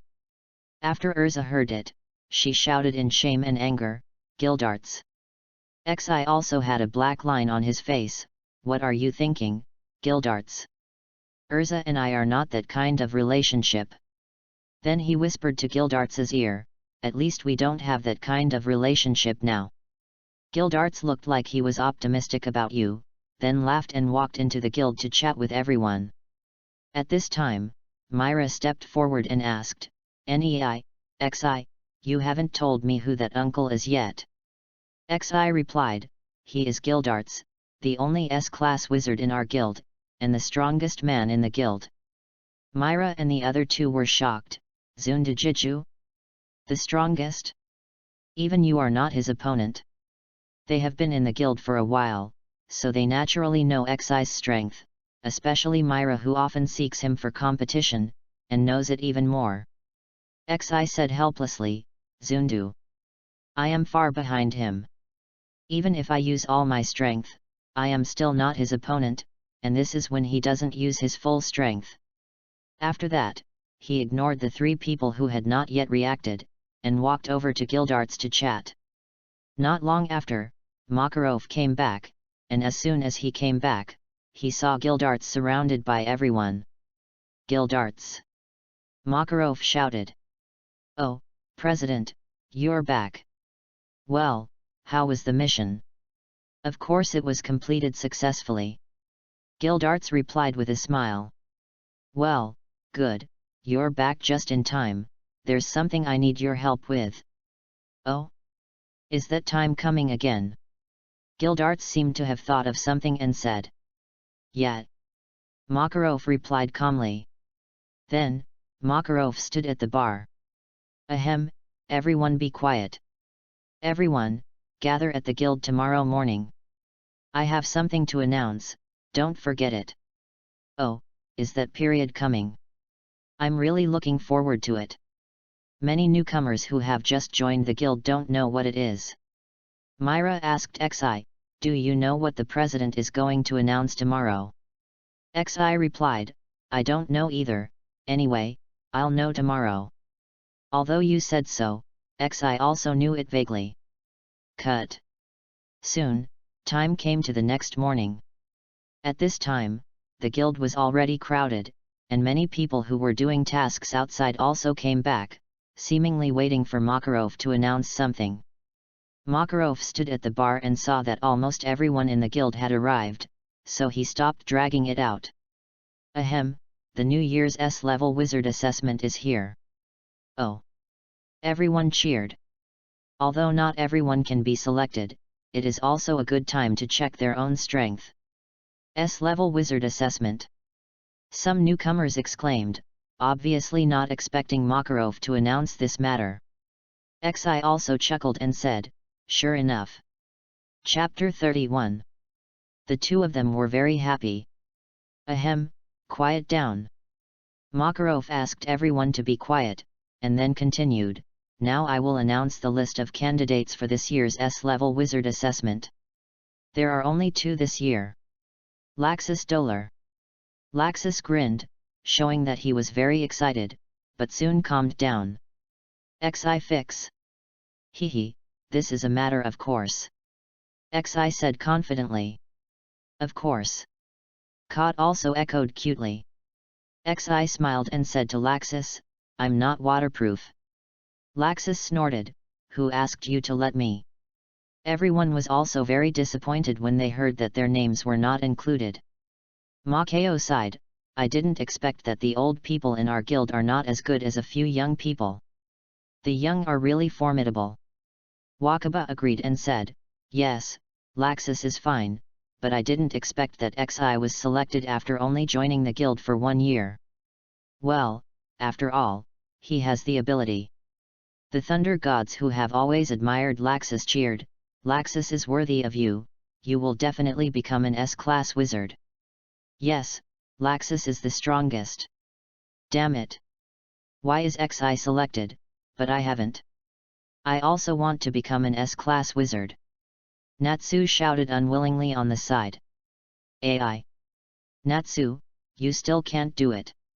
Even if you are selected, you will be killed by XI in seconds. Happy said lightly with a fish in his mouth. Gray also hit him on the side. Yes, it is impossible with your strength. I am the only one who can become an S-class wizard. On the other side, Myra and Urza also walked to XI and offered their blessings. Myra said proudly, "Humph, you got ahead this time, don't let me down. You must become an S-class wizard. Otherwise, I will deal with you." Arisa simply said, "Come on." XI smiled, I will definitely become an S-class wizard." At this time, Makarov said again, "This year is the same as before. The examiners are me and Guildarts. The examination location is the Holy Land of our guild, Tenro Island.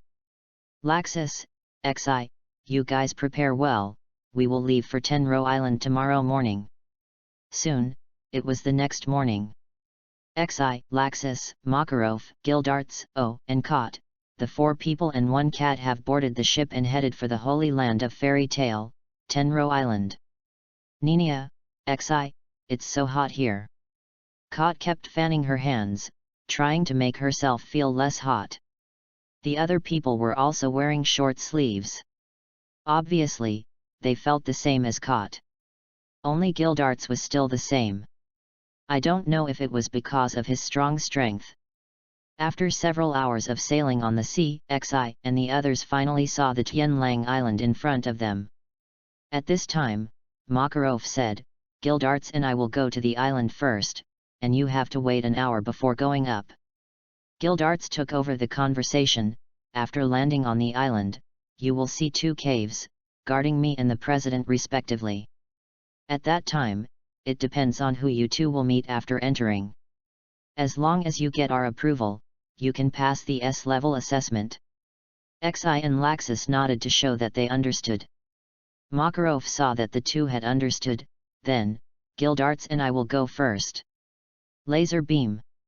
An hour later, XI and Laxus went ashore respectively, and Kot followed XI. Soon, the 2 people and the cat saw 2 cave entrances. XI said, "I'll go left and you go right, how about that?" Laxus looked indifferent, "I can do either." Seeing that Laxus did not refuse, XI took K into the left entrance. "Nina, XI, who do you think is guarding this cave entrance?" Kathy asked. "I don't know, but no matter who it is, I will do my best, but I hope to meet Guildarts the most." Kate was about to ask why, but suddenly saw a figure in front of him. "You really hit the nail on the head, XI." XI also became excited and grinned. "Who said it wasn't?" At this time, Guildarts also saw XI and stretched lazily. It's you, XI, a year has passed, I wonder how much your strength has improved." XI smiled, "This year, I have been doing tasks and improving my strength, not only to make myself stronger, but also to defeat you. Or, I want to know how big the gap is between you and me now."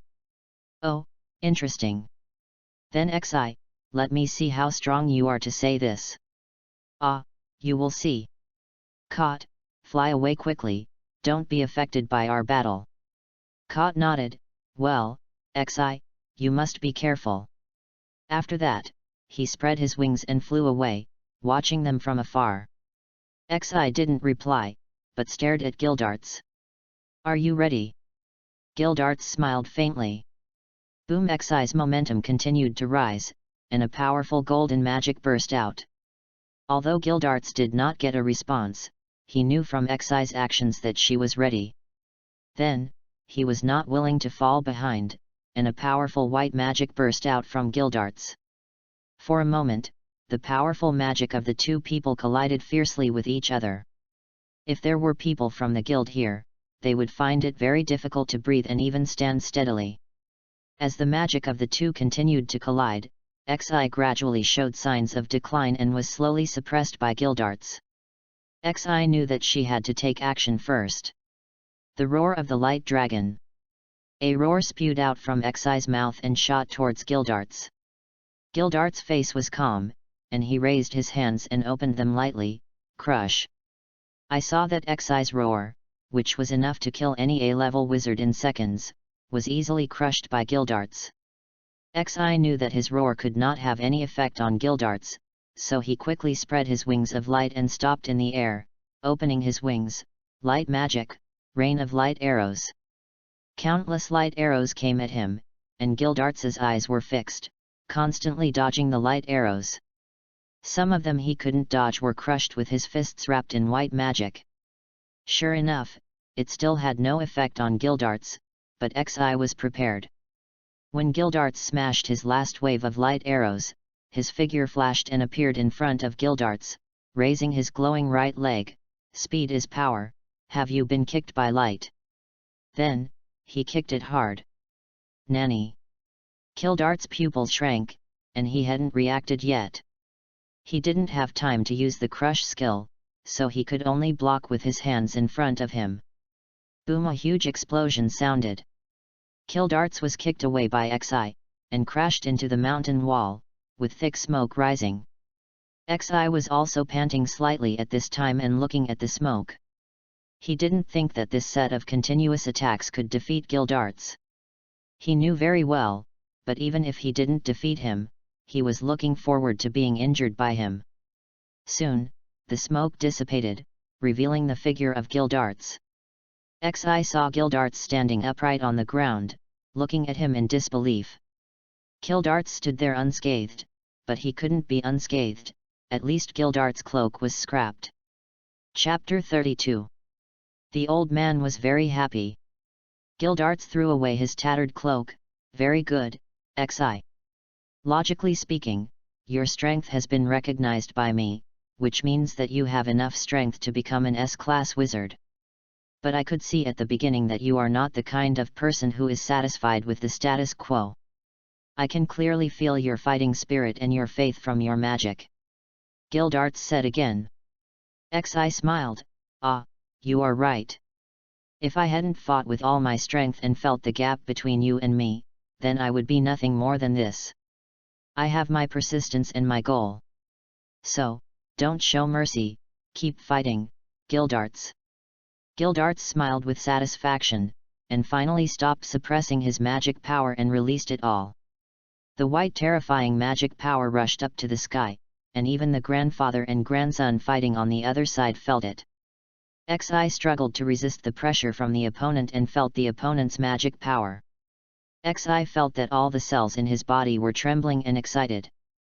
Xi no longer hesitated, burst out with more powerful magic power than before, and rushed forward fiercely. When he was about to rush to Guildarts, he jumped high and raised his hands above his head, the light of the left hand plus the light of the right hand, the glory of the light dragon. He raised the huge ball of light and smashed it down hard. Guildarts shouted, "Smash! Not over yet! Light Dragon's Holy Fist! Light Dragon's Elbow! Light Dragon's Hook Claw!" A set of fierce combos, but they were all taken by the opponent one by one. The two of them kept punching and kicking, and from time to time they would accidentally receive each other's attacks, so both of them suffered different degrees of damage, but overall, Xi's injuries were more serious. After all, his magic would be steadily caught and counterattacked by the opponent, but Xi might not be able to catch the opponent's attack. In this way, the two fought for more than 10 minutes and had already fought out of the cave. While attacking and enduring the opponent's magic, Xi shouted in his heart that the opponent was powerful, but the more powerful the opponent was, the more excited Xi was. He could feel that if he continued like this, he would be able to awaken the power of the exclusive Dragon Slayer wizard, the power of the dragon. It's almost there, it's almost there. As the two attacked faster and faster, Xi was covered in wounds, but Xi's condition remained the same and he became more and more excited. Caught, who was hiding in the distance and watching the two fight, looked at Xi, who was covered in wounds, with worry. He also saw that although Xi was covered in wounds and had been suppressed by Guildarts, he did not show despair, and his fighting spirit did not decrease at all, but became even higher, with a smile on his lips. Kot had never seen Xi smile like this since he was born. In the past, Xi always had a plain expression when he took it on a mission, and even when he smiled, it was a sarcastic smile, a mocking smile for the enemy's strength. He only smiled slightly when he was in the guild, but it would soon disappear. Now, Kot finally saw it. It knew that Xi was enjoying the battle. He had been waiting for such a hearty and all-out battle. So, Kot understood that even if it was worried, it had to believe in the father who had been taking care of it. So, you must win. Xi. Kot suddenly shouted loudly, tears streaming down her face. Xi also heard Kat's cry, "Oh ah ah ah ah! Dragon Slayer's secret, holy light shining." With the faith of himself and Kot, he condensed all his magic power and punched out with all his strength. Guildarts' pupils shrank suddenly, and he finally felt the crisis on the opponent's fist. Guildarts quickly stabilized his mind and did not dare to be careless. At the same time, he also used his own trick, destroy evil and reveal justice. One day, the powerful magic aura made the Laxus father and son, who had finished on the other side, look at Xi at the same time. Makarov said in surprise, "I didn't expect Guildarts to be forced to use all his strength. That boy Xi is so strong. What an amazing young man." Laxus on the side also frowned, then gritted his teeth and muttered, "Xi." Somewhere on Tenro Island, a short and cute figure was sitting by the river. She was wearing a pink jumpsuit, long golden hair, and a pair of wings on her head. This person was the first president of Fairy Tale, Mavis Viviamory. Oh! She was playing with her feet by the river when she suddenly felt a strong golden magic, the power of light. Such pure light magic, who on earth has such power? The scene returns to Xi. The two people's powerful magic, the constant stalemate between white light and golden light finally had a result. After a burst of explosions, Xi's clothes disappeared, and finally he couldn't hold on and flew backwards. Guildarts also flew backwards uncontrollably, but soon stabilized his body. But judging from his physical injuries, it is clear that he is not as relaxed as he seems on the surface. But it seems that Guildarts won in the end? Guildarts looked at Xi, who had fallen to the ground, and sighed, "What a powerful blow! You have such powerful magic at such a young age. Although you have lost to me now, I believe you will surpass me in a few years." Guildarts wanted to say something, but suddenly saw Xi trembling and standing up. "It's not over yet. It's not over yet." Guildarts said quickly, "That's enough, Xi. I have seen your strength. You have proved yourself, so there is no need to continue fighting." Xi did not reply. He closed his eyes and thought of his past life, and then inexplicably traveled to Fairy Tale. He thought of Bagulang Xi, who adopted him and taught him magic, thought of the group of Natsu and the other little ghosts who followed him at that time, thought of Kot, who was worried about him, and finally thought of the powerful enemy that the guild would face in a few years. Not enough. This is far from my limit. How can my faith be so limited? Ah! Xi looked up to the sky and roared, "I want to become stronger." I saw an unprecedented powerful magic burst out from Xi's body, and golden dragon scales appeared on Xi's head, hands, and chest. This is the power of the dragon. Standing opposite, Guildarts felt the magic bursting from Xi and felt a huge pressure. Looking around, he seemed to see a tall and strong golden dragon appearing behind Xi. Guildarts shouted, "I understand. I have deeply felt your faith and enlightenment. In this case, I will use my strongest blow to show my recognition of you. Come on, Xi. Destroy evil and show righteousness, Chuishan." The secret of destroying dragons, self-created Yahuang Lishan / Facing Guildarts' strongest blow, Xi also used all his magic power, condensed a golden giant sword with both hands, and swung it hard to respond to the opponent. Boom! A huge beam of light shot up into the sky, and the father and son who had already run over saw it and quickened their pace. As the beam of light disappeared, a huge pit appeared where it disappeared, and Guildarts and Xi were lying in the middle of the huge pit in a mess. Seeing Xi lying unconscious in the pit, Kot finally couldn't help but fly over Xi. Looking at Xi who had already fainted, Kot couldn't stop crying, and kept shaking Xi with her two little hands, trying to wake him up. On the other side, Guildarts, who was also seriously injured, struggled to get up, walked to Kot and comforted him softly. At this time, Makarov and the others finally arrived, and were so shocked by the embarrassing scene in front of them that they couldn't let it go for a long time. Chapter 33. The old man was so tired that he was about to fall asleep. Xi opened his heavy eyes and found that it was already night, and he was no longer in the cave, but somewhere on the island. Xi was lying on the ground, and suddenly thought of something and sat up suddenly.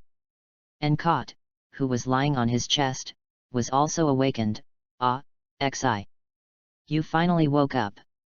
Tears flowed again. Hey, Xi, you finally woke up. Makarov's voice came from the side, and he was found roasting fish by a fire. Xi wiped Kat's tears, comforted Kot, and said that he was fine, then looked at Makarov. Old man, what happened to me? In the last battle with Guildarts, you were unconscious because of insufficient magic power and overdrawn body. What? Xi opened his eyes wide and carefully recalled the battle with Guildarts in the morning. It was indeed as Makarov said. In the end, he burst out all his strength to fight Guildarts, and then, he lost consciousness. But I seem to remember that something suddenly awakened in my body at that time, and it felt very powerful. Could it be the power of the dragon? Suddenly Xi thought of something. Grandpa, what about Guildarts? How is he? How is my S-level test? Makarov said indifferently, well, Guildarts is fine. He and Laxus went back to the guild in the afternoon. As for me, I stayed because I had to pay tribute to the first president of our guild. As for your S-level test? Makarov paused here deliberately. Xi looked at Makarov nervously. Well, congratulations on passing the test. Makarov said with a smile. That's great, Xi. You finally became an S-level wizard. Kot said to Xi excitedly. Ah, yes, that's great. Xi was also very excited. Well, to be honest, I didn't expect you to fight Guildarts to this extent. Even if Guildarts used all his strength, he was still injured. Ha ha ha, I didn't expect it either. I didn't know what I was thinking at the time. I just wanted to fight Guildarts with all my strength. Xi laughed foolishly and touched the back of his head. Really, another hot-blooded idiot. Well, go to bed early. We will go back to the guild tomorrow morning. Makarov laughed and scolded, then walked away. Xi didn't say anything else. While stroking Kat's hair, he recalled the battle in the morning. Who's there? Xi suddenly felt a sight behind him looking at him. He looked behind him vigilantly, but didn't find anything. Xi, what's wrong with you? Kot looked at him puzzledly. Xi shook his head and said, nothing. Then he thought it would be better to go and take a look, so he said to Kot, Kot, you go to sleep first.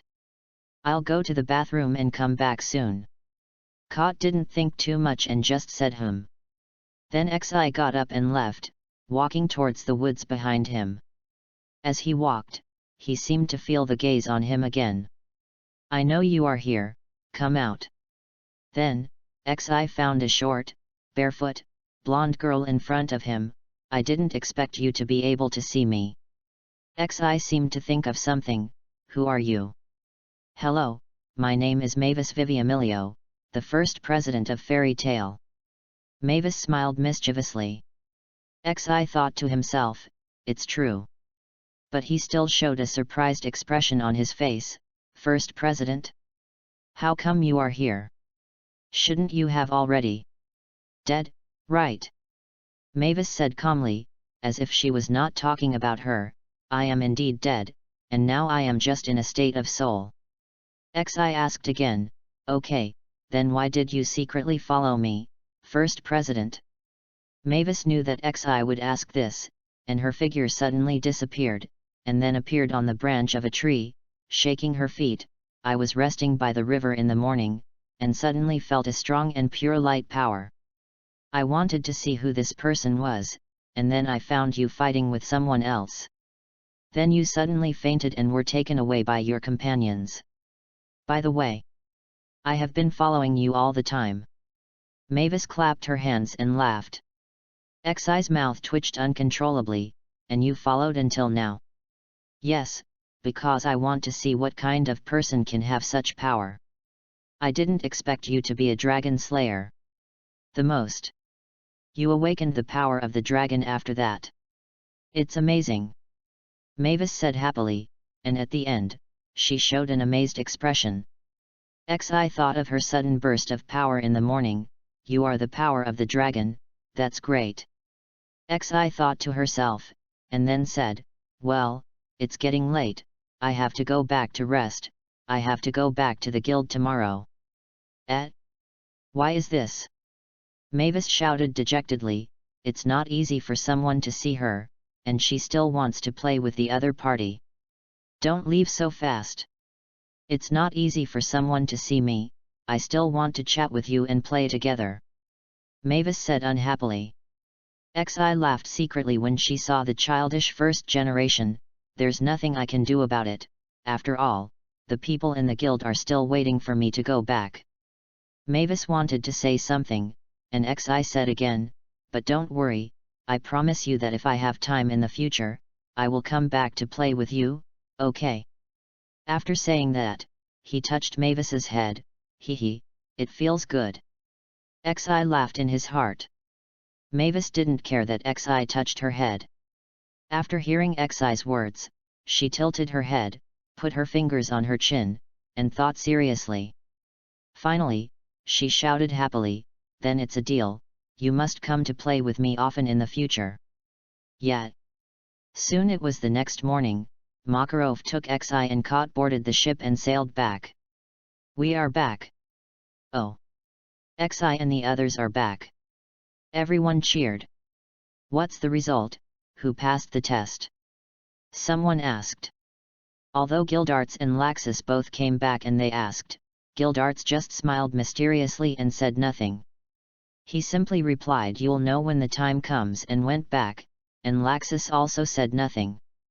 Makarov walked to the front of the stage and announced, I declare that Xi Fix has passed the S-level assessment and officially became the second S-level wizard of the guild.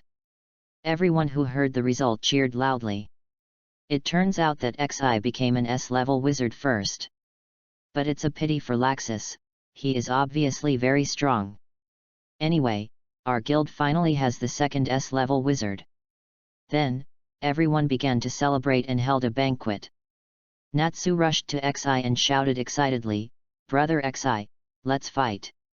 Gray said disdainfully, forget it, Natsu. You were not his opponent when Xi was not yet S-class, and now that he has become an S-class wizard, you are even more defeated. Natsu said dissatisfiedly, it is precisely because Brother Xi has become an S-class wizard that I want to challenge him. Then he boasted, if I defeat Brother Xi now, doesn't it mean that I can also become an S-class wizard? Oh! I am excited. At this time, Happy hit, love, this is impossible. As a friend of Happy, Kot also nodded and agreed, yet. Impossible. Seeing that Happy did not believe him, Natsu said disappointedly, why is this? But he soon recovered, Yoshi. I must work hard to practice, quickly become an S-class wizard, and then defeat Brother Xi. Love. Although Happy thought it was unlikely, he thought it was better not to hit Natsu again. Xi looked at this funny scene and smiled faintly. At this time, Laxus came over with the Thunder Gods.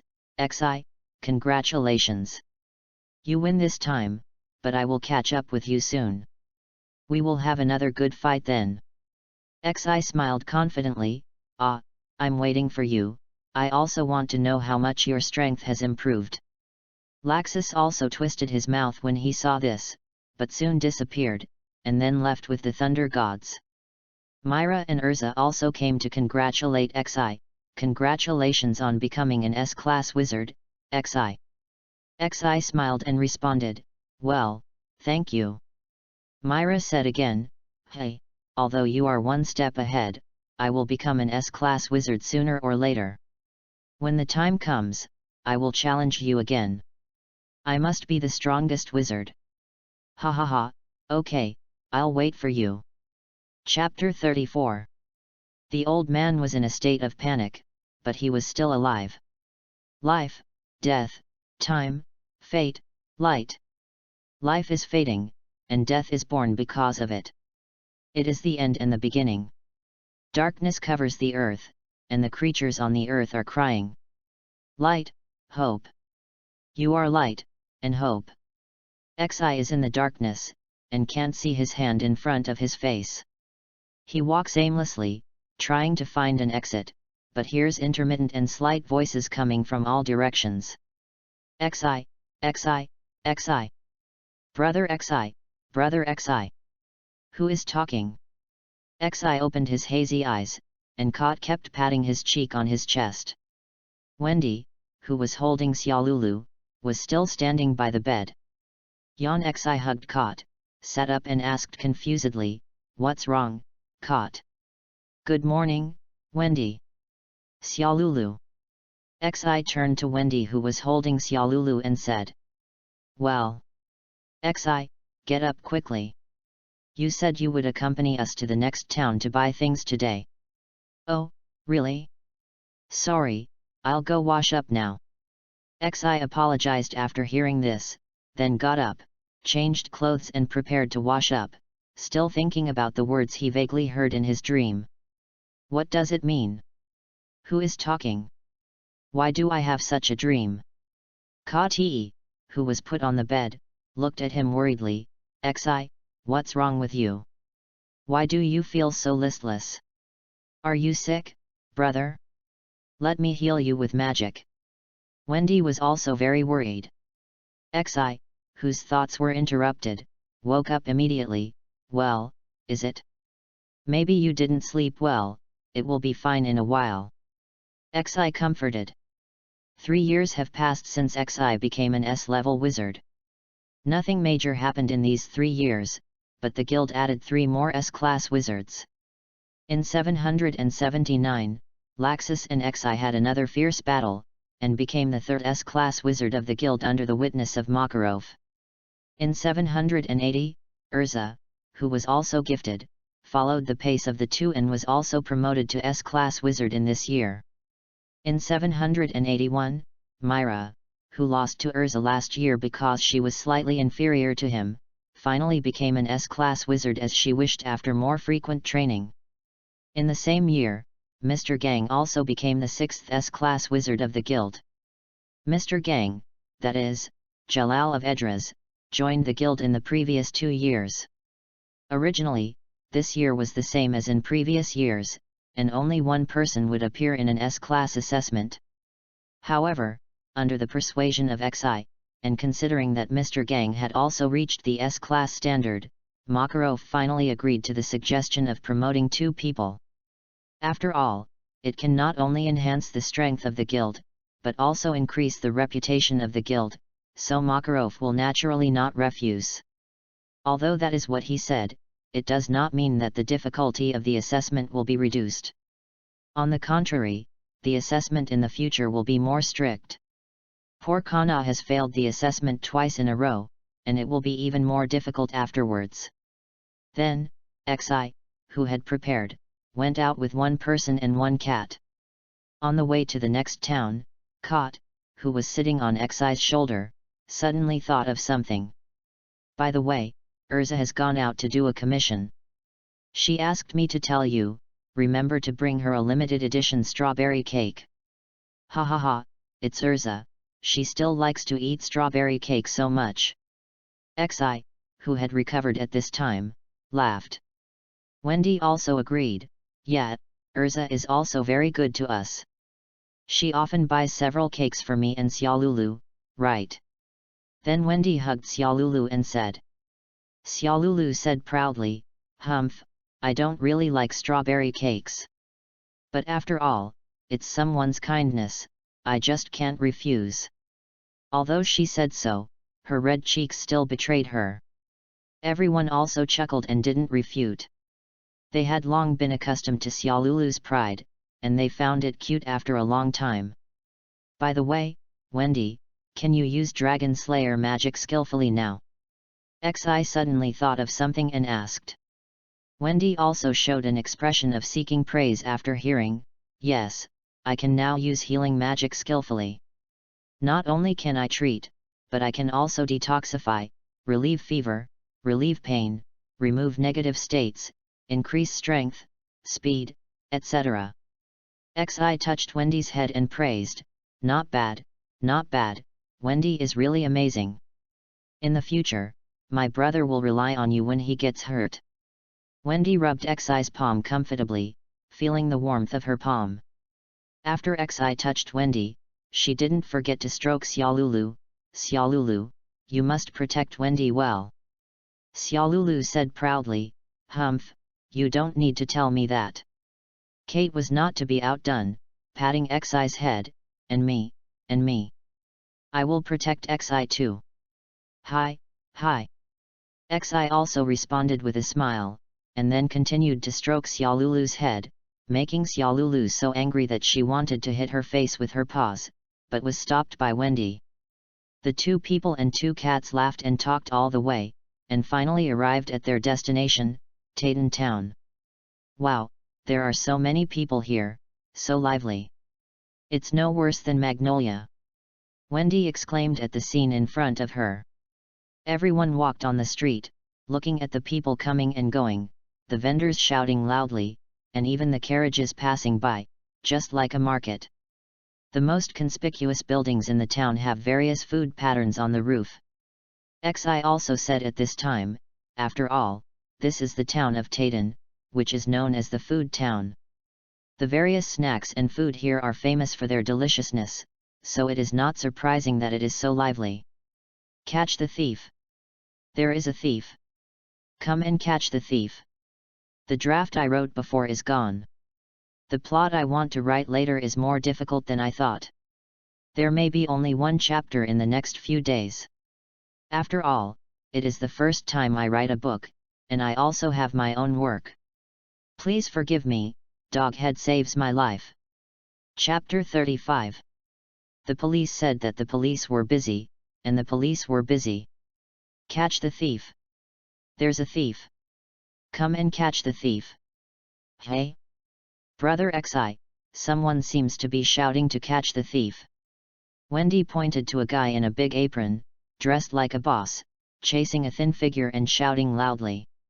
Little ghost, stop right there. Some passers-by were brave enough to reach out and catch him, but they were flexibly dodged, and then they ran away and disappeared in the eyes of everyone. Damn! It's that guy again! The passers-by shouted helplessly. Seeing this scene, Xi said, you go and comfort that person first, I'll go chase the thief. After saying that, without waiting for a reply, he disappeared with a flash of golden light. Not long after, in a remote alley, a small head appeared next to a trash can.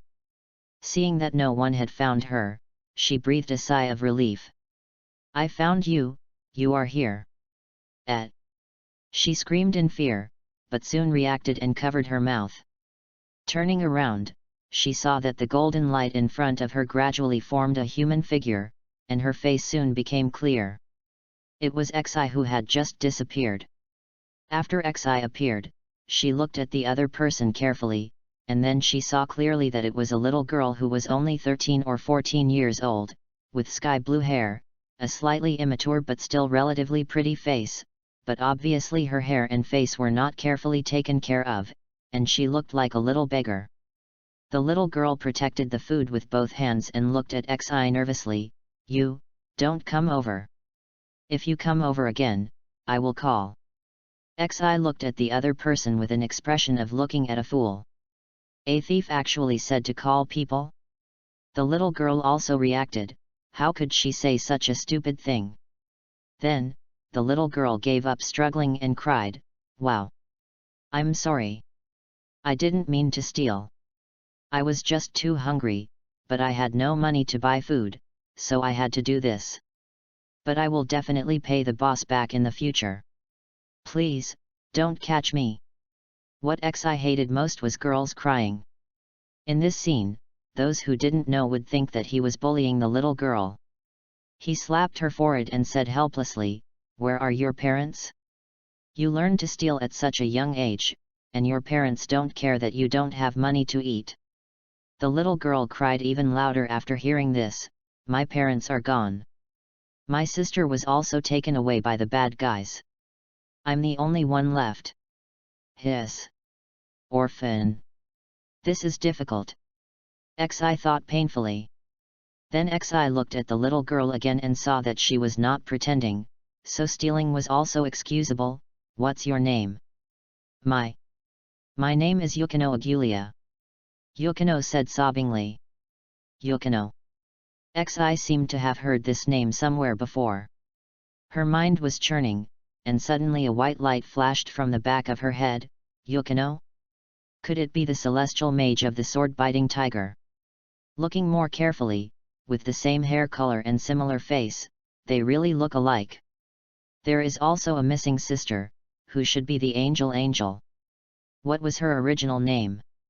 Oh, right, it was Sora.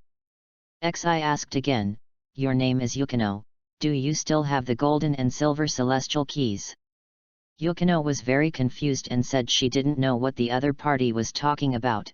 "I don't know what the celestial key you are talking about is, but if it's a strange key, I do have one, which I accidentally picked up before." After that, he took out a golden key from his pocket. Xi looked carefully and it should be the Pisces of the zodiac. Now it is confirmed, it is him without a doubt. I really didn't expect that the famous celestial mage 10 years later was actually a thief when he was a child, although he was forced. At this time, Xi had another idea. Suino had not yet joined the future sword-bite tiger, and she was even a newbie who didn't even know magic, but her potential was still very high. Rather than letting her join the sword-bite tiger in the future, it would be better to lure her to their guild. After all, the former would expel her from the guild and make her humiliate herself by stripping naked. Well, it's decided. She must be lured back to the guild. Makarov gave a thumbs up. Thinking of this, Xi pretended to cough. "Ahem, in that case, I'll let you go, but..." Suino was relieved after hearing the first half of the sentence, and Xi's but made her nervous again. "But what?" "But stealing is still not good, you still have to come back with me to apologize to the boss. As for the food in your hand, I will pay for it for you first." Xi said. "Really? You really won't lie to me?" Suino looked at Xi nervously and expectantly. "Yeah. Cut it. That's it, boss, I will pay for her. Forgive her for the sake of this girl who is so young." At this time, the two had returned to the boss and explained the cause and process of the matter. Suino also bowed and apologized in time. "I'm really sorry. I will never steal again." The boss looked fierce, but he was a good person. He was kind and forgave Suino immediately. "In this case, I won't pursue it. Children also have their own difficulties." "Thank you, boss." "Thank you, uncle." Then, Xi took them to a restaurant for dinner. At the dinner table, "Xi, what are you going to do next? Do you have any ideas?" Yukino was eating voraciously. When she heard Xi's words, she was about to speak, but she was choked. Wendy, who was standing by, handed her a glass of water in time to let her breathe. Yukino took a big sip of water, pounded her chest hard, and then said, I don't know either. In fact, I have been looking for my sister, but I don't know where she is. I don't have any money, so I don't know what to do. Xi looked at Yukino, who was depressed, and said at the right time, so, do you want to go with us? Join our guild. Go with you? What is a guild? Yukino asked puzzledly.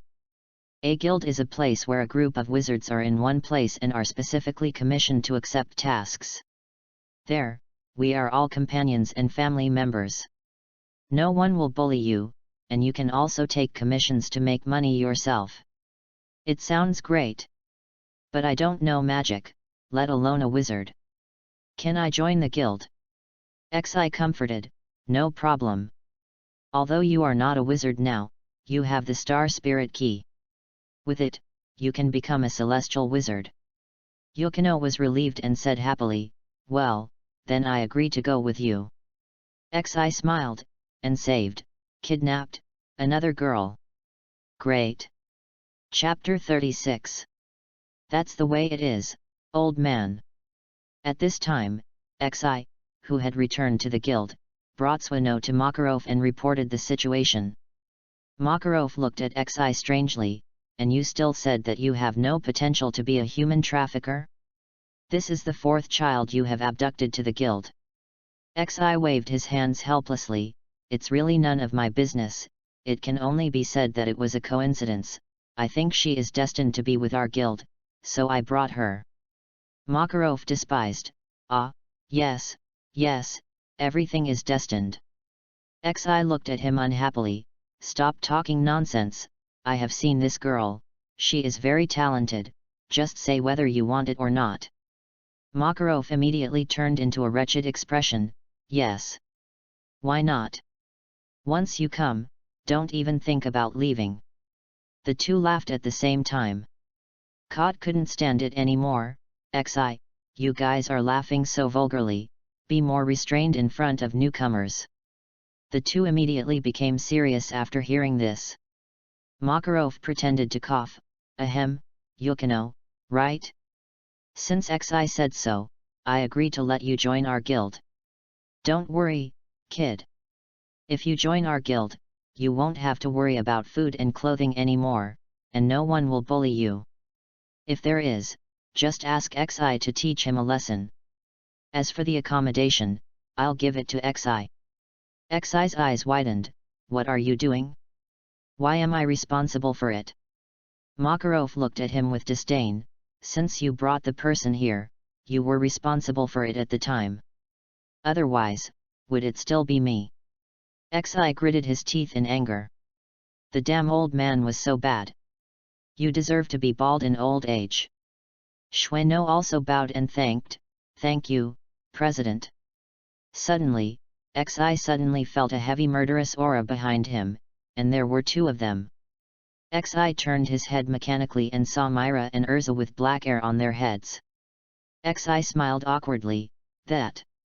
Urza-chan. Myra-chan? What's wrong? Why are you looking at me like that? Myra took the lead and said, shouldn't you explain why you brought a girl back? Who is she? Urza also took out a big sword at the right time and said, you'd better think clearly before answering, otherwise my sword may hurt you somewhere. Danger, danger, danger. Xi didn't know that the two girls in front of him were jealous. If he didn't explain it clearly, he would be in danger. He quickly explained it again in the simplest words at the fastest speed. Stare. Stare. The two stared at each other for a long time, and finally let Xi go, this time you pass. If I see you bring other girls into the guild next time, you're done. Myra said. Urza also recovered at this time, and was unhappy again when she heard Myra's words, what do you mean by letting you see it? You are not Xi's girlfriend. Hey? Then you are not Xi's girlfriend either, why do you say that to me? Besides, who said it's not? After saying that, she immediately kissed Xi, then stretched out her hand to cross Xi's arm, and said proudly, now, you are my boyfriend. Do you have any objections? Then she looked at Urza with a provocative look. Urza was instantly furious. Myra, gee. Urza pounced on Myra like a hungry tiger, and Myra did not show any weakness, and the two started fighting. After being kissed by Myra, Xi touched his mouth unconsciously, wanting to cry but unable to. What happened? My first kiss is gone just like that. This is too careless. Xi gritted his teeth. No, as a virgin boy, I can't let myself be taken advantage of like this. I must get it back. Looking at the two people who were fighting fiercely, Xi immediately said, forget it, a good man doesn't fight with a woman, forget it this time, there will be plenty of opportunities to get it back in the future. Besides, it's not a loss anyway, strictly speaking, I also like Myra, just kiss her. At this time, Swano came over. Arnold, Xi sir. Xi finally reacted and looked back at Yukino. Oh, Yukino, you don't have to call me sir, you can call me brother or Xi, sir sounds weird. Then he said, since the old man has handed you over to me, then you can live with me in the future. Anyway, there are many rooms, and there are several girls at my place, so you don't have to worry about not fitting in. After hearing this, Yukino was a little off the track. Several girls? Are they all sir's women? Is sir a playboy? Then if I move in, do I have to do the same? Becoming Xi-sama's woman? Oh, so shy. But if it's Xi-sama, it's not impossible. Xi helplessly complained, I heard it all. I told you not to call me Xi-sama. And, I'm not a playboy. We just live together, and my brother is there too. After hearing this, Swano kept bending over in shame to apologize. Sorry. I shouldn't think of Xi-sama like this. Thank you, Xi-sama. Xi patted his head, don't keep apologizing. It's like I'm bullying you. Swano is still apologizing, sorry. Xi gave up, forget it, come with me, we'll help you choose a room first, and then go to the town to buy some daily necessities. Swano, yes. Then Xi grabbed Kot and Yukino who were watching the show and went out. Why did he bring Kot? Come on, shopping is tiring, after all, there are daily necessities to buy, and he doesn't have space magic to store things, so why not use the free labor? Besides, it's normal for cats to follow their owners, right? We are not just ordinary pets and owners, but family members. As family members, of course we have to help. Right, Kot? Kot, who are you? I don't know you. Chapter 37. After the wedding, the couple had a good time. After Xi brought Swano home, she immediately introduced each room to her. This is the hall. This is the balcony. This is the gym. This is the bathroom. There's a bathtub inside. This is the swimming pool. The above are definitely not my exaggerated numbers. In fact, I am paying tribute to an anime, The Delusion Student Council. I wonder if anyone has seen it. After spending 10 minutes introducing the situation of each room to Swano, I took Swano out to buy daily necessities and caught Kot who wanted to escape. Kot, I want to escape. Xi, no, you don't. Kot, you dog. Cut Kot. Soon, it was night. At this time, all the residents in Xi's house were there. Xi, to celebrate the arrival of another resident, Yukino. Cheers! Cheers! Everyone raised their glasses to show their respect, even though there was no wine in them. After finishing the glass, Xi coughed, I'll say a few words. Before she finished, she was suppressed by Urza. What are you talking about? Yukino should say it.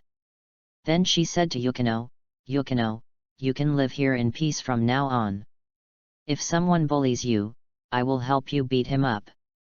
After saying that, she raised her fist threateningly and looked at Xi and Natsu kindly.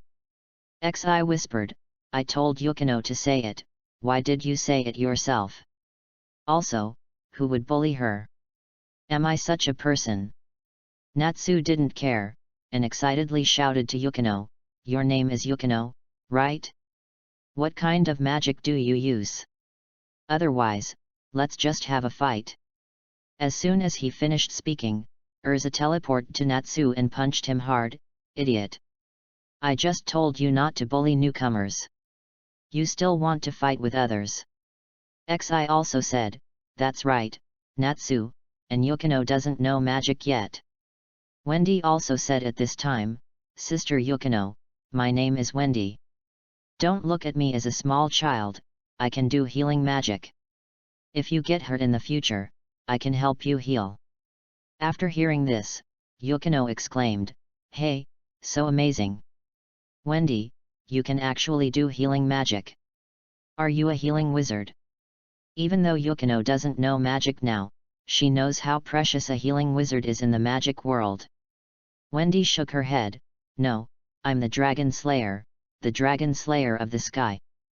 By the way, this is Xiaolulu, my family and partner." Xiaolulu raised her hand and said, "Hello." Kate also jumped out, "And me. My name is Kate Fix. It was Xi who gave me the name." "Yukino, really? Great.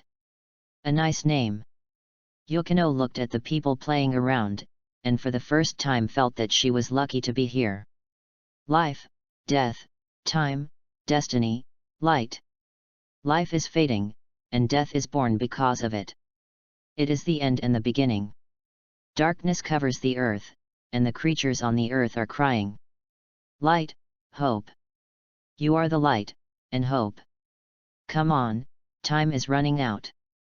After the celebration, everyone returned to their rooms, including Xi. Because I was too tired, I didn't wash up, and fell asleep directly. Then Xi dreamed of the same scene again. Xi shouted at the darkness in front of him, "Who are you? What do you mean? Where am I going?" Unfortunately, there was no response, only darkness in front of him.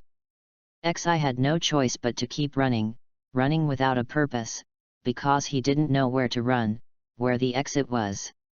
Finally, after running for an unknown period of time, Xi vaguely saw a white light in front of him. When he wanted to continue running towards the light, the sky was bright. Xi opened his eyes, looked out the window and saw that it was already daytime, and struggled to get up. Who is it? What does he, she, mean by what he, she, said? Xi was still thinking about what he heard in the dream, recalling whether he had heard this voice before. Kot also woke up and rubbed his heavy eyelids. Xi, what's wrong with you? You look so ugly.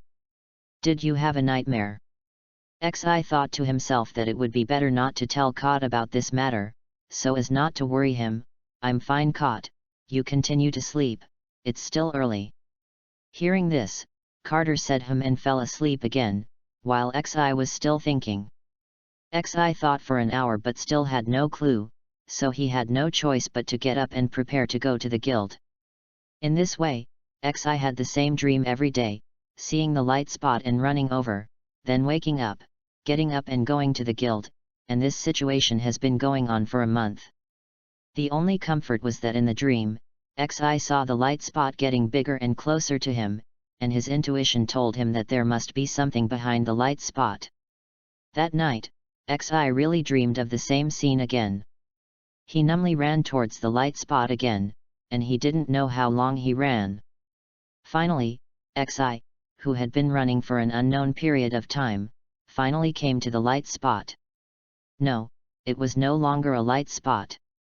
What caught Xi's eyes was a golden door emitting white light. He felt that there seemed to be something calling him behind the door. Without much hesitation, Xi took a step forward and stepped into the door decisively. A dazzling white light flashed. Xi opened his eyes, seemed to see some incredible scene, and looked ahead in shock. Blood-red sky, broken earth, volcanoes that keep erupting magma, bitter cold wind. There are people running away on the ground, and people kneeling on the ground crying and praying. They don't know what they are saying, they pray and look at the sky. Xi looked at the people's sight, and his pupils shrank suddenly. I saw a large group of dragons appear in the sky in the distance. Looking more carefully, you can see that there seems to be a figure on the back of those dragons. No. Are they really people? A group of dragons split into two factions, constantly colliding, and all kinds of powerful roars are constantly spewing out like they are free. The power of light, the power of darkness, and even the power of space. The people on the back also showed their magical powers. Xi didn't know how strong they were, but it was obvious that because of their collision, the environment on the ground became worse, and the sky, broken. Cracks spread wildly everywhere, swallowing everything, and the spread speed was extremely fast. It took only one breath to reach where Xi was. Xi had no time to escape. He instinctively protected his head with his hands, closed his eyes tightly, and waited for death to come. After waiting for a long time, Xi found that he was still intact and did not seem to be hurt. Xi opened his eyes, and after confirming that he was fine, Xi breathed a sigh of relief, and then looked at the battlefield in the distance again. Under Xi's witness, many dragons died and fell to the ground, and the vast but extremely tragic land was divided into several pieces. Those who escaped and prayed disappeared, leaving only a river of blood. The people, who were originally on the back of the dragon, also fell one after another, and in the end only a figure surrounded by black fog stood in the broken sky. Seeing this tragic scene, Xi swallowed unconsciously. It is unbelievable that how strong is this to achieve such a degree, so tragic. Suddenly, the scene in front of him disappeared again, returning to the familiar darkness of Xi. The difference is that there is a light spot floating in front of Xi. This is the age of the gods, the war of the gods, and the end of the gods. Chapter 38. Bien Ngzem Vn Bngc Cha Dch, Coth Kyo Sung Kwai Trang Ch and Bn Dch.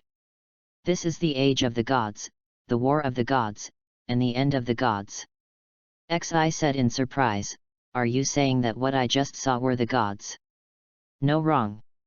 Why would the gods kill each other, and why did you let me see this?" The light ball paused for a while before saying, "A long, long time ago, the world had not yet been created, and everything was in chaos. How long has it been since the chaos gave birth to many laws, time, space, fate, light, and the 5 elements of nature, etc. Until 50,000 years ago, after the cleansing of time, many laws have the ability to condense into a body, which is what you call God. The gods appear in various forms, and then combine the power of the gods to create this world. It's actually like this. When I watched the plot before, we already know that there are gods in this world, but there is only one god of life and death, Angselram. Logically, if there are gods, other gods should exist. So this is the truth. Lower your head and think." Suddenly he thought of something. "Wait, since there is light, there must be darkness. Why didn't you mention it?" The light ball did not answer him, and continued, "Because the world was created by the power of the gods, therefore, a large amount of essence was consumed and they fell into a deep sleep. Before the gods fell asleep, fate saw something and said that there would be a catastrophe in the future world, and only variables could solve this catastrophe. Otherwise, the world would return to chaos. The gods kept it in mind, and 20,000 years later, the world, because of the power of the gods, gave birth to life. The earth, the ocean, the mountains and rivers, the flowers, birds, fish, and insects. Dragons and humans. When the first human in this world was born, the gods also awakened. When they saw this human for the first time, they determined that he was the variable mentioned by fate. Therefore, the gods imparted all their abilities and powers to him without reservation, and he was given a name, Erebus. And Erebus did not disappoint the gods' expectations, and was worthy of being the favorite of heaven. He was the variable in the mouth of fate, and it took him only 10,000 years to almost turn the gods. The ability was mastered, and finally he successfully condensed his own law, darkness. Xi was shocked when he heard this. You mean the one who possesses the law of darkness is actually a human? For some reason, it was just a ball of light, but Xi clearly felt that it looked at him. To be precise, he is actually a living being condensed by the laws just like us. Spirit, that is, God. And he is also the first law born from chaos. When the god of darkness, Erebus, became a god, the gods believed that the future catastrophe would be resolved, but what they didn't expect was that he actually betrayed the gods and declared that he would rule the world and become the only god in the world. The gods were furious. They didn't expect that the one they had carefully cultivated was actually an ungrateful person. So the gods immediately, but he is too strong. He has the power of gods, so it's just a tickle. It can't be said that he is unscathed. It can only be said that he has scratched his skin and posed no threat at all. What's more, Repos also possesses an ability that the gods do not have, which is also his innate law, darkness. The gods were shocked, scared. Is it because of them that the world's catastrophe was caused? In order to make up for the mistakes they made, they immediately decided to seal Erebus, because they couldn't destroy him, so they had to choose to seal him, and this seal happened to be things that Erebus doesn't know. In the end, Erebus was successfully sealed by the gods halfway due to carelessness. Xi asked curiously, why do you say half? Light ball, because even if Erebus was the seal, but his dark law was not sealed along with it. It was the power of the dark law that actually had the ability to bewitch. Xi heard this and roughly understood, that is to say, the people I saw at that time, the war of gods actually happened because of the pollution of dark forces. Light ball, yes. Some gods were bewitched by the pollution of the law of darkness and actually surrendered to Erebus. They also wanted to unlock the first seal it and reappear on Earth. The gods who were not bewitched then clashed with them. The war has begun. You also saw the final result in the illusion just now. The gods lost. Erebus finally unsealed. And the fate of the last one to fall finally woke up. The variable was never Erebus. No, it should be said that Erebus is not the final variable. Xi frowned and hesitated to speak. I don't know what he was thinking. He murmured, why are you telling me this? What do you want to tell me? Finally, Xi couldn't control himself and screamed, and he didn't even know the reason. It was that invisible gaze again. The light ball looked at him deeply. Variable, what is a variable? What is born in this world is a variable. No, variables never come from this world, but from outside the world, that is, you. Xi was also completely panicked. He didn't care if he was the variable. This was his biggest secret and he didn't tell anyone. But unexpectedly, he was seen through by the light ball in front of him. How do you know my identity? Xi's body tensed up, and he looked at the light ball with a serious face. Don't be nervous. Since I said you are the real variable, I will naturally not do anything to you. And to be precise, it was not me who discovered it, but fate. When fate fell, he used the last of his strength and finally found the real variable, which is you. In the end, fate passed the picture he saw to me in life and death, and also used an unknown secret method to teleport us, who were already residual souls, to the darkness, a place that could not be perceived at first. You mean, in addition to you, the god of life and death Anxelram also knows my existence? Your mission is to wait for me. How is this possible? I am just an ordinary wizard. Even in my previous life, I was just an ordinary human. How could I be the variable you said? Xi couldn't believe that such an outrageous thing would happen to him. He really hoped that these were all jokes. Light ball, maybe your previous life was indeed very ordinary, but when you come to this world, you can't say it's ordinary. And how can you be sure that you are ordinary?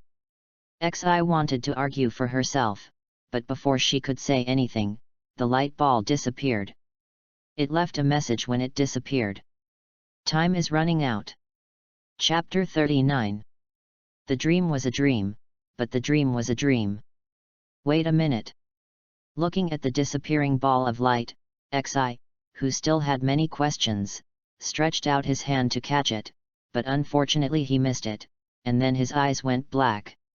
After Xi woke up, he sat up quickly, sweating and panting. Xi was confused.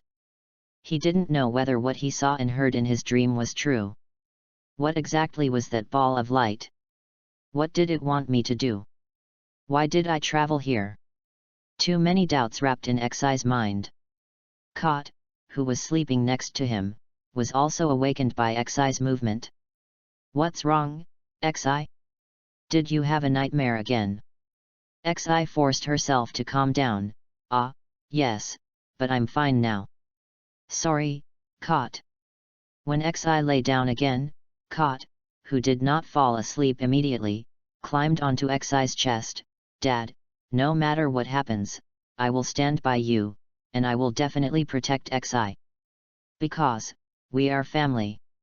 Xi looked at Kot with a smile on her face, and tears flowed down from the corners of her eyes. Thank you, Kot. I feel relieved. You are right, we are family. Xi gently hugged Kot and closed her eyes. That's right, no matter who I am, no matter what happens, I don't need to be afraid, I don't need to be confused. Because I have you behind me. My vision is very short-sighted, so short-sighted that I only pay attention to the people around me and the people I care about. No matter who dares to hurt my family, I will make him pay the price. Even if it is God. In this way, time passed quietly again, until a month later. Xi, who had recovered, was drinking in the guild as usual, but for some reason, Xi had a feeling that something would happen today. Because he didn't know whether it was good or bad, and he was not sure whether his feeling was accurate, Xi didn't take it too seriously. He just took it easy and didn't think so much. At this time, 2 people and 2 cats appeared in front of Xi. They were Xuenne, Kot, Wendy, and Xiaolulu. Xi. Brother Xi. Brother Xi. Xi smiled and said, Hey, you are back, how is the mission going? That's right, at this time, they officially formed a team half a month ago with Xi's consent and went on a mission as a group. This result was both surprising and reasonable. It was reasonable because they were wizards after all, and they would go out to do missions sooner or later, but the time was a little unexpected, and Xi was not the leader. Surprisingly, one is Yukino, who has just learned to use the star spirit magic for less than a month, the other is Wendy, who is only 9 years old this year and has just mastered magic, and the other is still a cat. The most unexpected thing here is not Yukino, let alone Wendy, but Kot. It learned magic, replica magic. One day at that time, Kot suddenly told him that it found a magic book in the underground library and learned it. After Xi knew it, he felt very incredible and subconsciously wanted to say it was impossible, but soon calmed down and pondered. This actually doesn't seem to be surprising. Although Kot and Mist Gang come from another world, that is, Edras, they are still different. Cat's transcendent family has magic in their bodies, otherwise they would not know wing magic. And Mist Gang has no magic in his body. His magic needs to rely on the magic wand to cast, and he only consumes physical strength. Think about it again. In the later part of the plot, Xiaolulu can learn transformation magic, so Kot can naturally learn other magic by the same token. After figuring it out, he also showed an interested expression and looked at Kathy expectantly. Then, let me see your magic, Kathy. Kathy said and then said confidently, Hengzhen, transformation. In Xi's strange eyes, a ball of light enveloped Carter, and when the light faded, it was not Kathy who appeared in front of Xi, but Makeo from the guild. Xi didn't know where to start complaining. Is this transformation magic? Kathy said proudly, it's more than that. Purple flame. A ball of purple flame appeared in the hands of Makeo that Kathy turned into. Xi was really amazed this time. Oh! Not only did I become Makeo, but I can also use his magic. How amazing, Kathy! Makeo was praised. Oh, Kate was even more pleased, there's more. Then Kate turned into Natsu again, Roar of the Fire Dragon. Oh! He even knows Dragon Slayer magic. Transformed into Makarov, Giant Magic. Transformed into Guildarts, Crush. Transformed into Harpy, Love. After that, Kate basically transformed everyone in the guild, and finally stopped because of insufficient magic power. Kate, so tired. But am I really awesome? He forced a smile. Xi was also generous in praising, of course. My Kate is the best. But what kind of magic is this? It doesn't look like an ordinary transformation magic. Kate nodded, yes, the correct name is actually called replica magic, which can transform into anyone and learn their magic immediately, but the disadvantage is that it can only exert half of its power under equal magic power, and magic with space attributes, such as celestial magic and dress up, are unique. Xi asked, what do you mean? For example, she can also copy Yukino and use celestial spirit magic, but if either of us summons a certain celestial spirit, the other person cannot summon it in the same way. For example, if I copy Urza and can also change into the heavenly wheel armor, then Urza cannot change into this armor, and similarly, if Urza changes into clothes, I cannot change into clothes either. Xi nodded in understanding. Indeed, when Kot copied other characters, the power of the magic used could not be compared with the original, not to mention Makarov and Guildarts, who had more powerful magic.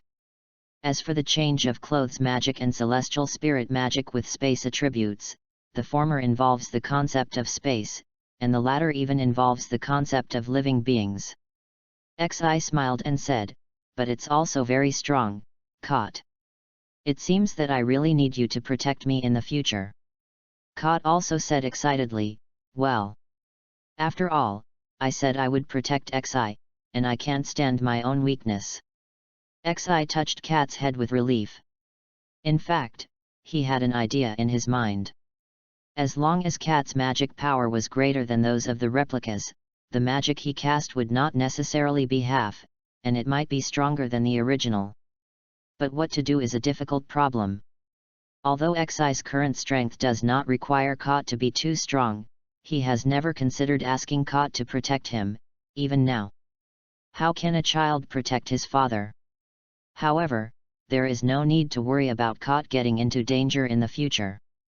As long as the magic power is enough, he can be replicated into anyone in the guild at any time. Afterwards, Xi brought Kot to the guild and told everyone about it. Everyone was amazed, and Natsu even shouted that he wanted to duel with Kot, but was easily beaten away by Xi. Then, Wendy, Xiaolulu and Shueno, who also knew about this, felt even more pressure. Xiaolulu, needless to say, Wendy has always hoped that one day she could stand beside Xi and fight together, instead of being protected by Xi blindly.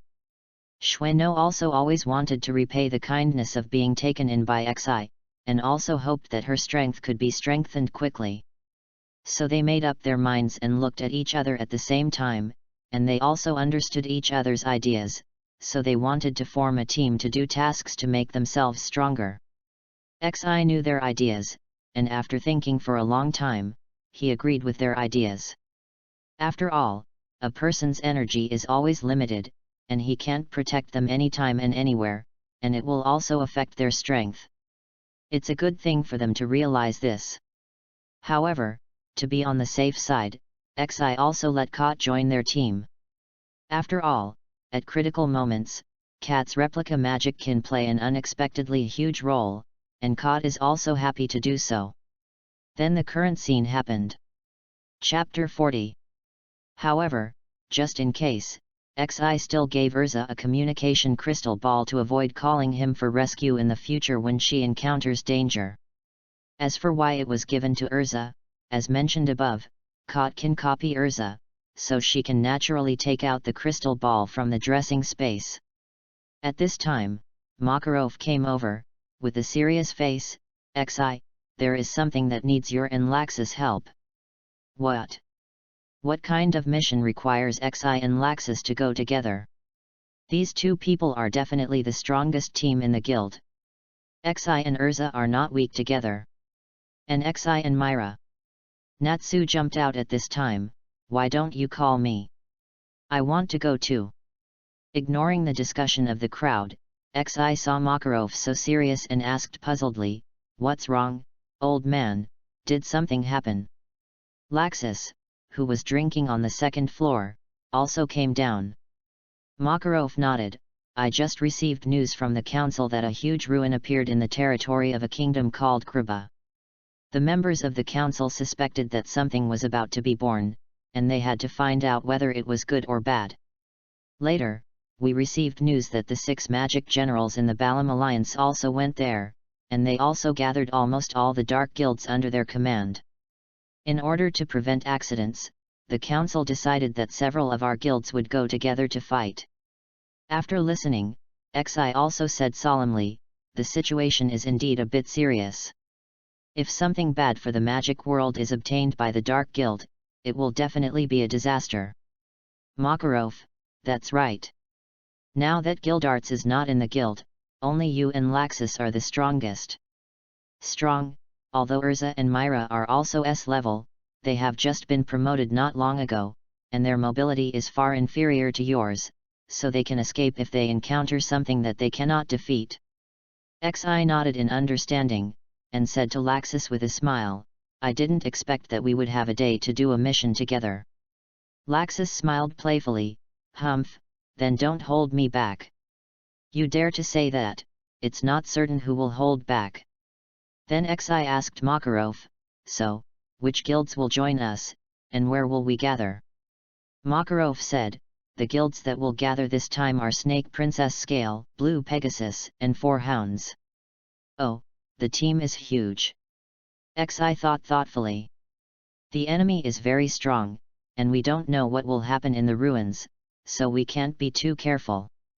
Laxus laughed, if you are afraid, you can stay away or hide behind me. Xi said dissatisfiedly, hey, this joke is not funny, I am afraid? You should hide behind me. Laxus, hey? You dare to say that? Who do you think I am? Hey! Xi pinched his nose and said with a wretched face, you? Aren't you just a yellow-haired bad boy? Laxus was not convinced. How dare you, a white-haired guy, say that to me? You are a white-haired guy wearing all black, so ugly. This is called taste, what the hell do you know? It's a devil's taste, let me teach you what real taste is. Hey? So you are brave, do you want to fight?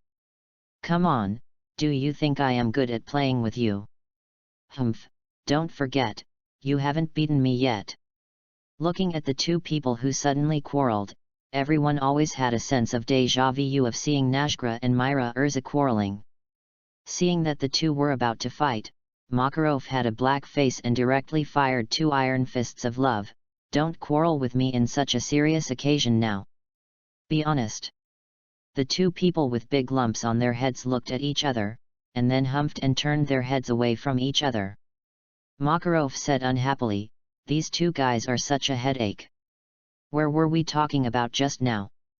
Oh, by the way, the meeting place is at the Blue Pegasus Guild, let's go when you are ready. Then Makarov left with a gloomy face. Natsu was still shouting why Makarov didn't let him go. Happy was also comforting Natsu, and Grey was hitting him as usual. At this time, Myra and Urza also came over. Urza, Xi, you have to be careful, you must come back safely. Myra also snorted, don't fall there, I'm still waiting. I'm waiting for you to come back and challenge you. Myra also heard Makarov's words just now, and she didn't make a fuss like Natsu. Although she was confident, she was not arrogant. She was still clear about her own strength, and she couldn't be careless about such a big thing. Laxus saw that Xi and the others still had something to say, so he left first. Xi smiled and said, "Don't worry, I'll be fine." And just like what the old man said, even if I can't beat them, no one can catch up with me with my speed. Then he told Kot, when I'm not around, you have to protect Wendy and the others. Kot patted his small chest, "Yes. I will definitely protect Wendy and the others." Wendy and Yukino also said, "Brother Xi, big brother, don't worry, we will protect ourselves, and you have to be careful too." Xi nodded, and then prepared to set off. "Then, I'm leaving too." Chapter 41. At this time, Xi and Laxus were already on their way to the gathering place. "Hey, Laxus, who do you think the other guilds will send for this gathering?" Xi asked. "I don't know, and I'm not interested in knowing, as long as they don't hold me back." Laxus didn't care. "Ha ha ha, don't say that. This is a big mission anyway. They shouldn't send out 2 weak people. Maybe there will be someone from the Saint 10. Xi didn't care about this arrogant person and continued, "I heard that there is a person in the Snake Princess scale who is not a Saint 10 but has the strength of a Saint 10. Oh."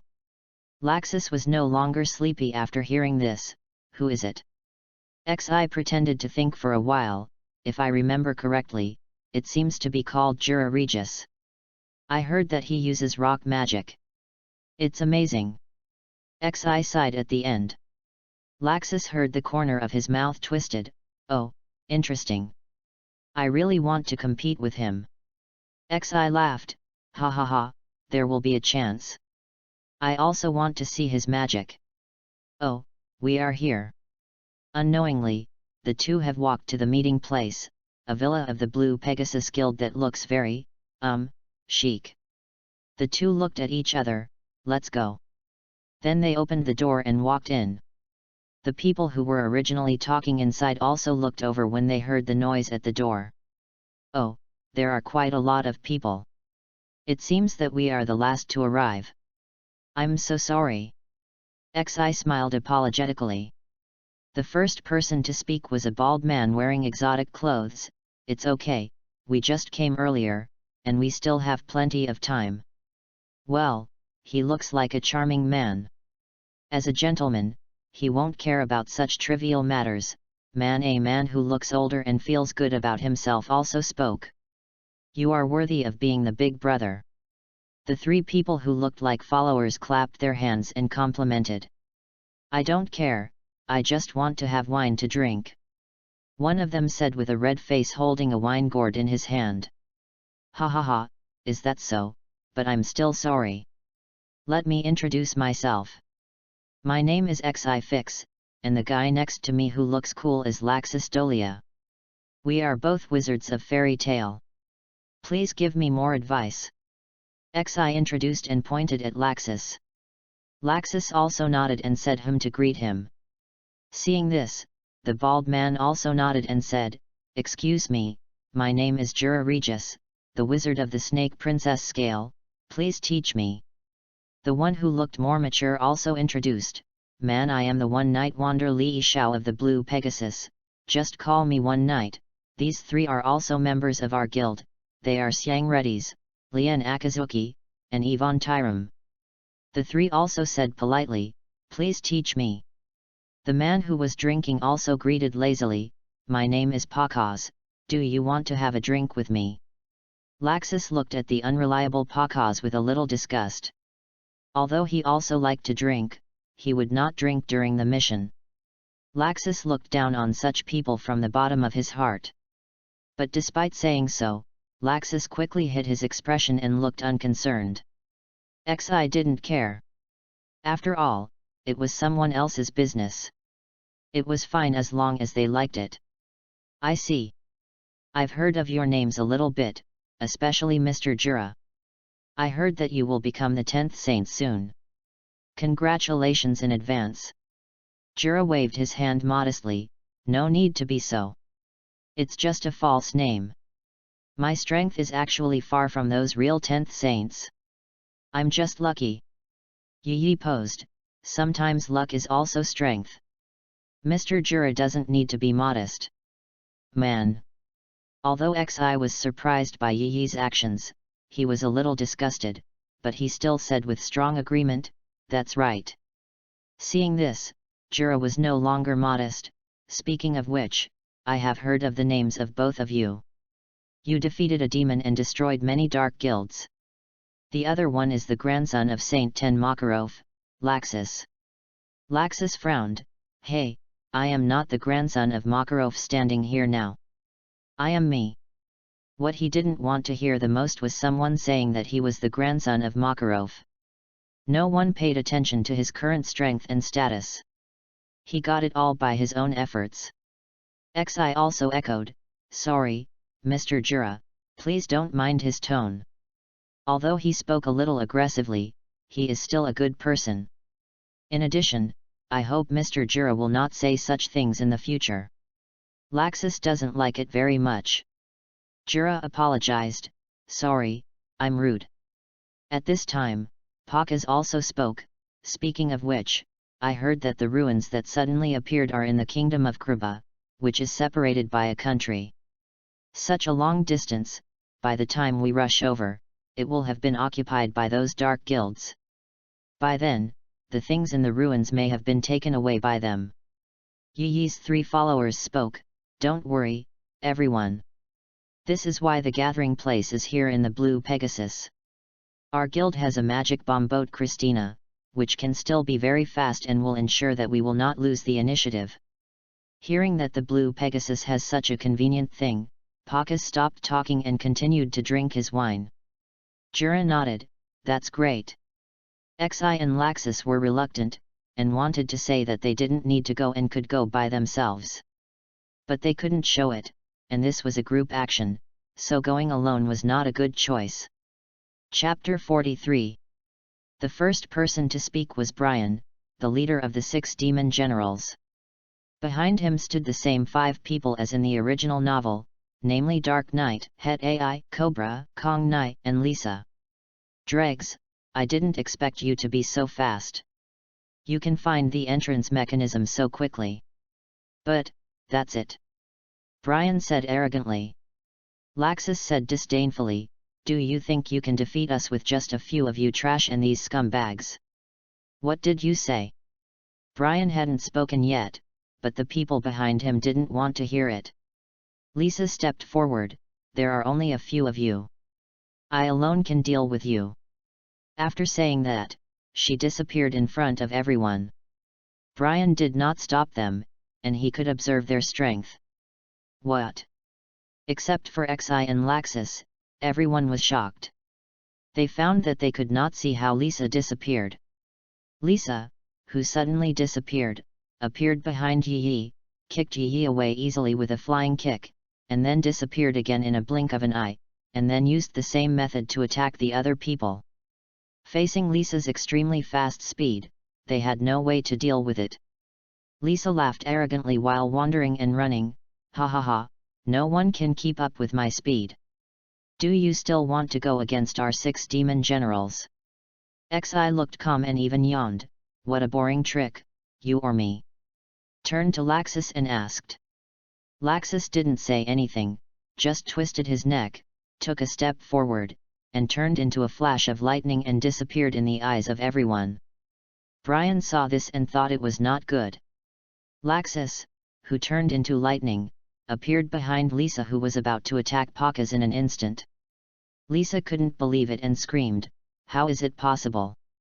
Laxus smiled grimly, Bug, you are so arrogant. Then he hit the opponent's stomach directly with his fist wrapped in lightning. Lisa was hit by this powerful blow and flew to Brian's feet and fainted. How is it possible? How can he be so strong? Seeing that he defeated one of the 6 demon generals with just one blow, except for the sleeping Dark Knight, everyone looked at Laxus in shock.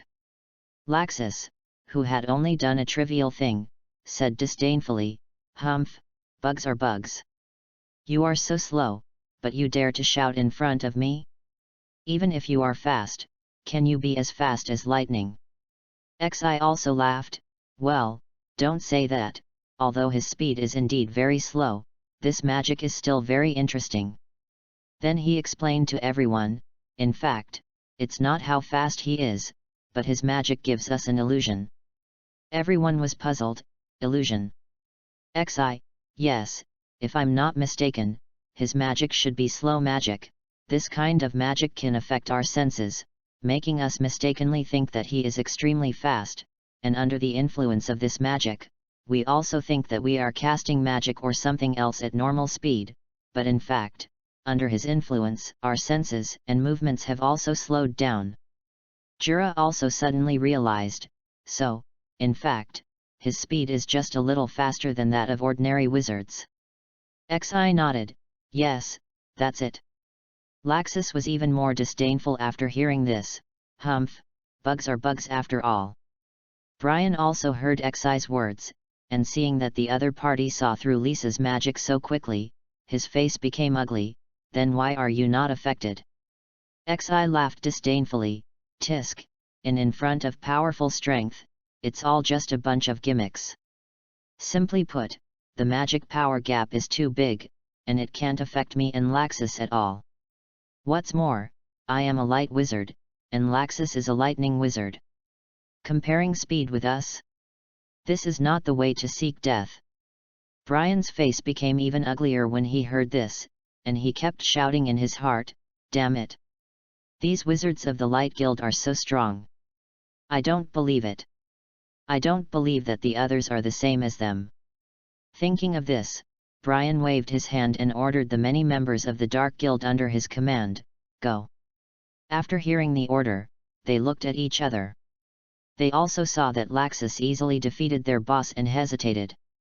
Brian saw that they hadn't made any move yet, and he was furious. Didn't you listen? Do you see what I said? All of you come at me. Otherwise I will kill you first. The dark members who heard this looked at Brian with more fear. Facing Brian's tyranny, they finally mustered up their courage. Brothers, go. Facing many dark members who attacked, Xi said, just as we agreed before, let's go too. Yeah. Several people nodded. First, let's give you an appetizer. Laxus. Xi smiled evilly and shouted. The roar of the light dragon. The roar of the thunder dragon. Two huge golden roars rushed over and instantly wiped out most of the dark members. Xi smiled with satisfaction when he saw the results of himself and Laxus, and then the two rushed into the crowd, punching each kid. Jura was also unwilling to lag behind. Let's go too. Rock iron pillar. With a flick of his finger, a huge rock pillar emerged from the ground, killing more than a dozen dark members. Haha, drunken fist. Pakaz also rushed up and moved at high speed around the enemy camp, waiting for an opportunity to attack. Power perfume. Yi took out 2 bottles of perfume and inserted them into his nostrils, then gradually grew into a strong giant 2 or 3 meters tall, and his clothes were exploded and shattered. Soon, with the efficient cooperation and strong strength of several people, all the Dark Guild members under the 6 demon generals were defeated. As Xi casually threw away the last dark member in his hand, this is the last one, you are the only ones left. After saying that, he stared at the 6 demon generals. The other people also stood behind Xi tacitly. Chapter 44. The old man was very angry, but he was very angry. Brian said harshly, don't be so proud, they are just a group of ants, they are gone. The strength of our 6 demon generals is not comparable to that of these ants. The girl named Angel also shouted, that's right. Don't think we are afraid of you. Xi also looked at Angel, If I remember correctly, she seems to be Yukino's sister in the original book. What's her name? Oh, right, Sono. Xi said, you miss a girl I know. Sono. She was stunned for a moment, then sneered, why, you're playing the emotional card when you start to feel scared? Although you are really handsome, I am not someone you can control. It's too late to beg for mercy now. Xi shook her head. No, no, no, I'm serious, and I'm not interested in you. I have someone I like. And she's much prettier than you. Angel was instantly unhappy after hearing this. What did you say? I'm an angel. No one can compare to an angel. Xi said regretfully, people can't tell the truth these days. Let's not talk about whether there are angels or not. Even if there are, it's not you. Also, what would your sister think if she knew that her favorite sister actually joined the Dark Guild? Then he smiled evilly. Miss, you don't want your sister to know that you are a member of the Dark Guild, right? Angel's face changed drastically when he heard what Xi said. How do you know I have a sister? Who are you? Xi smiled and said, of course I am a wizard of fairy tale. As for how I know? Because your sister is in our guild. Angel shouted in a broken defense, impossible. Absolutely impossible. My sister died a long time ago. How could she be in your guild? Then Angel took out a golden Capricorn star spirit key. Scorpio.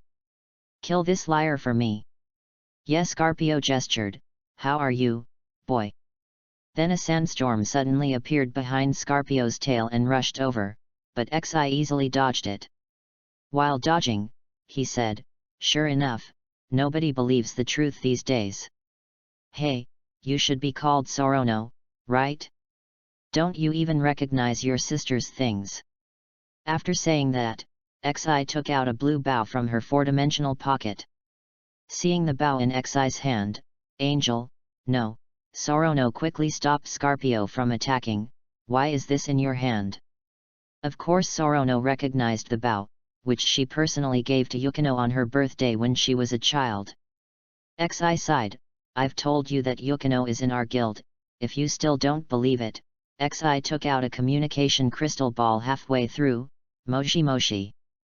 Can you hear me? A flash of light passed by, and Cat's face appeared in the crystal ball. I'm here.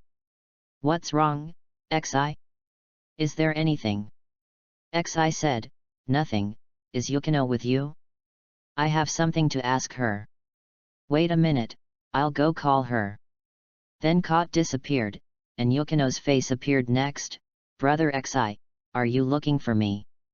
The moment Yukino's face appeared, Sora couldn't hold it back. Yukino. It's really Yukino. Although Yukino's appearance was a little different from what Sora remembered as time passed, she still recognized her sister Yukino at the first glance. Xi also saw Sorono's expression. Yukino, look who I found. Then he pointed the crystal ball at Sorono, who was frightened and quickly covered her face with her hands. No, don't look over here. Despite this, she was still recognized by Yukino. Sister? Is it you, sister? No, it's not me. Sorono said in a collapse. Xi no longer embarrassed her, and said to Yukino in the crystal ball, okay, Yukino. Let's do this for now, I'll tell you what happened when I get back. Seeing that she couldn't see her sister, Yukino had to give up. Okay, then I'll wait for you to come back. You must bring my sister back, brother Xi. Xi, don't worry, I will. Then Xi put away the crystal ball. How about it, do you believe it now? Do you still want to be our enemy now? Do you still want to stay in the Dark Guild? At this time, Sorono's face was complicated, and she didn't know what to do, but she did have the idea of quitting. But when she thought of what she had done as a member of the Dark Guild, what would happen even if she quit? Will Yukino forgive herself? At this time, Brian, who finally couldn't bear it any longer, said in a deep voice, Angel, do you want to betray us? Don't forget the original intention of our 6 demon generals. Have you forgotten your wish? I.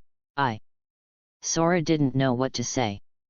Becoming an angel was indeed Sora's wish, but that was based on her thinking that Yukino was dead. Now that she knew that her sister was still alive and had joined the guild, it didn't matter whether she could become an angel or not. Brian seemed to see through Sora's thoughts. His face was dark, and a wave of light hit Sora fiercely, and he fainted. Seeing this, Xi's face was dark, and he said angrily, "What are you doing, Brian? How dare you do this?" Brian snorted, "Hey, she is no longer one of us now. She has no value without her wish." After that, Brian wanted to finish off Sora. Xi was furious, "How dare you!" A flash of light passed by, and he instantly appeared in front of Brian, Holy Fist of Light Dragon. Brian also changed the magic in time, Eternal Dark Guardian. Because the magic was changed in a hurry, it was not completely protected. The condensed protective shield only lasted for a few seconds before it broke. Then Xi hit him hard and flew backwards. Then he stood up in embarrassment and looked at Xi with an ugly face. Xi did not chase him, but picked up the unconscious Sono and returned to his companions in a flash. "Xi, Yi, you stay here to protect Sono, we go up and kill them." Yi was not very clear about what happened, but he still understood that Sono was no longer an enemy, and he also knew his position. "Don't worry, man, I will protect her." Xi nodded, "Well, there are only 4 people on the other side now. Let's ignore the guy who is still sleeping. The rest of us will take one each. Leave Brian to me." After that, another flash appeared in front of Brian, and then a close roar, the roar of the Light Dragon. Brian looked at Xi, who suddenly appeared in panic. He had no time to defend himself and could only roll to the side again in embarrassment, barely avoiding Xi's roar. On the other side, Laxus and his men were not idle either, and they all looked for their opponents. Laxus faced Cobra, Jura faced Hoda, and Pakaz faced, "Hey? Where is my opponent? My opponent is gone." Pakaz looked at the few people who had already found their opponents in shock, leaving him alone standing there. Then Pakaz looked at Anya, who was floating on the blanket and sleeping, "Haha. Although it is a bit immoral to attack a sleeping person, you are from the Dark Guild. You can't blame me for this." Pakaz, with a strange smile on his face, found a target and rushed towards the sleeping Anya. Chapter 45. The enemy was awakened, but the enemy was awake. Just when Pakaz's fist was about to hit Anya, who was sleeping, suddenly felt a sense of crisis. When he opened his eyes, he saw Pakaz rushing over, and quickly jumped off the blanket to avoid the attack. Pakaz felt a little sorry to see that the other party had avoided his attack, but he immediately felt excited. He didn't want to sneak attack in the first place, and now that the enemy was awake, he could finally have a good fight. Thinking of this, Pakaz licked his lips and looked at Anya like he was looking at prey. At this time, Anya was very angry because he was disturbed from sleeping. He said with a gloomy face, "Who are you? Why are you disturbing my sleep?" Pakaz looked at him with a puzzled look, "Ah? What are you talking about? Don't you know that we are enemies? Since we are enemies, I will hit you hard, right? Come on, let's fight happily." Ha ha ha. Anya did not run away, but stood there confidently waiting for Pakaz to attack. "Humph, it's useless, the wizard can't hit me." But the next moment, Anya was slapped in the face, and Pakaz's fist hit Anya's stomach hard. Ugh! Anya screamed in pain after being attacked and was knocked to the ground directly. Anya got up in a mess and looked at Pakaz in disbelief. "Impossible! How could you hit me?" Pakaz was also speechless. The other party didn't even dodge and took his punch. Now he said he couldn't hit him? What a joke! There should be a limit to looking down on people. Pakaz said gloomily, "Hey! I don't know what you are talking about. Who are you looking down on, bastard?" Then, Pakaz attached magic power to both hands, and rushed over to teach the bastard who looked down on others a lesson, under the moon. Pakaz waved his palm and sent out a crescent-shaped palm strike to hit Anya again. Anya said angrily, "Impossible. Absolutely impossible. I am the strongest wizard of the 6 demon generals." Pain spiral. A transparent shock wave quickly attacked Pakaz. Feeling the threat, Pakaz did not take the attack with confidence, but flexibly dodged to the side. It's so dangerous, it seems that you are not a useless idiot, but it's true, after all, you are the 6 demon generals, this is interesting. Pakaz patted his chest with a face full of fear, and then said excitedly. Dark Knight saw that the opponent not only dodged his attack, but was also laughing, unforgivable. A mere wizard of the Guild of Light dared to resist me. I must kill you. Dark Knight stretched out his hand and grabbed Pakaz out of thin air, only to see that Pakaz's clothes were twisted and tied tightly. Ugh! What kind of magic is this? Pakaz screamed in pain and struggled to untie the restraints on his body.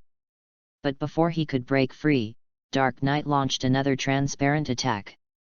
Pakaz, who was unable to resist, was forced to bear the opponent's attack. Dark Knight then showed a happy expression. Yes, that's it. Wail. Beg for mercy from me. The Light Guild can't be my opponent. Then he let out a perverted cry. Ah, what a wonderful sound, what a pleasant cry. Pakaz, who was covered in wounds, cried out with difficulty, damn it, don't be so proud. You just tied me up, it will be fine if you break free. Drink. Pakaz sank his energy into his dantian, and then burst out with a burst of energy, and then he broke free from the restraints, and his clothes were torn. Pakaz didn't plan to test it, and slowly walked to the fallen wine gourd, picked it up and poured several mouthfuls of wine into his mouth. Pakaz put down the wine gourd, his face was slightly red, and he looked shaky and looked like he could be knocked down with a slight push. Dark Knight couldn't understand the opponent's operation, and only felt that the opponent was insulting him. How dare you get drunk in front of me? Distorted. When he wanted to defeat the opponent in the same way, Pakaz dodged it with a strange bend. Pakaz smiled at Dark Knight with his drunken face, and then moved at high speed, constantly wandering around Dark Knight. Dark Knight couldn't see the opponent's figure at all, and could only attack wildly around by feeling, but all were dodged by Pakaz's flexible movement. 7 consecutive attacks. Suddenly Pakaz appeared behind Dark Knight, and 7 palm strikes fell heavily on Dark Knight. Ah! Dark Knight was immediately seriously injured, screamed in pain, and then fell to the ground uncontrollably and lost consciousness. Dark Knight, defeated. On the other side, facing Het AI who also used earth magic, Jura had a very difficult fight. Whenever Jura launched a rock pillar attack, he would be softened into mud and fall to the ground. And Het AI's attack would also be blocked by Jura with a rock pillar, or he would harden the mud of the opponent and then break it like the opponent. Oh! As expected of a wizard from a powerful guild, you are indeed very strong, but as long as you have money, you will continue to become stronger. Right. Jura said with an ugly face. Humph, is your belief the so-called copper smell? Het AI smiled and said, of course. Money is omnipotent. The more money you have, the stronger you can become. The reason why you can fight me to this extent can only mean that I am not rich enough, right? Humph. Facing Het AI who was already hopeless, Jura had no intention of saying anything, but just used powerful magic to fight back, but it was all resolved by the opponent. The two of them were in a stalemate. On the other side, the fastest battle ended was on Lax's side. Although Cobra is also a dragon slayer wizard, and has the magic divine ear that can hear the opponent's thoughts, this cannot be his advantage in the battle against Laxus. His magic power is far less than that of the opponent, and Laxus is stronger in strength, plus Laxus has the absolute speed that a lightning wizard should have. Facing Cobra, who is inferior to Laxus in every way, he can only passively take the beating. He only lasted for a few minutes before being defeated by Laxus's Thunder Dragon Fang Tianji, and also lost his combat effectiveness. Laxus looked at Cobra who fainted on the ground with disdain. What a rubbish, dare to go against the Light Guild with this little strength? As a Dragon Slayer wizard, you are not even as good as Xi's finger. Sure enough, only he can be my opponent. After that, Laxus stopped looking at him and turned to look at Xi's battlefield. Here, Xi and Brian, the leader of the other 6 demon generals, were also fighting fiercely. The magic of both sides kept bombarding each other, and the fight was indistinguishable. Light Dragon's sword slash. A lightsaber condensed by magic power slashed towards Brian. Eternal Dark Rondo. A green magic circle appeared on Brian's cane, and several green light waves rushed towards the falling lightsaber and offset it. Xi looked at Brian and thought, it seems that as the leader of the 6 demon generals, Brian still has some strength. Although I didn't use my full strength, I am not something that an A-level wizard can contend with. Although he thought so, he still laughed at him. Humph, Brian, is this all your strength? You dare to lead a group of rabble to ambush us here, who gives you the confidence? Brian said unhappily, Humph, you little brat, stop bragging. Who do you think I am? You were not born when I became famous. Don't think I can't deal with you, I just don't want you to lose too quickly, I want you to see your companions being defeated by us one by one. Xi didn't care. Just those few scumbags wanted to defeat them? Who among them was not stronger than them? Even the weakest Yi yet, once he gets serious, well, he can withstand a few moves from the opponent and then be defeated. Xi suddenly thought of Yi Yi's actions in the original book, and was speechless. Suddenly, he regretted letting Yi Yi come. Forget it, let's get rid of the opponent first, so as not to have more trouble. Throwing away Yi Yi's unreliable thoughts, Xi, who planned to fight quickly, finally burst out all his magic power. The huge golden magic power made the entire underground vibrate constantly, as if it would collapse at any time. What? Brian looked at Xi in horror. How could there be such a terrifying monster in the Guild of Light? With such a strong pressure, how much magic power does he have? Xi smiled crookedly, Humph, you are just an incompetent person who only sees the world from a well. There are countless powerful wizards on this continent. You rats hiding in the sewers can be killed with just a flick of the wrist. You are so arrogant that you want to destroy us. I will let you know how ridiculous your idea is. Try my trick. Light meteorite. Xi pointed to the sky, and saw a 10-meter-long golden light ball appear above Xi, and then it quickly shrank and compressed, and finally shrank to only 1 meter in size. The original golden light ball also turned into an extreme white. Despite this, a shocking wave came out from it, and Brian could feel a strong crisis from it. Don't be hit by this light ball. Brian thought to himself. At this time, Xi also completed the compression of the light ball, go. Pointed at Brian and rushed over quickly.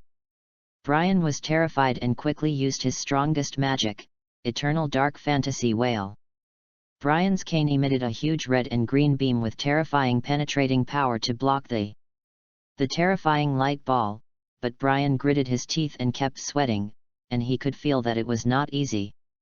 As time went by, the light ball kept approaching Brian at a speed visible to the naked eye. Brian tried desperately to block it, but he seemed more and more powerless. In the end, Brian still failed to block the terrifying white light ball and was wrapped in it. No. This is impossible. The powerful destructive power in the light ball and the terrifying high temperature tore Brian's body madly. As the light ball dissipated, Brian's bruised and broken body was exposed, and the opponent had lost consciousness and fell to the ground. Seeing that Xi finally defeated the opponent, he also took a few deep breaths. Although Xi seemed to be very relaxed before, in order to compress the light ball and enhance the destructive power, the magic power and pressure required were extremely large, and only Xi, whose magic power was already deep and powerful, could hold on. Xi, who had recovered, also looked at the battlefield elsewhere and found that the battle had all ended, and only Jura and Heda were still in a stalemate. He also realized his current situation at this time. He knew that he could not continue to tangle with Jura. He was isolated and helpless, and it was only a matter of time before he was defeated. He had to escape quickly. Then, he shook off Jura and used the magic of Activity Square. A large piece of softened mud wrapped around several of his companions and then escaped from the cave. At this point, the 6 demon generals were all defeated. Chapter 46. In fact, Laxus, who finished the battle the fastest, could support Jura and defeat Het Ai, but he was too proud to allow himself to interfere in other people's battles. Unless the other party asked for help, he would not help. Although Jura looked honest, he was actually proud of himself. Moreover, he was not unable to beat the other party. Although there was a reason for the poor compatibility between the two sides, he would definitely be the winner after a long time. And Xi, who also saw the thoughts of both sides, did not blame them. Anyway, they could not make any big waves, so they ran away. Xi didn't think about it anymore. After joining everyone, he walked towards Kong Nai. What are you going to do now? Our mission is to explore the ruins. We will enter this passage to find out the situation. Will you go with us or stay here? Kong Nai thought about it and was worried that after Xi and the others left, the 6 demon generals would come back. She would be isolated and helpless and would definitely not be able to resist. It would be better to follow the powerful Xi for security. Thinking of this, Kong Nai said, I will go with you. Xi nodded, okay, then you follow us. You don't object, right? Turn to ask others. Several people shook their heads to show that they had no objection.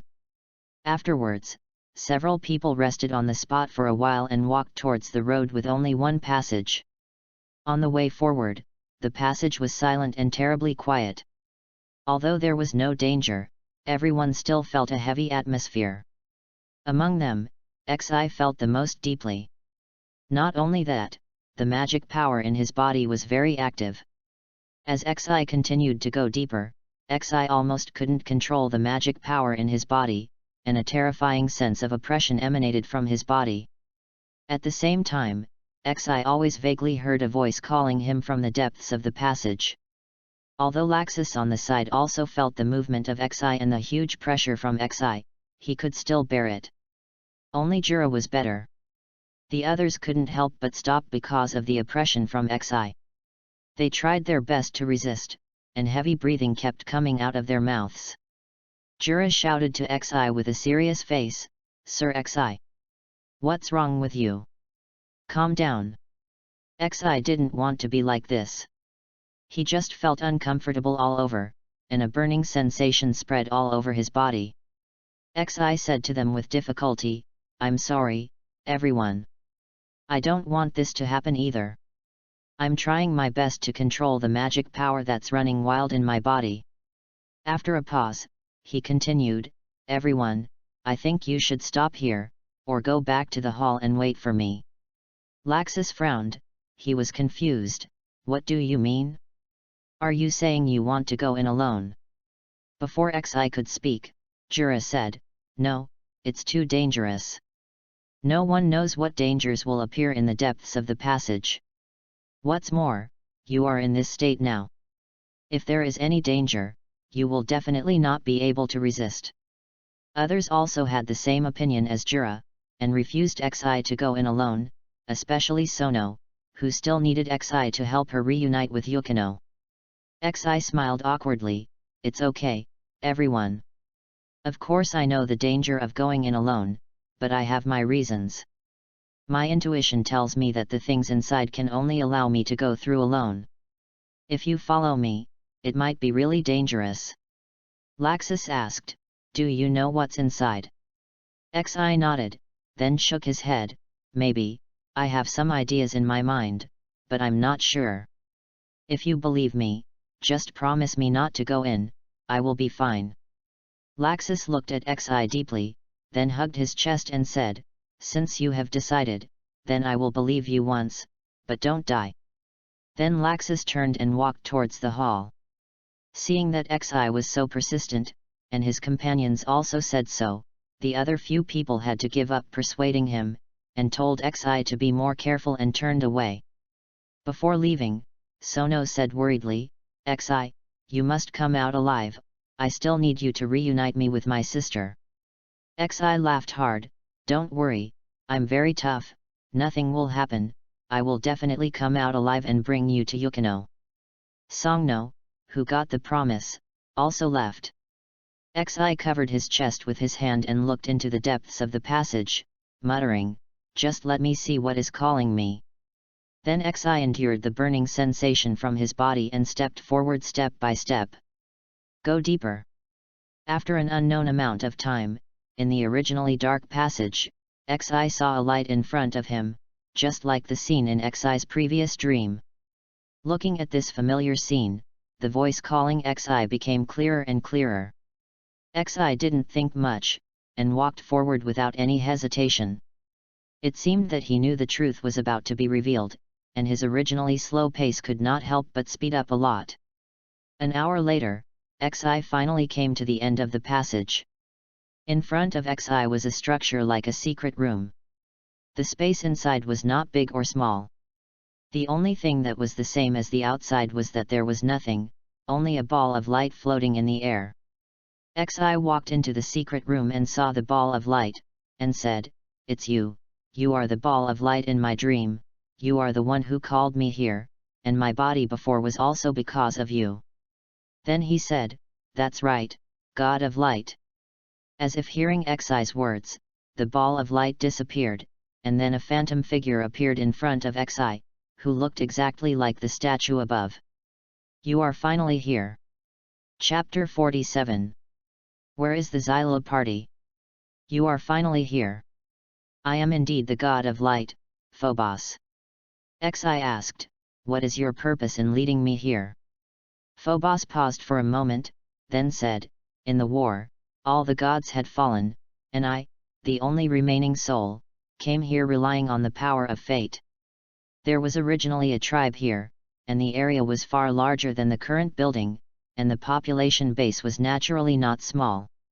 When I came here, they also knew of my existence. In order to restore my strength, I promised the leader of this tribe that there would be peace and prosperity every year. In return, they must believe in me and hold sacrificial ceremonies every year." Xi frowned, "You said this place used to be a tribe? Then why is it now but there is no one here? Why are all the other buildings gone?" Phobos, "Because of war, because of human greed. In the first 100 years, nothing happened here. I regained my strength. The process was also very smooth, but this is the reason why the leader of this tribe still exists. After all, they are just ordinary people. When that human's life came to an end, his grandson inherited his position. But this person is ambitious, since he came to power, he has often launched wars and plundered the resources of other tribes. Because of this, he is not as bright-minded as his grandfather. I can clearly see the darkness in his heart. Therefore, the people of this tribe had a huge impact, and no one believed in me anymore. No, it should be that I gave up on him. I stopped helping them. Although this would slow down my recovery process, I knew that even if I continued to protect them, they would eventually perish. Sure enough, that day has finally come. Because of his actions, other nearby tribes united and massacred this tribe. Because of the huge disparity in numbers and strength, destruction was an inevitable result. Before he died, he climbed to my statue and kept praying to me. I wanted to help them, but I refused. He seemed to finally come to his senses, and instead of asking me to help them, he hoped that I could take their fire and leave with the ruins. I saw that he finally came to his senses. Although it was too late, I still agreed to his request. Then I took him their only fire, his offspring broke through the void, that is, the other dimension, and hid here. Hearing this, Xi continued to ask, "If that's the case, there shouldn't be no one here." The answer is simple, he the descendant also knew what his father had done. When he grew up, he chose to leave here in order to atone for the sins of his tribe. Xi suddenly realized that this made sense, I already know the matter, but you still didn't tell me why did I let you come here? Phobos, I need you to inherit my power. As a variable in this world, you must become the new god of light and save this world. Xi frowned and expressed his reluctance. If it was just a simple inheriting power is fine, but asking me to save the world means you want me to destroy the god of darkness? How is this possible? How can I do something that even the gods can't do? Phobos saw through his thoughts and also knew the difficulty of this matter. I know your concerns, but you must understand that since fate says that you are the variable of this world, then you must represent your own mission. How exactly is it? It's up to you to decide. Also, you don't have to worry about the darkness finding you. As a variable, he can't find your existence, at least not until you have enough strength. Xi smiled bitterly and said, to be honest, I still don't believe that I am a variable or something, and I am a very selfish person. I just want to live a simple life and protect the people who are important to me. I have never thought about saving the world. Phobos, if you don't inherit my power, when darkness falls, the end of the world will come, and all living things will be destroyed. You and your important people will not survive. Even so, will you refuse? And, according to the prediction given by fate, it will be not long before this happens. Hearing this, Xi's eyes became sharp. I will never let this happen. If you want their lives, you must first kill them from my body. Step over it. In that case, you must also. Isn't it enough strength? I know, what should I do?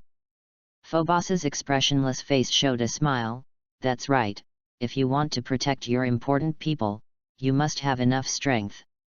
At the same time, this is your inevitable mission. Next, I need you to relax your mind. I will merge with you, my consciousness will dissipate, you will slowly absorb my soul and accept my power. Of course, this process will be very long and not overnight. Hearing this, Xi suddenly became alert. Merge with me, then, will I still be me? Of course, when I merge with you, I will completely disappear, leaving only my power. Don't worry that I will take over your body. There is no need for this, and I don't bother to do so. Xi thought about it carefully. After all, as the god of light, he is not a person who uses dirty means. Took a deep breath. I'm ready. Phobos nodded. Don't resist. Phobos dispersed his illusory body, turned back into a ball of light, and flew into Xi's chest. When the ball of light entered Xi's body, Xi closed his eyes unconsciously. When his soul merged with it, it was also constantly washing his soul. Xi's soul kept feeling swollen and unbearable tearing. Xi felt that his brain was about to explode. After an unknown amount of time, Xi, who was soaked in sweat, slowly opened his eyes and felt his powerful strength and hard body. If Xi could look inward, he would find that his magic power had a hint of divinity, and the capacity was still rising. When the magic power in his body completely turned into divine power, that was when Xi became the new god of light. Xi called softly, Phobos? Are you still there? After waiting for a long time, I didn't hear his reply. It seems that his consciousness has dissipated. As he said before, he has completely become one with him. Xi stood there, not knowing what he was thinking. Facing his future, Xi felt a lot of pressure, but he had to accept it. 10 minutes later, Xi didn't think about it anymore. Well, it's time to go. Then Xi turned into light and appeared in front of the people who were waiting in the hall in just a moment. Hey, everyone, I'm back. Xi, Your Excellency. You're back. Everyone was very surprised by Xi's sudden appearance. They didn't see how Xi appeared silently. Xi also saw the expressions of several people and knew what they were thinking, but didn't explain too much. If this matter was told out, the consequences would be too great, and they couldn't know it. Xi smiled and said, It's over, we should leave. Laxus asked, Are you okay? Have you solved the things inside? Ah, it's solved, let's go quickly, this place will disappear soon. Xi, who merged with the god of light, also inherited his memory, and also knew that this alien space was maintained by him. Now that he has disappeared, this space without his maintenance will naturally dissipate and be exiled to the void. Everyone also knew the seriousness of the matter. There was no time to ask Xi about the whole story. They fled out of the cave and rushed to the magic attack boat outside the ruins. Finally, after everyone got on the magic attack boat and left, the ruins also dissipated with the disappearance of the alien space. Everyone looked at the disappeared ruins and took a deep breath, but they quickly adjusted themselves and asked Xi what happened inside. Xi did not tell the truth, but just said that there was a remnant soul inside, and that alien space also existed because of the remnant soul, and he saw the remnant soul and promised that the remnant soul needed to help him fulfill a wish. I see, but this remnant soul must have been a very powerful existence when he was alive. It is really admirable that he can maintain an alien space for so long. Jura clasped his hands together and said with admiration. After a long time, the group finally returned to the villa of the Blue Pegasus. Everyone rested well for a night and left one by one the next day. In the end, only Xi, Laxus and Yukino were left. Xi looked at the two and said, "Let's go too." Yes. Yes. Chapter 48. Time flies, 3 years have passed. Now, Xi, who is now 20 years old, has made a great name for herself in the Ishgar continent. 3 years ago, after Xi returned to the guild, she found Makarov alone and told him what happened to her, and even told him about the existence of the gods. Makarov is different from others. Xi has regarded him as her real grandfather and elder in the past few years, so Xi thinks that she should not hide it from Makarov. Makarov felt his scalp tingling when he heard it. Who am I? Where am I? What am I doing? However, Makarov also consciously did not tell others about this matter. He had the same idea as Xi. This matter was of great importance and must not be known by anyone except the two of them. In addition, after Xi brought Sono back to the guild, she successfully recognized her sister Yukino. The two cried with joy after meeting each other and could not let it go for a long time. Xi thought that Sono would stay in Fairy Tail because of this, so that the strength of their own guild would be stronger. As for the opinions of the council, do they dare to have any opinions? If they have any, they should hold them back. Our fairy tale is famous for protecting its children.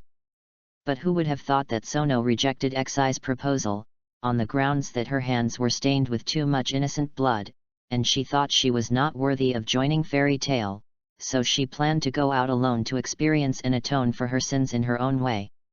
Hearing her sister's thoughts, she was full of tears again, and she didn't want her to leave no matter what. Sono coaxed her with all her words, and even gave all the golden keys on her body to Yukino.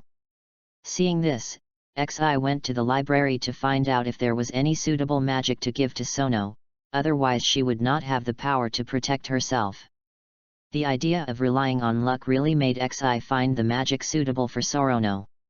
It was the angel magic that appeared in the original work, which was very suitable for Sorono. After all, she always wanted to be an angel.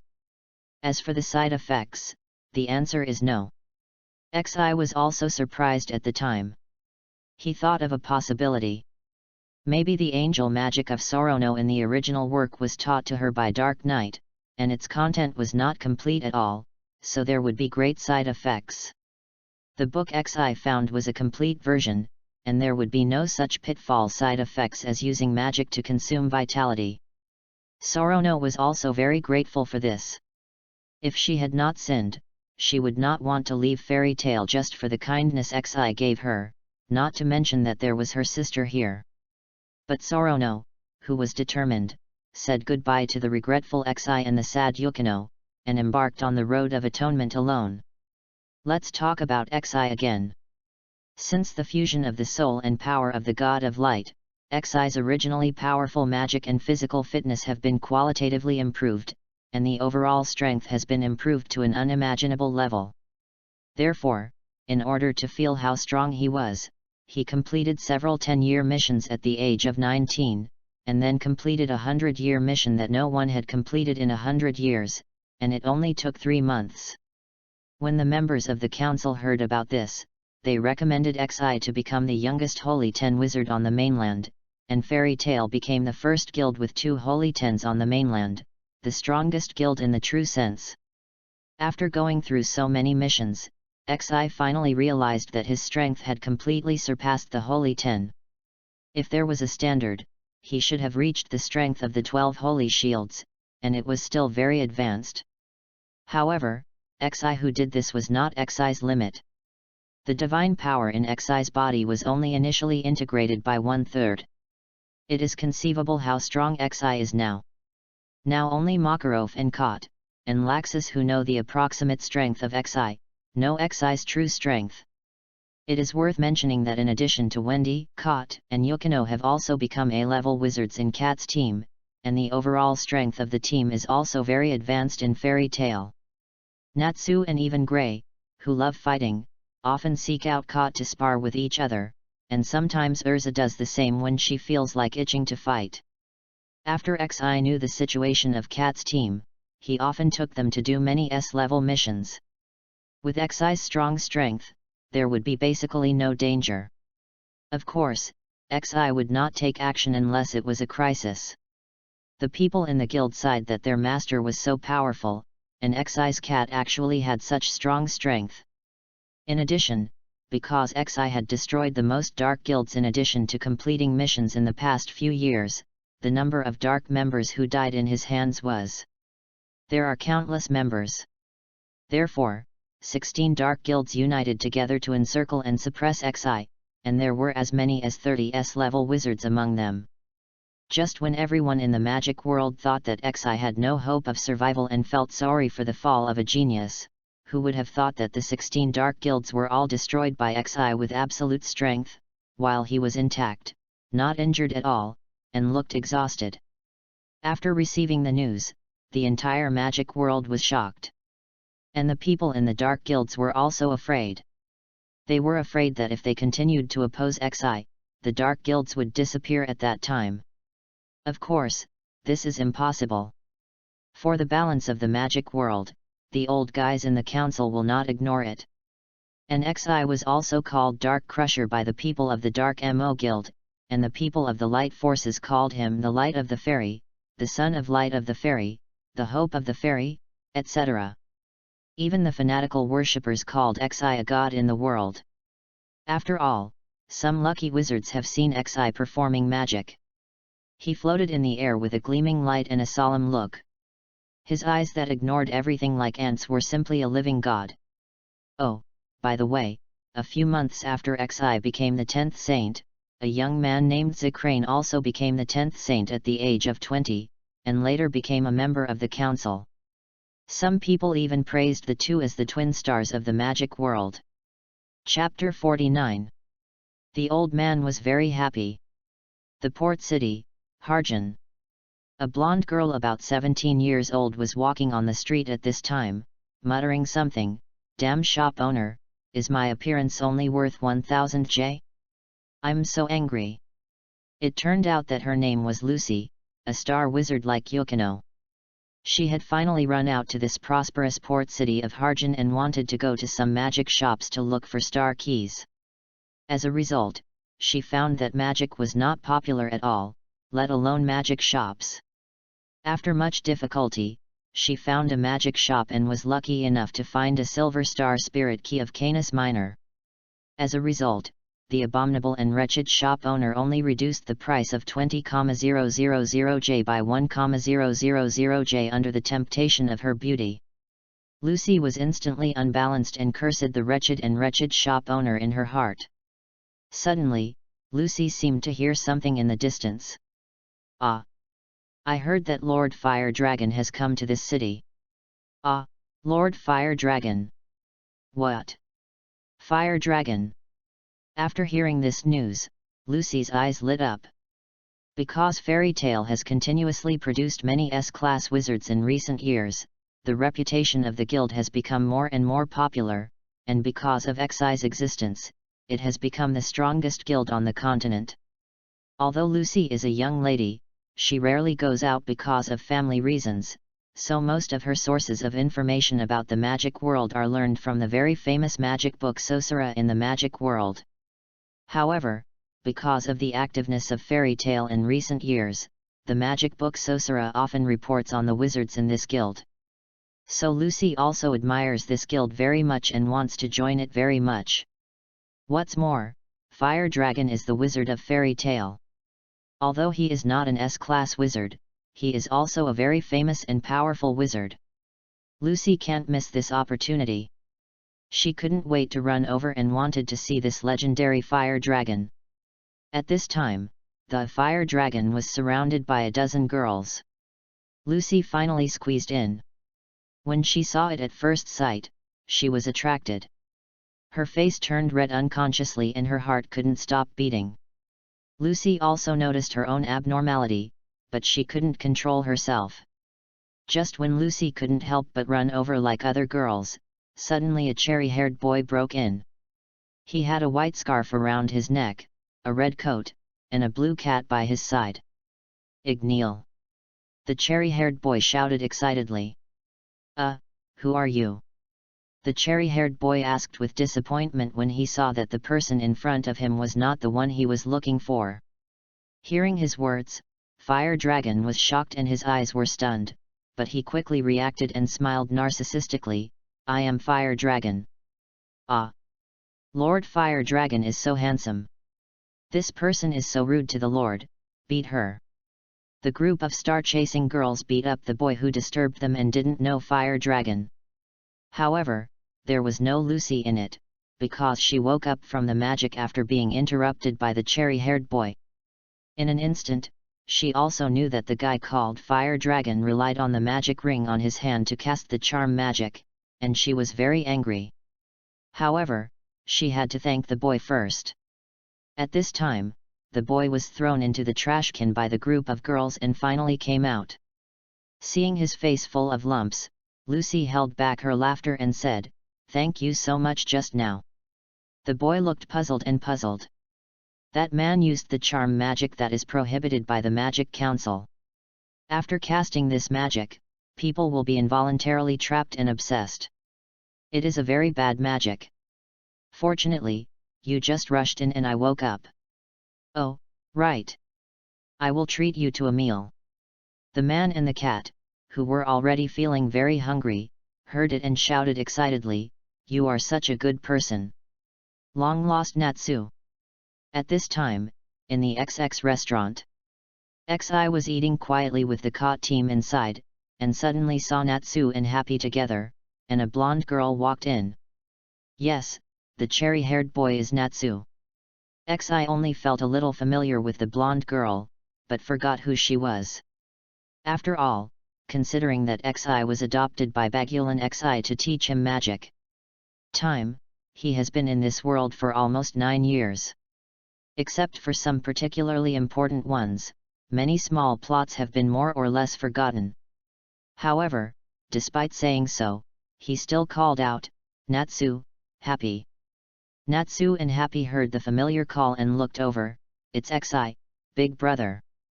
They ran over excitedly and sat next to XI. Happy also sat with Kot. "I smelled your scent at the door, it's you. What are you doing here? Have you completed the mission?" XI and others were also speechless. "What else can you do in the restaurant besides eating, are you stupid?" Happy also responded, "Love. Natsu. Just an idiot." XI continued, "As for the mission, I followed them, of course they completed it, but I basically didn't do anything." Natsu was inexplicably angry when he heard this. "Damn XI.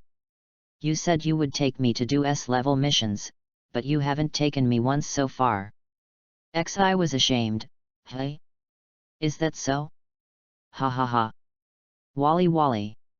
He thought in his heart, "I didn't expect that Natsu's memory was so good in this matter. He can still remember it after so long." On the other side, Lucy also saw XI and his group. Her face flushed, and she shouted excitedly, Ah. It's the son of Light Xi who ranks first in the ranking of the most wanted boyfriends in the magic book. Wendy on the side also laughed.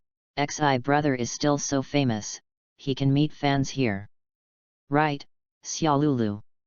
Xiaolulu just said faintly and continued to eat. Yukino also agreed, proudly echoing, after all, he is brother Xi, it is normal for such a thing to happen.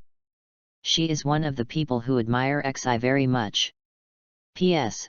Half of the members in the guild are fans of Xi, most of them are young people, and the remaining half are mostly fans of Guildarts. After all, he is still very prestigious in the eyes of the older generation.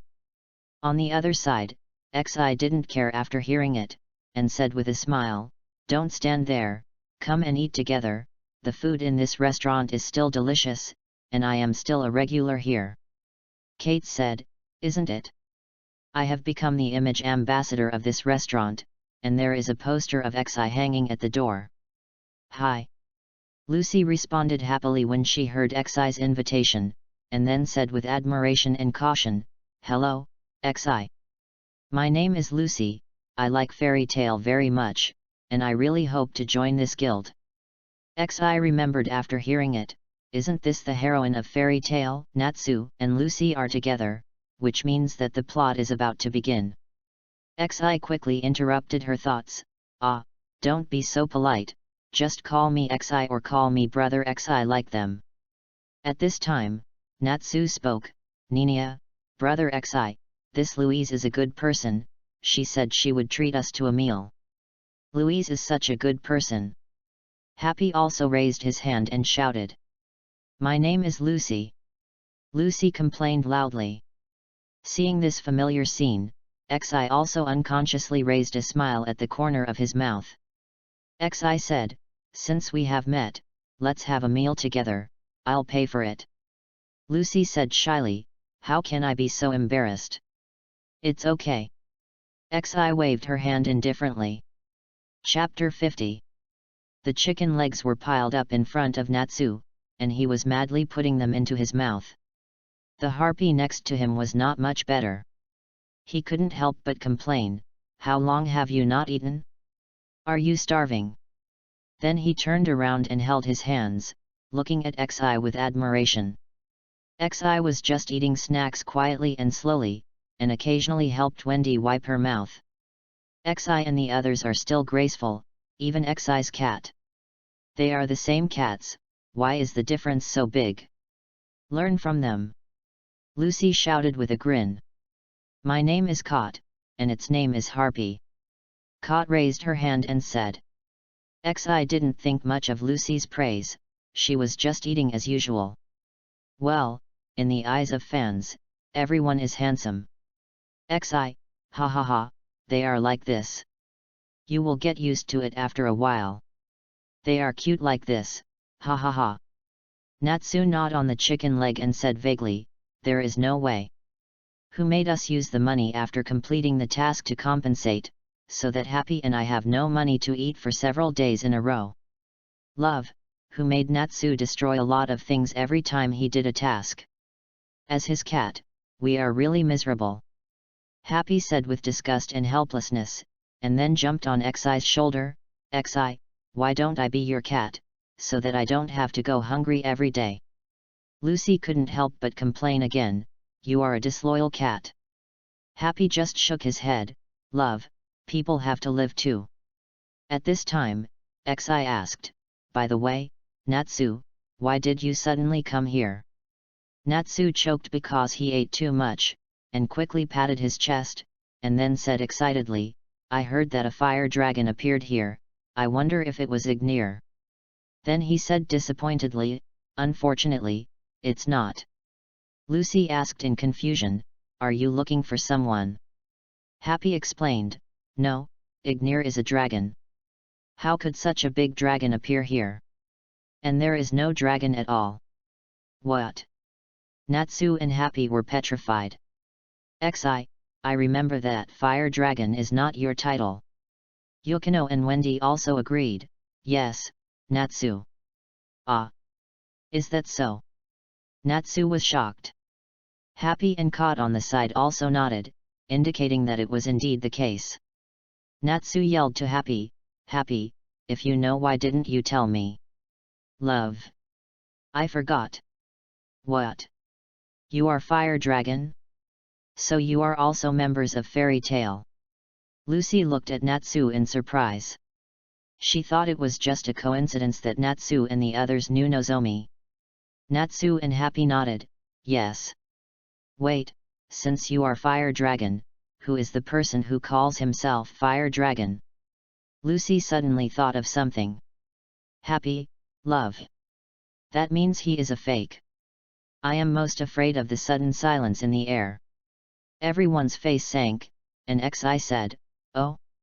Someone dared to pretend to be Fairy Tail. It seems that we need to meet this Fire Dragon Master." Natsu also said with a grim face, "The reputation of the guild cannot be tarnished by others. I will teach him a lesson." Just then, 3 women sitting at a table next to them said excitedly, "Have you heard? Lord Fire Dragon is going to hold a banquet on the boat tonight." "Really? Wow, I want to go too." "Me too, me too." Xi and the others looked at each other and nodded after hearing this. Soon it was night, and Xi and the others had already arrived at the seaside, and saw a ship with a bright light in the distance sailing away. It seems that the target should be on that ship, Yukino. Yukino also knew Xi's thoughts. "I know, brother Xi." Took out a golden key, open it, the door of Pisces. Bisks. The magic circle flashed, and 2 huge black and white fish appeared. Lucy was surprised and said, "Eh? Yukino is also a celestial mage." "Xi, you guys take Lucy over first." Yukino nodded in understanding and led everyone to fly to the ship in the distance. Lucy said worriedly, "Wait, what are you going to do?" Xi smiled and said, "Don't worry, I can get there by myself." Then he spread his wings of light and flew towards the ship. Lucy was stunned to see that Xi could actually fly. At this time, Natsu also said anxiously, "Happy, take me over quickly, otherwise when Xi and his brothers take action, we will have no chance." At this time, the fake Fire Dragon was happily grabbing the girls who were unconscious by his sleeping magic and brought them to the cabin. Suddenly, there was an explosion outside, and the hull shook violently and uncontrollably. The fake Fire Dragon finally stabilized his body and ran out and shouted, "What happened? Are you the Fire Dragon?" I heard a man's voice above my head. I looked up and found that a white-haired man in a black cloak was actually hovering in the air with a pair of glowing golden wings on his back. This person is Xi, and he also remembered that in the anime, this man seemed to want to abduct the girls on the ship. The fake Fire Dragon didn't recognize Xi's identity for a moment, and just thought he was here to make trouble. "Yes, I am Fire Dragon." "Who are you? How dare you make trouble on my territory?" "Humph, since you..." Xi was about to ask Yukino and the others to solve the problem after he was sure, but Natsu also arrived. He only heard Natsu shouting to him, "Brother Xi! Don't do anything first, let me do it."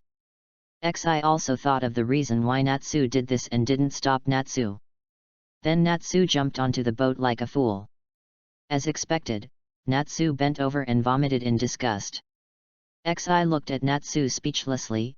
"Stupid, you know you are dizzy with transportation, but you still dare to jump down." Xi said to Happy, "Forget it, Happy, quickly send Natsu to the shore, I will find a way to get the boat to the shore, since Natsu wants to solve it, let him do it." Happy nodded, then went down to grab Natsu and flew to the shore. Looking at the harpy going away, Xi said, "Okay, next is..." Before he finished speaking, he was interrupted by Lucy again. "Arnold, if we just pull the boat to the shore, I might have a way." Xi said, "Why, there are always people interrupting him when he is talking, I don't want to save face." But then he thought that Lucy seemed to have an Aquarius star spirit, and finally did not get angry. "Then leave it to you, Lucy." Lucy shouted happily, "Yes. Leave it to me." He also took out a golden key from the bag around his waist. Open it. The door of Aquarius, Aquia. The light flashed, and a mermaid holding an Aquarius appeared on the sea, glanced at Lucy, and said tisk in disdain. Hey! What's your look? Didn't you say tisk just now? Did you say it? Lucy shouted dissatisfiedly. Why did you call me out? Don't you know I'm dating my boyfriend? Boyfriend? Aquia said unhappily. How should I know? And, don't say it twice. Lucy complained subconsciously, but soon got down to business. By the way, Aquia, rush this boat to the shore. Wow! I'm invincible on the sea. Go to hell. Although Aquia was very unhappy that Lucy interrupted her date, she still did it. A lot of water came out of Aquia's water bottle, and the boat was washed to the shore along with the sea water. Ah! What's going on? No. Because Lucy was on Pisces' back, she was not washed to the shore with Aquia like in the original book. After finishing the job, Aquia said to Lucy, Okay, don't call me anymore next time, I'm going to find my boyfriend. After that, she took the initiative to disappear. Lucy said speechlessly, Don't say it twice. Ha ha ha, Lucy, your star spirit is really interesting. XI said that although he had known Aqua's personality for a long time, he still couldn't help laughing. Hee hee. Lucy could only smile awkwardly. On the other side, Natsu, who had recovered, also rushed over and jumped onto the destroyed hull, revealing the emblem on his arm. I am a wizard of fairy tale, Natsu. How come I have never seen you in the guild before? Who are you? The people on the ship who had not fainted saw the emblem on Natsu's arm and shouted in fear, Ah! It's true, Lord Pola. The other party is really a wizard of fairy tale. Pola, who had finally recovered from the dizziness, said angrily after hearing it, I told you not to call me by my real name. Happy explained on the side, Pola of the red sky. It turned out to be a wizard of the giant's nose, but he was expelled from the guild a few years ago. At this time, XI flew over from a distance and said to Natsu, Natsu, the other party is a human trafficker. He wants to take the people on the ship. All the girls are sold to other places. Natsu was furious when he heard it. Nanny! You are a human trafficker. Pora saw that it was already Porolu, so she stopped covering up. Humph, so what? I don't care who you are. Good or bad, but as long as you pretend to be a fairy tale and do bad things, I will never let you go. Pora sneered, didn't care, and took the lead. Red vortex. A red flame vortex directly covered Natsu. Lucy shouted worriedly, Ah, Natsu. Pora smiled proudly and said, Humph, a guy who talks but doesn't practice, it's just like this. Today's update, there is nothing much to say, the reason is written in the front, that's it.